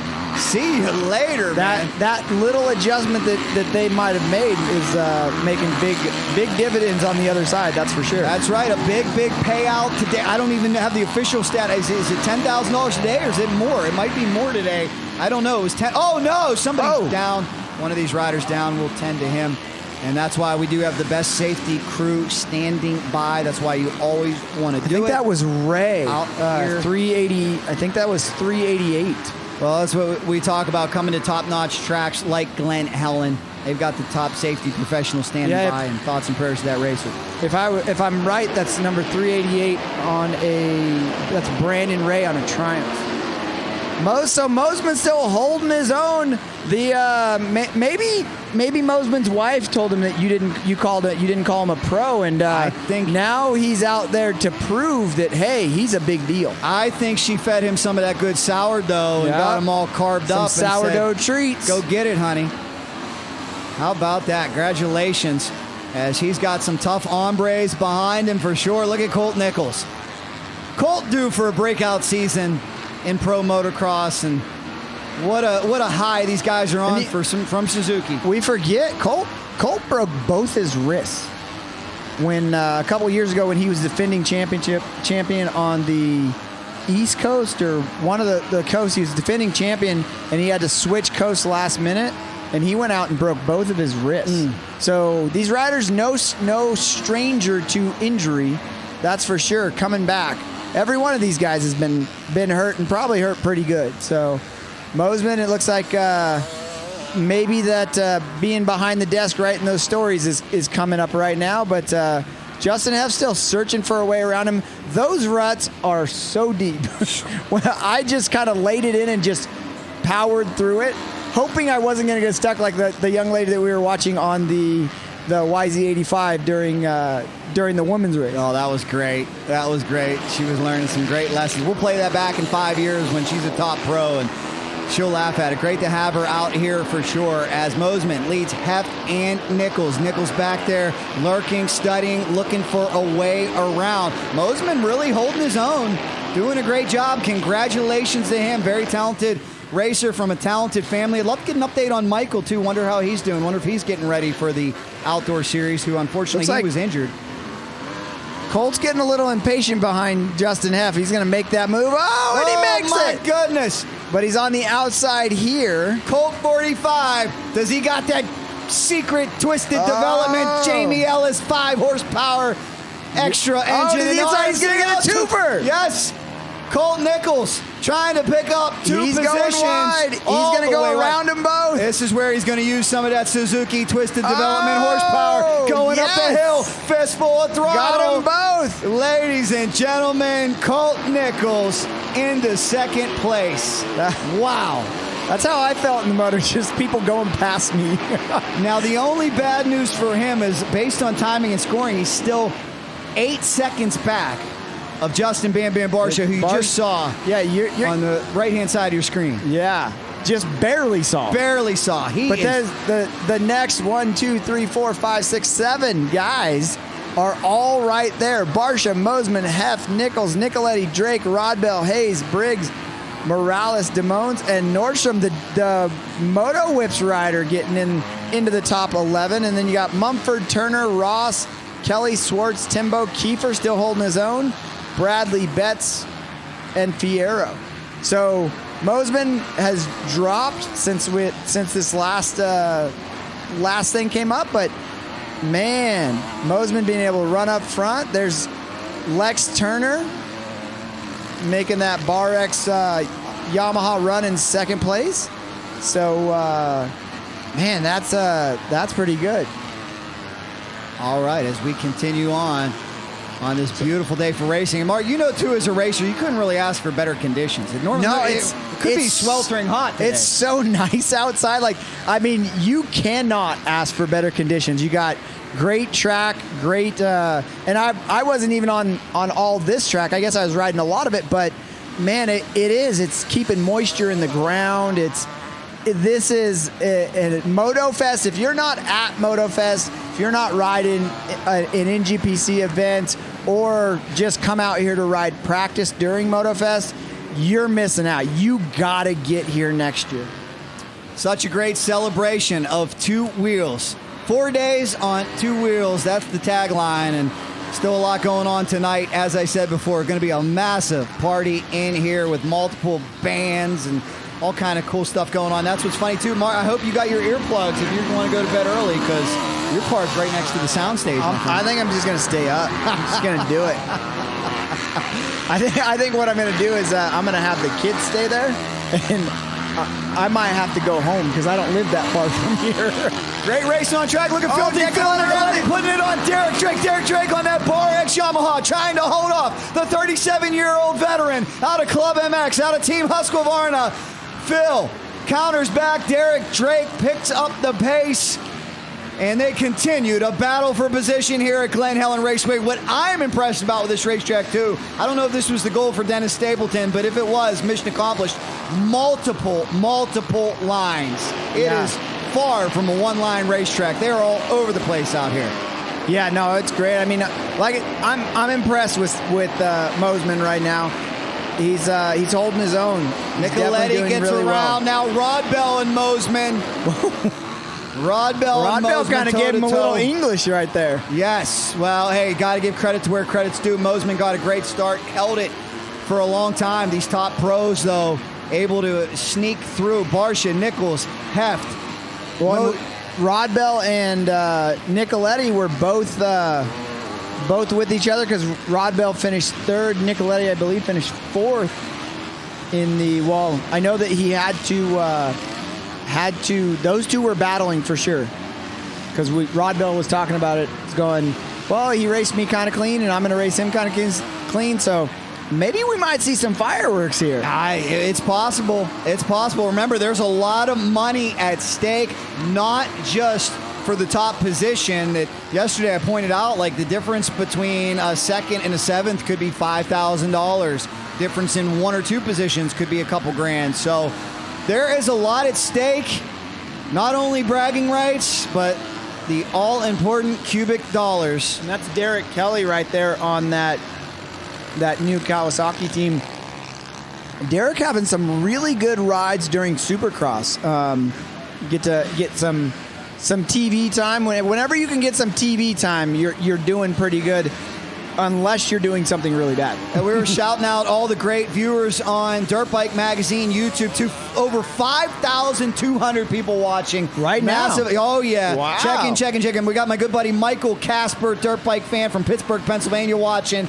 We got Superjet 113 watching us. Bugsby 58. You guys are awesome. Thanks for being in the chat out there and letting us know where you are watching from. Big audience, though. And you know what I think that speaks to? That speaks to all the enthusiasts wanting to know what's going on in the world of high-level motocross. Yeah, like you were saying, we've had all kinds of Supercross coming on, and then we have a weekend off, and everybody wants something. It's like a drug; they got to have it, I guess. I'm not complaining, that's for sure, because I need that same drug. Amen. We love it. We absolutely love it, ladies and gentlemen. Moto number 2 of our 450, 250 showcase. Mumford, Turner, Ross, top 3 in the 250 category. Justin Bam Bam Barcia. What an inspirational tale he is as he continues to lead the way. Yeah, just great racing all the way around. And again, you have a lot of local teams, like the Bar X team, out here in full force. Not only in the 250 class, but also in the 450 class. And then you have the SLR team. It seems like those guys are always at the front, no matter what. No doubt about it. We got somebody checking in from Germany on the live chat. How about that? Worldwide audience for you. Must be a Ken Roxon fan. And there's the man. There's the man. We haven't seen him much, but again, ladies and gentlemen, I just want to talk about this got to be, I don't know if there's any magazine editors next to me who write stories, but this has to be one of the most inspirational tales of the past decade. A man who potentially thought his career was over on January 10th, 2026. Horrific crash, A1 Supercross in Anaheim, where the race was stopped for several moments.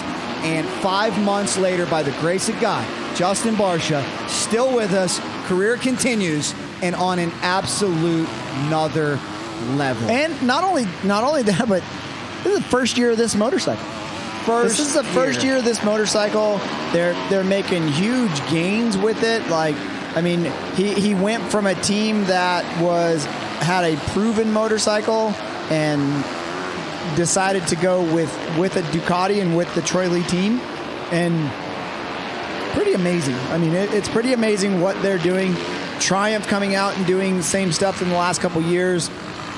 I love it. Like, it gives us more and more options to be able to ride dirt bikes, and there's a lot of stuff coming down the road. I heard that Beta has a 250 that they're going to go motocross racing with next year as well.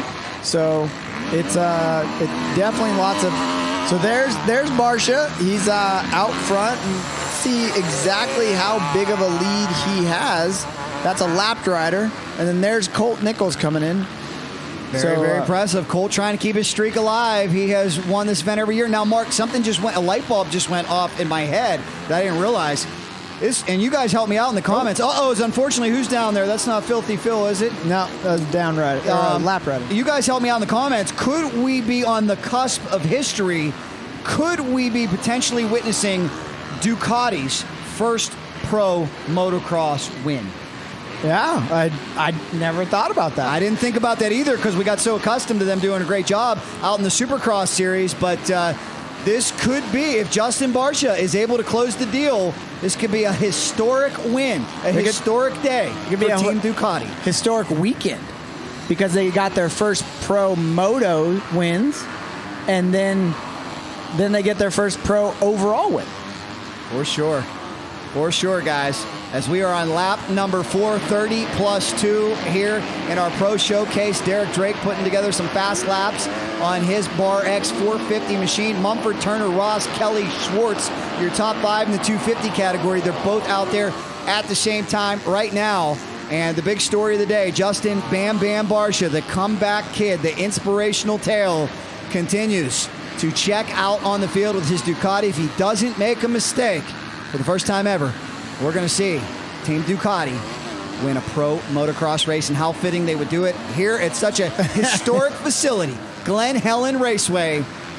And just happened to be at a race that is Troy Lee Designs a huge sponsor of. So really cool to see all the way around. So maybe this will get more and more pros out here.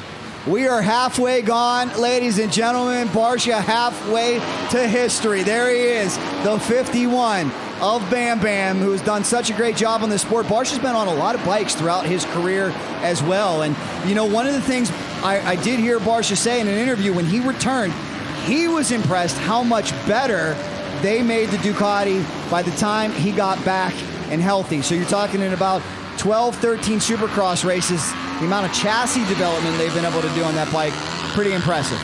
Yeah, and that's all Dylan Ferrandis. Well, Dylan and a guy that people might know, Mr. Antonio Caroli, but it's that's what happens when you're racing. When you go racing, you learn a lot in a very small amount of time. And the team, our fearless leader here, Mr. Aaron Kennard, was telling us that the Ducati team is a lot of people that worked for the Geico Honda team. Wow. So they're all very, very knowledgeable, and I think Factory Connection doing a huge part in the suspension on these bikes. So it's just amazing to see him progress.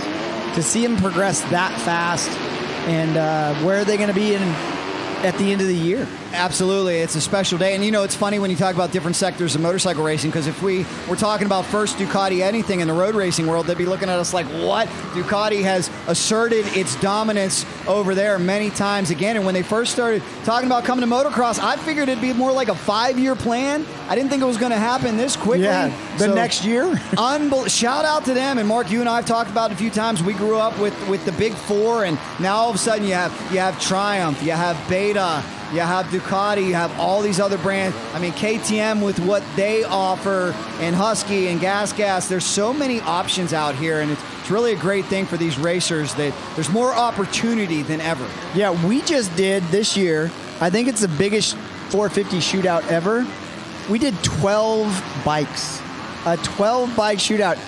It's a huge process just getting the bikes in one spot at one time. Like, I don't want to do it again. I love it because it is definitely job security. But we had all of the motorcycles that you've seen out here, and then we had a Covey 450. Wow. From China, the first Chinese motorcycle to be included in a 450 shootout for Dirt Bike Magazine.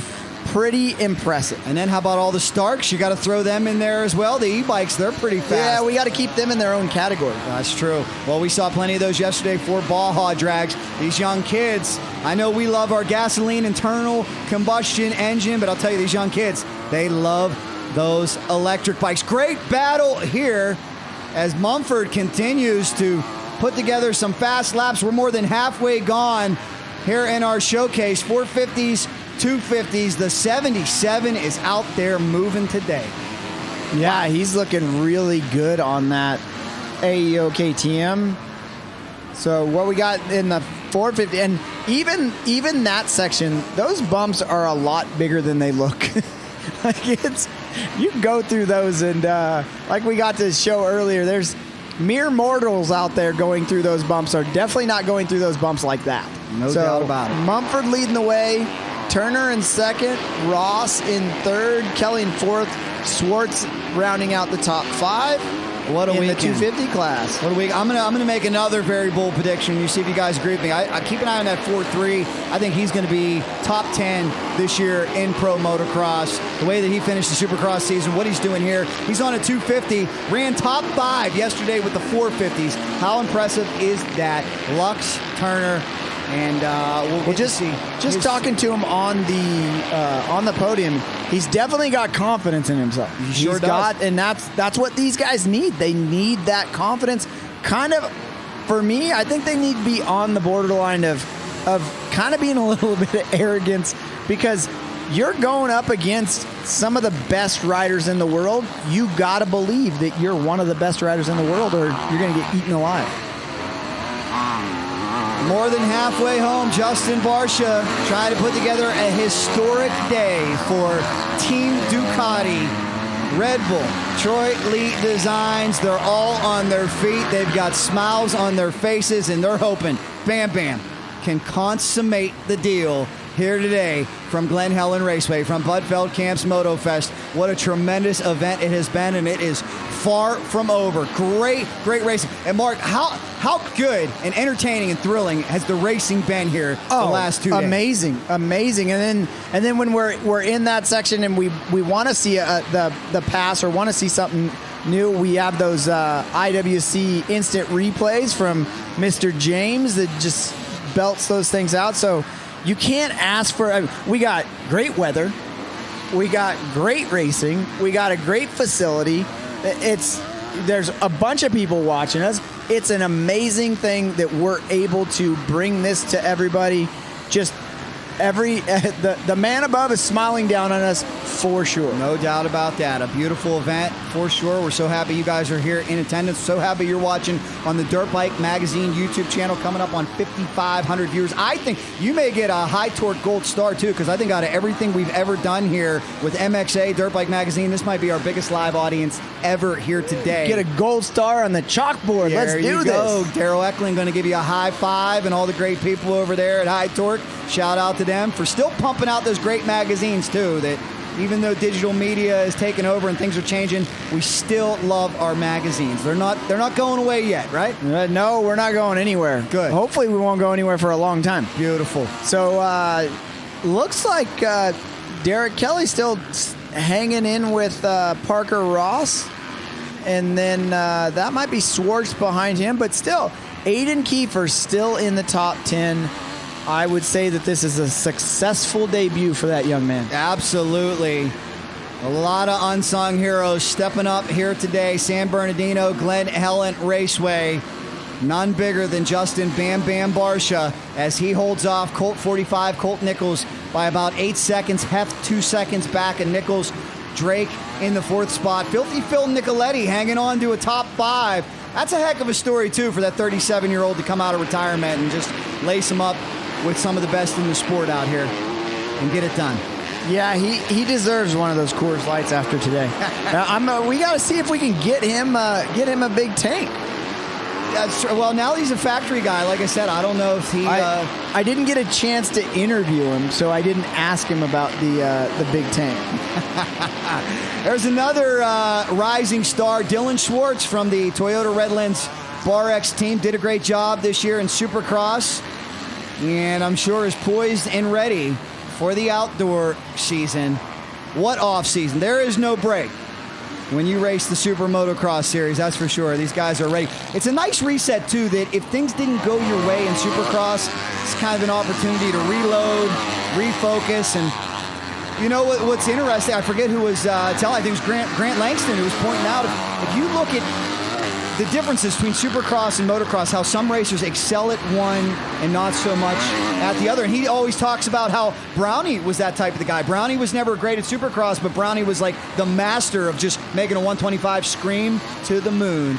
Out here in outdoors, you look at a guy like Cooper Webb, same thing. Maybe never really loved the outdoors, but such a great Supercross racer. Yep.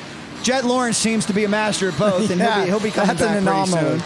But, Well, and you know what? Hunter's good at both. Hunter is really stepped up this year. And I got to say, having Hunter Lawrence and Ken Roxon represent the moto industry in the championship fight that we saw, it made me proud to be part of the moto industry. It was pretty amazing. So shout out to both those guys, just doing amazing things for our sport. Well, what I shout out to them too, they're really nice individuals. I've had a great time interviewing them. You learn a lot as a member of the media interviewing different racers. Can't say a bad thing about either Lawrence brother. Great guys. Can't say a bad thing about that man, the 5'1", Justin, Bam Barcia. Always fun to hang out with, always fun to talk to. Loves this sport through and through. Great family man, and right now he is putting on a clinic on his Troy Lee Red Bull 51 Ducati, trying to go 1-1 on the day as we close in. Less than 2 laps to go. Barcia about a lap and a half away from history, and there will be a big party down in the Ducati trailer tonight. No doubt about it. Maybe they knew. Maybe they knew that this would happen because they are having a big party. No matter what, they are having a big party, but that party is going to be a little bit more festive now. That's confidence for you. Plan that championship parade before the season starts. But again, I just am so. Oh no! Oh! Do we give him the announcer's check? Barcia down! Barcia down! Where's the Colt 45? Here he is. Hold the phone, everybody. This is why you don't count any chickens before they're hatched at Glen Helen Raceway. We've got lappers, and we've got the Colt 45 who just got the gift that he had been waiting for from the Glen Helen gods. This one not over yet. We got a lap and a quarter left to go, and my goodness, for the second consecutive day, the Glen Helen Phantom Hole reaches out and gets Justin Barcia. This one's not over. Man, we were already talking about that. I hope there wasn't PA up there. Maybe he was listening to us on the speakers and we spooked him. We're talking about the Ducati party. Colt Nichols says not so fast. Colt's been charging because he was already making up time. We need to go back and look and see what happened to that. But yeah, Colt got a huge shot of adrenaline just right now. Yeah. And you know he's definitely going for it. Well, he not only sees that Ducati, he sees a big dollar sign. That's $10,000 in front of him. If Colt can figure out a way to get past Bam Bam. Here we go. We're going to see what happened. These are these 180 turns that track designer Dennis Stapleton said he changed. A lot more finesse. Normally these are very fast turns. He made them tighter. There's a lot more loam there. There's a lot more loose dirt. And Bam Bam goes down. Great job of recovering by Barcia. He could have lost the lead there, but Colt pulled up on his rear fender, and we got a fight to the finish. This is it. Wow. Final lap. Barcia leads Nichols by about 2 seconds. More excitement than we thought we were going to get, as it looked like it was a foregone conclusion. It looked like Barcia was out of here. But now take me inside the mind of a racer. Barcia just made a big mistake. Colt's breathing down his neck. How do you shake that off if you're Bam Bam? Yeah, you got to shake it off and look forward. You can't think behind you. It's way easier said than done, but he's got to go back in. He's got to... Now lappers coming into play. He's definitely got to put that little mistake out of his mind. You know, when he goes back around on that lap, I would be thinking about what I did. Yeah, because he might not know exactly what he did, but Colt is full charge. He's full charge. He's there. He's hoping for a lapper to get in Barcia's way or slow Barcia down a little bit, but he's full charge right now. He's He's redlining it, that's for sure. Yes, he is. He's got that twisted development factory Suzuki hot rod screaming up and down 22 stories of Mount St. Glen Helen. Look at the lead evaporate. Justin Barcia, it was down to a few bike lengths there, skies it out. Does Colt Nichols have any tricks up his sleeve, or are we watching motorcycle history here at Glen Helen Raceway? Are we watching Ducati's first pro motocross win? A little bit more excitement than we bargained for as Barcia tries to get through this thing cleanly. Colt Nichols counters back, giving it everything he got. Yeah, he's charging. He's whipping that bike sideways, trying to get it back down on the ground. Now this section, Barcia is the only one doing that triple, so he's making up a little bit of time, but there is lapped riders in front of him. Oh boy. And I don't know. Boy, We might be coming down to a 2-lap signal here right away, but we're seeing what our finisher is as we look out the window, but unbelievable, ladies and gentlemen. The blue flag waving, telling those lappers, get out of the way. What a battle here between Justin Bam Bam Barcia. 2 laps. 2 laps. Okay, so we got notice it was.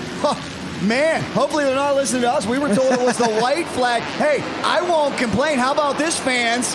2 more laps to go. That changes everything, Mark. That changes absolutely everything. Heart rate through the roof for both of these guys. Unbelievable.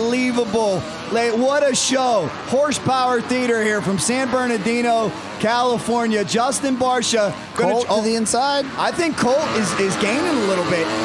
I think he is. And remember this, guys. Let's fill you in with the story. Colt Nichols showed up here last year, won every showcase race, walked away with $20,000, put it into his investment account for a rainy day. Shout out to you, Colt. Didn't think he was going to compete this year. Told me at press day and Supercross in Philadelphia, don't think I'm going to make it. My team is not big on it. His team tells him, if you get your bike from Salt Lake City to Southern California, you can race. He did just that. Showed up in his own pickup truck, brought his Twisted Tea Suzuki here to Glen Helen, and he is trying to keep his perfect streak intact on the heels of his good buddy, his teammate, Ken Roxon. Well, and here we go. The championship. Tight turn at the top. 2 lapped riders. No.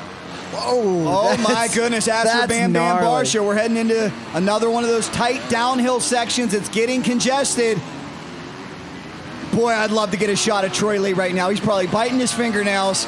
All those guys from Ducati, all the brass here. Barcia feeling good, airing it out, trying to get Ducati their first pro motocross win.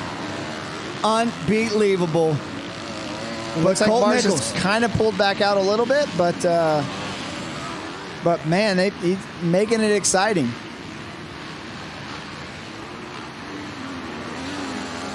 What an epic race we are watching here, ladies and gentlemen. Still about a lap and a quarter left to go. Does Colt Nichols have an answer for Barcia?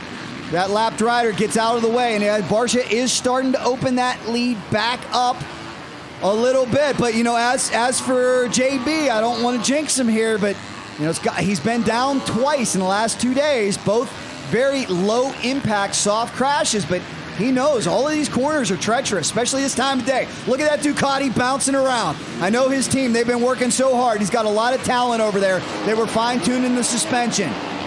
Looking over every nut and bolt of that 51. Here comes the white flag from Melissa. It's 1 to go. Can Justin Bam Bam Barcia hold off the Twisted Tea Suzuki of Colt Nichols? Nichols still has him in sight. We've got lap traffic on the horizon. My goodness. Last lap. Oh, Barcia, I'm telling you, losing traction a little bit. What happened to Dylan Ferrandis yesterday? We saw him just totally spin out. Again, if you guys are just joining us, they spent 9 days moving dirt, changing the face of Glen Helen Raceway. That's why it's so loamy. That's why it's so soft. Looks like a farmer's field out there. Looks like we're racing in the Midwest. Normally it's hard packed and slick here in Southern California, but Justin Barcia dealing with it. More lap traffic to contend with as he heads up on the steeper, improved Talladega turn. And then Carson Mumford continues to lead the way. in our 250 category, not too far back of Barcia. But my goodness, does Colt Nichols have anything for Bam Bam? What a great race we're witnessing here at his Motofest second annual.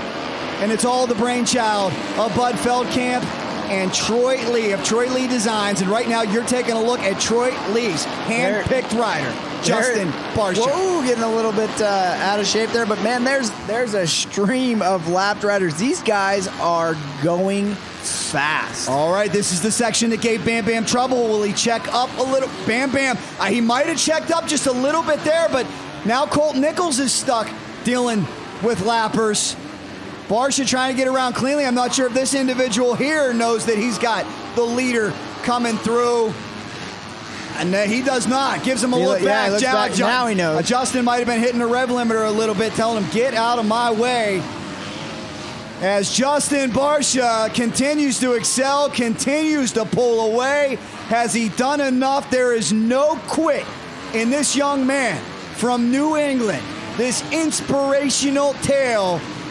This man who has inspired a generation of dirt bike racers to never quit, to never give up, to never stop pushing. Justin Bam Bam Barcia with the Desmo 450, the Troy Lee designed Red Bull bike, into the final few corners. Ladies and gentlemen, we are watching history, the 51. A big round of applause.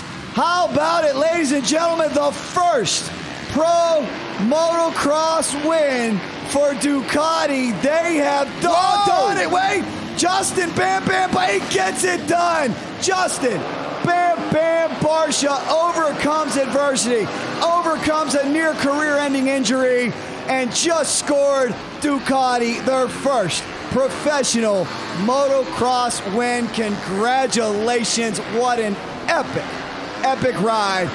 Colt Nichols, nothing to hang his head about. 2-2 on the day. He will take home a second. And it looks like we've lost track, everything behind us. Yeah. So Justin Heft, I think Heft up the third according to live timing and scoring. Mumford trying to bring it home here in the 250 category. Mumford, Turner, Ross, Schwartz, and Kiefer. I think Kiefer finished 4th or 5th. 6,000 people watching here on the Dirt Bike Magazine YouTube channel. You know how you're a big star in this sport too? If you're not here and they're still talking about you, half the comments about Deegan, about how he needs to beat Deegan in the comments. Danger Boy lives in the comments. Mumford takes the win out there. You know what? I'd love to see. And Team Bar X. I think Bud Feld Camp's got to put a call into the great Brian Deegan, Hayden Deegan. I'd love to see them here. Lux Turner does a great job on the 4-3. Tremendous performance for him and Bar X team. Parker Ross as well. True podium performance. Mark Tilley's going to head down and talk to our podium finishers. But there you have it, ladies and gentlemen. Everybody watching live, everybody here in attendance, you have witnessed history. Ducati's first professional motocross win with Justin Bam Bam Barcia. So much to talk about. Such a special day. My goodness, what a great event. Motofest. Barcia from New York. No doubt about it. Getting it done. Stay with us, guys. We'll be back to talk to our podium finishers right after this. Here from Glen Helen Raceway.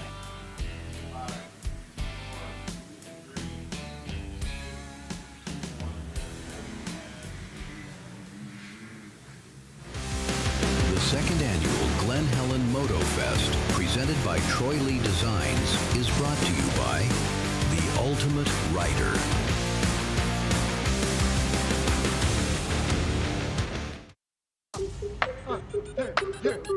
Come on, put the hands up, put your hands up, put your hands up, put your hands up. Let's go!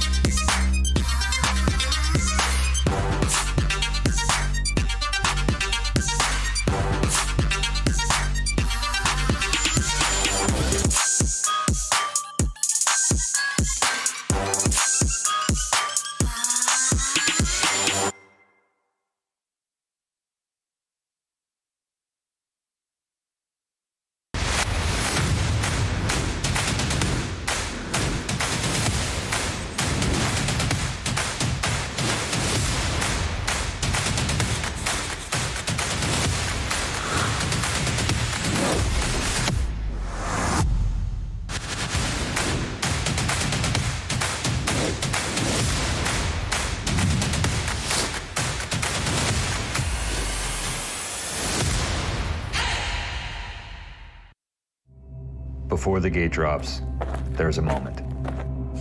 When preparation and confidence merge as one. ASV's S1 Series single pivot adjustable reach levers are forged for maximum strength, backed by a 1-year unconditional guarantee. Because when that moment comes, reliability is everything.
So we're down here in the pits. We came across Mr. Samuels. Now, I know filming's over, but Ultimate Rider, the Ultimate Rider, what is it? Yeah, the Ultimate Rider. It's literally a reality TV show of 16 contestants that battle it out for 2 weeks.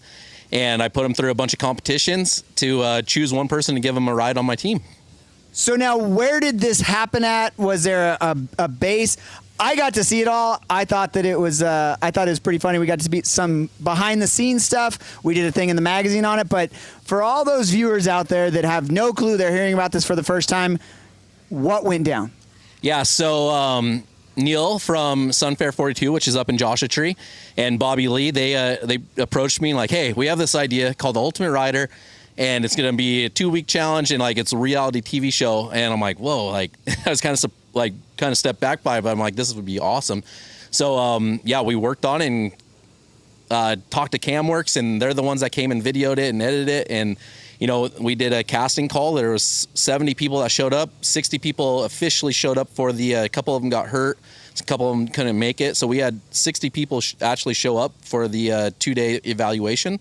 First day was like a American Idol style, where they walked through the stage, did a one-on-one interview with us three, and then the next day was riding evaluation. From there, we chose 16 people. They moved into a badass house 5 days later, and the competition started for 2 weeks. And we did a bunch of different things, from some off-road, motocross, start challenges, a sand track deal, a Grand Prix. Like, we did a bunch of different challenges to come up with the Ultimate Rider. And at the end, I chose one person to give the opportunity to.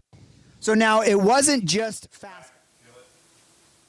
All right, and we are back. Big thanks to Mark Samuels, the Ultimate Rider. I think the Ultimate Rider here today is none other than Justin Bam Bam Barcia. Congratulations. Man, what a comeback performance. What an inspiration. And how about it, guys, for the Troy Lee Red Bull Ducati team, the first win for Ducati. So awesome. Let's send it down to Mark Tilley. He's got our podium. Okay, Jack, we're down here on the podium with the man himself, Bud Feld Camp, and he's going to issue some big-time dollars here right now. Third place, $5,500. $5,500 for third place. Second place, $6,000. Thank you. You bet. First place, $10,000. These trophies are from Troy Lee, original art from Troy Lee. So hold the trophies up.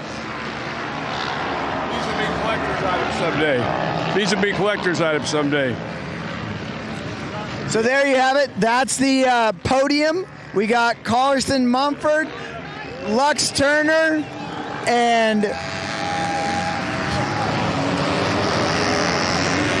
okay, now we're going to get these guys off the podium, and we're going to re-rack them, and we're going to bring the 450 guys up.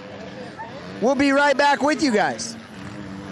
Mark Tilley, and yeah, how about it? Justin Bam Bam Barcia, Colt Nichols, great job by him, and Justin Heft, great job by Justin out there for Pro Circuit Kawasaki to come back from an injury of his own right a couple weeks ago in Stead, Nevada, chipped ankle. He bounced back, and he's out here competing. And those of you in the comments, yeah, some of you, yeah, this is a legit pro race, if you ask me. Look at the competition that's here. This counts. Ducati getting it done, getting the win. Let's send it back down to Mark Tilley and our historic podium here at Glen Helen Raceway. Okay, back down here on the podium again. What do we got, Bud? For third place, we got $5,500 for third place. There we go. Second place, we got $6,000. Great job. First place, $10,000. Great job. Thank you very much. And these trophies are from Troy Lee, original art. So hold those up. We'll take some good pictures. And then we'll do the champagne together with the 250 guys. All right, there you have it. There's your 450 podium, Justin Barcia, Colt Nichols, and Justin Heft. And we're going to bring you right back down here for some spraying of the champagne. That great Troy Lee artwork out of the way before we start spraying champagne all over the place. But how about it, guys? Let's get some congratulations down below. Colt Nichols doing a great job getting his team to let him enter here. Justin Heft overcoming an injury, and Bam Bam Barcia. You guys are devout followers of the sport like I am down below in the comments, and you know it was very scary January 10th, 2026 when we thought Bam Bam's career may be over for good after a nasty crash. But not only is it not over, it ends in success. It ends in triumph this weekend as Bam Bam raises the #1 award from Troy Lee Designs. What a special day. There's going to be a massive party at that trailer tonight. Troy Lee, Red Bull Ducati. And I think we're about ready to break out the champagne. Much deserved. Here we go, ladies and gentlemen. Hard-fought battle in the 250s. Hard-fought battle in the 450s. Here comes the champagne. Watch out, Mark Tilley. Watch out, camera equipment. We're about right. Colt Nichols, what's he doing? He's pouring one out for his homie. He's looking for a twisted tea. Unbelievable. Congratulations, guys. Great job. Hopefully it didn't get Bud wet. Don't get any of that money wet. Those are some big, fat envelopes. And how fulfilling is it to see that money go right back into the sport? You know, a lot of these individuals will value that. It is a great shot in the arm for a race program. And that's why we appreciate Bud Feld Camp, Troy Lee, and all of our sponsors coming together, putting up $100,000 for this very special Motofest event. We saw some great racing. We're not done yet either, guys, because NGPC tomorrow, lots of activities today.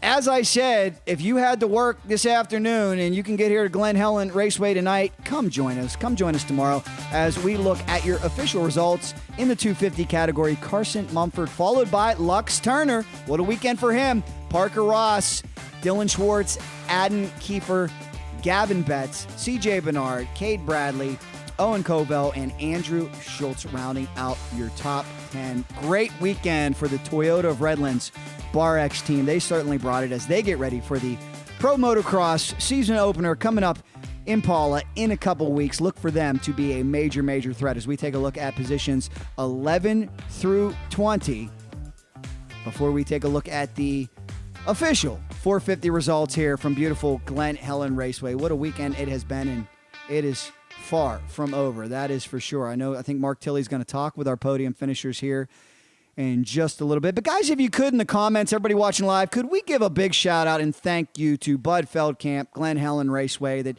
this man has had this track since 1985. Very successful businessman. He does not need to do this.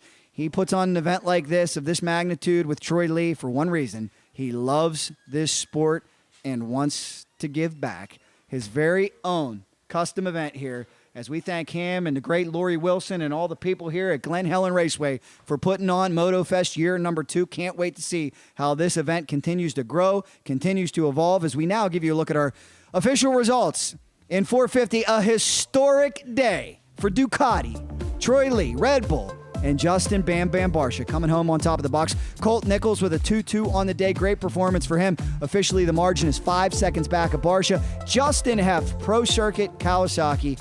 Tremendous job for him. Derek Drake on his Bar X 450 comes home in the number 4 spot. Great run for SLR's Justin Rodbell, who also stepped up to a 450 here this weekend. Did a great job, followed by Briggs.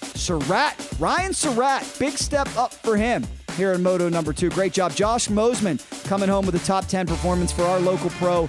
Chase Haynes, great run for him in the number 11 spot. Dominic DeSimone, Dane Morales, and all the other competitors here at the roughest, toughest, baddest track in all the land. Let's send it down to Mark Tilley. He's got our podium finishers ready. Okay, back down here on the podium, Jack. We're with the man that took all the money, making history for Ducati, getting the first pro win.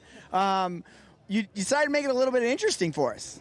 Yeah, Colt was flying out there. He's really good on these conditions, and I was definitely pushing hard. Moto, I was holding that gap pretty good between 8 and 10 seconds, and then towards the end, just some rocks started coming up. I got a little far on the berm, pushed it down, and I had to ride really hard the last 3 laps to keep the win. So all in all, it was a lot of fun. I would say we learned a few things on the bike this weekend going into the Outdoor Nationals, so that was great. Everyone here at Glen Helen Raceway did a fantastic job, and just can't thank the whole Troy Designs, Red Bull, Ducati Factory Racing team enough. Everyone obviously would love to have a weekend off probably, but we're doing work. It's what we do. Yeah, and you can't really complain when your job is riding dirt bikes. So let's get you some more diaper money. Let's get Bob from ASV in here because you got the whole shot on that Ducati as well. So Bob, take it away. On behalf of ASV Inventions, Justin, here's your second whole shot award for the day. Great job. Fun watching you. Absolutely stoked on the whole shots today. Ducati power's ripping. Got my ASV clutch lever on there, getting that nice feed off the gate. Can't ask for anything more.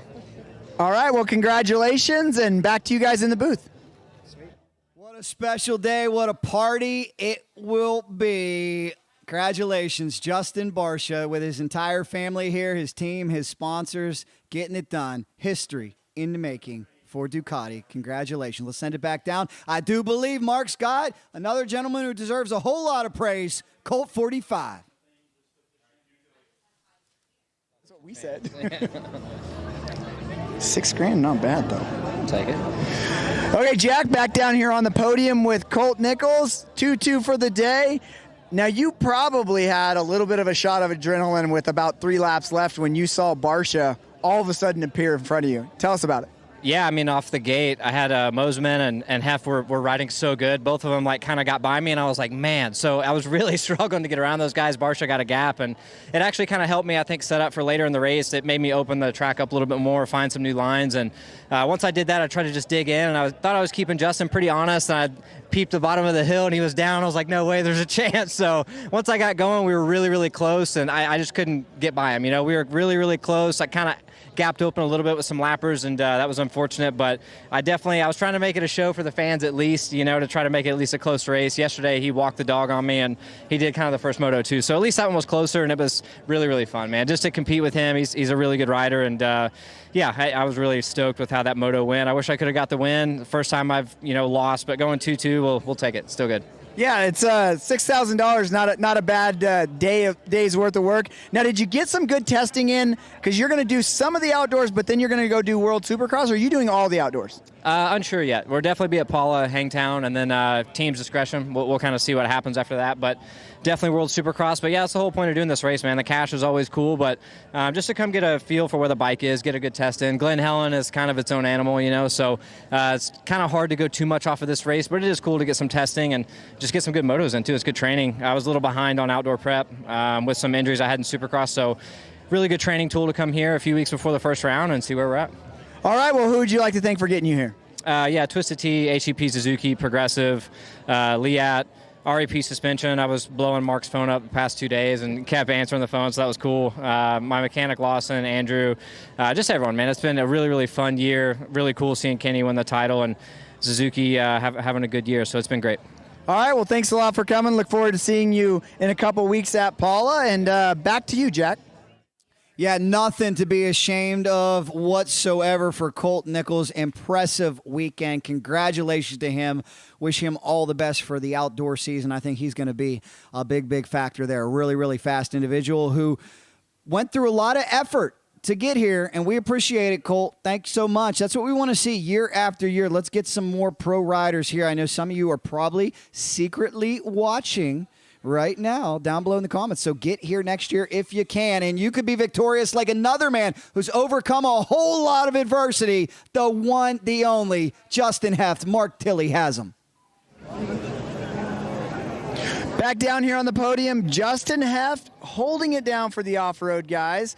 Those guys are going home. You're staying. You're going to cash you have a big wad of cash now, but holding it down, making us proud. Tell us about your race.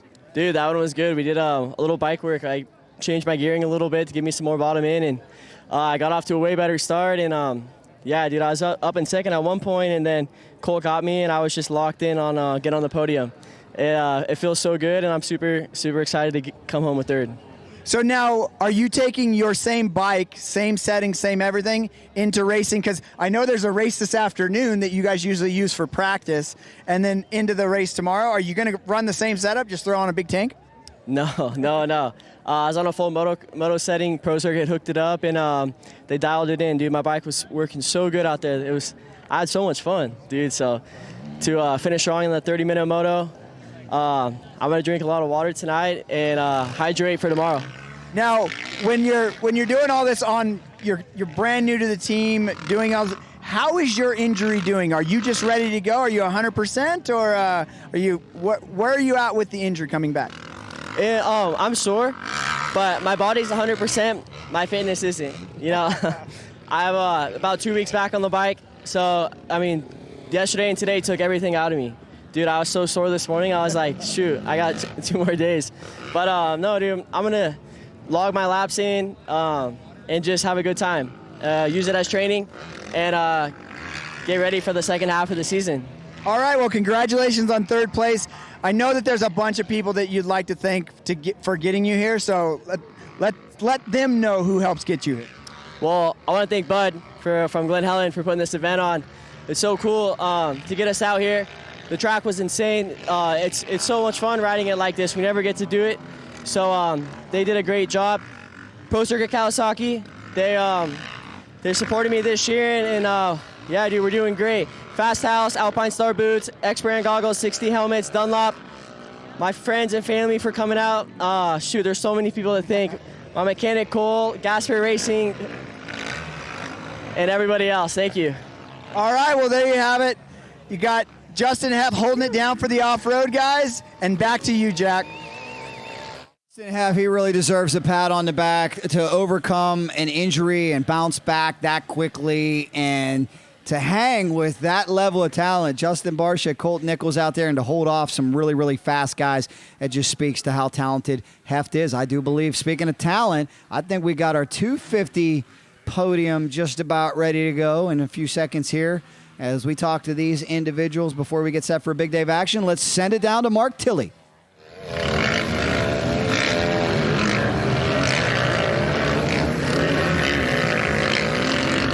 All right, Jack, back down here on the podium. There's only one race, but we got 2 different podiums. Carson Mumford back doing outdoor stuff now. You guys said you hadn't done this since 2023, but let's get Bob from ASV in here to get you some money. On behalf of ASV, congratulations on the Whole Shot and the Whole Shot Award today. Thank you very much. Appreciate it. All right, so add that to the big stack of cash that you already have in the envelope. I think your wife back there is, she said she's going shopping or something. You might have to find a way home. She already took it from me, so guess I'm going to have to keep racing. Yeah, so really good performance. It looks like the AEO KTM is riding great for you. Take us through your second moto. Dude, picture perfect day, really. Coming from, not in the lead and getting to the lead, the first moto and winning was good. And then that one, getting the whole shot, I mean, shoot. This is one of the longest starts I think anyone will ever race, so it really shows that our bike is really, really awesome. So stoked to be riding for AEO KTM, and just thanks everyone so much. Been a rough and rocky kind of start to the year, but I've been working my tail off completely. So thank you, Jeremy at AEO, Thor, Synchrony, my mechanic Dylan, he's awesome. I love working with him. My mom, my dad, my wife, Charles at Icon, Sacred Neutral, SKDA, Renthal, Dunlop. Thank you guys so much. Definitely couldn't do it without you guys, and looking forward to racing some outdoors. I'm in a good spot. Well, and he's got to thank all these people for getting him, and you're making history too. Your wife, this is the first time she's seeing you just win anything, and you're winning lots of cash, so you better watch out. She might get accustomed to this. You might be in trouble, bud. I'm glad I found her when I was a loser, because I set the real standards really low. So now anything's a win. So, but yeah, it's seriously, I think it's the first time. I think she told me, she's like, I don't think I've ever seen you win a race. So good to do it. All right, well, there you have it. Carson Mumford, AEO KTM, taking home all the cash in the 250 class. Back to you, Jack. Very impressive, well-earned. Enjoy that cold, hard cash, my friend, as we continue to hand it out here at Glen Helen Raceway Motofest Saturday. As I said before, this event is far from over. Big NGPC coming up tomorrow. A lot of stuff going on tonight. And a big party down at Ducati. I know that. Big party in this man's pits. Mark Tilley has him right now. Let's send it down as the Barcia guys really did a great job here today. All right, Jack, back down here on the podium. Lux Turner, Barcia Yamaha, third in the first moto, second in the second moto. Take us through your second moto. Yeah, I mean, obviously I wanted that whole shot, but Mumford ripped a good start, and dude, I was trying to stay with him. He was riding amazing. Pretty pumped on him to do that. I was trying to keep the pace, but I mean, I'll settle for second. I wanted that win, but it's all good. I feel like we've made some really good improvements on outdoors. I'm starting to be an outdoor guy, so I'm pumped. So it'll be a good summer. So we're going to see you in the complete outdoor season, correct? Yes, sir. All right, well, we look forward to that. Is there anybody else you'd like to thank? Honestly, my whole Toyota, Redlands, Barcia, Yamaha, the whole crew has been amazing. I'm so grateful for them. My bike's amazing, so I'm excited.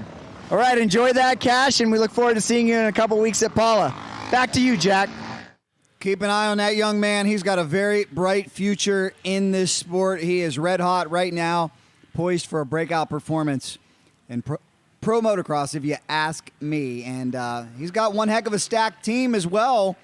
And that includes Parker Ross. Could you imagine what it's like training with these guys week in, week out? Let's send it down to Parker Ross. Mark Tilley's got him. Okay, 2-3 moto finishes for Parker Ross. Your teammate edged you out for that second overall, but you got third overall, getting to take home some money. Might be able to take Moto KK out for dinner or something a little bit later. We did see you after the first moto go out there and root her on. So take us through your moto. Yeah, it was good. I got it to a good start. I was in, I don't know where I started, I think fourth, and got around Kiefer and just tried to put my head down for those guys up front. But, man, they were riding good, and this track was definitely treacherous. It was hard to push on. You definitely had to, there was a fine line between, pushing and crashing. So I feel like I found that line a couple times out there and got pretty sketchy, but I can't put up the whole Barcia Yamaha team. My mechanic Jordan busting his butt, changing clutches in between moto. I've been hard on him. So, I just can't thank everybody in my corner enough, honestly. All right, well, we look forward to seeing you in a couple weeks. Enjoy that cash. Great riding, and we'll see you next time at Paula. Back to you, Jack. Great job, Mark, and great job, Parker Ross. Great job by all of our competitors. Was this pro showcase awesome or what? I really hope everybody enjoyed it. We still got over 4,000 people watching live on the Dirt Bike Magazine YouTube channel. Thank you, guys. And as I said before, really, if you can, send a thank you to Bud Feld Camp, Glen Helen Raceway, Troy Lee Designs. Support those who support your sport. The best way to thank Bud is to get here in person or buy one of those great Troy Lee products. And guess what? We get to do it all again tomorrow. Stay with us. Also, check out Racing Jack on YouTube. I'm going to try to get an interview with Barcia. We'll be back tomorrow, 12 p.m. We'll see you guys tomorrow. For everybody here at L&N Media, for everybody here in Glen Helen, it has been Motofest Day number 2. See you tomorrow.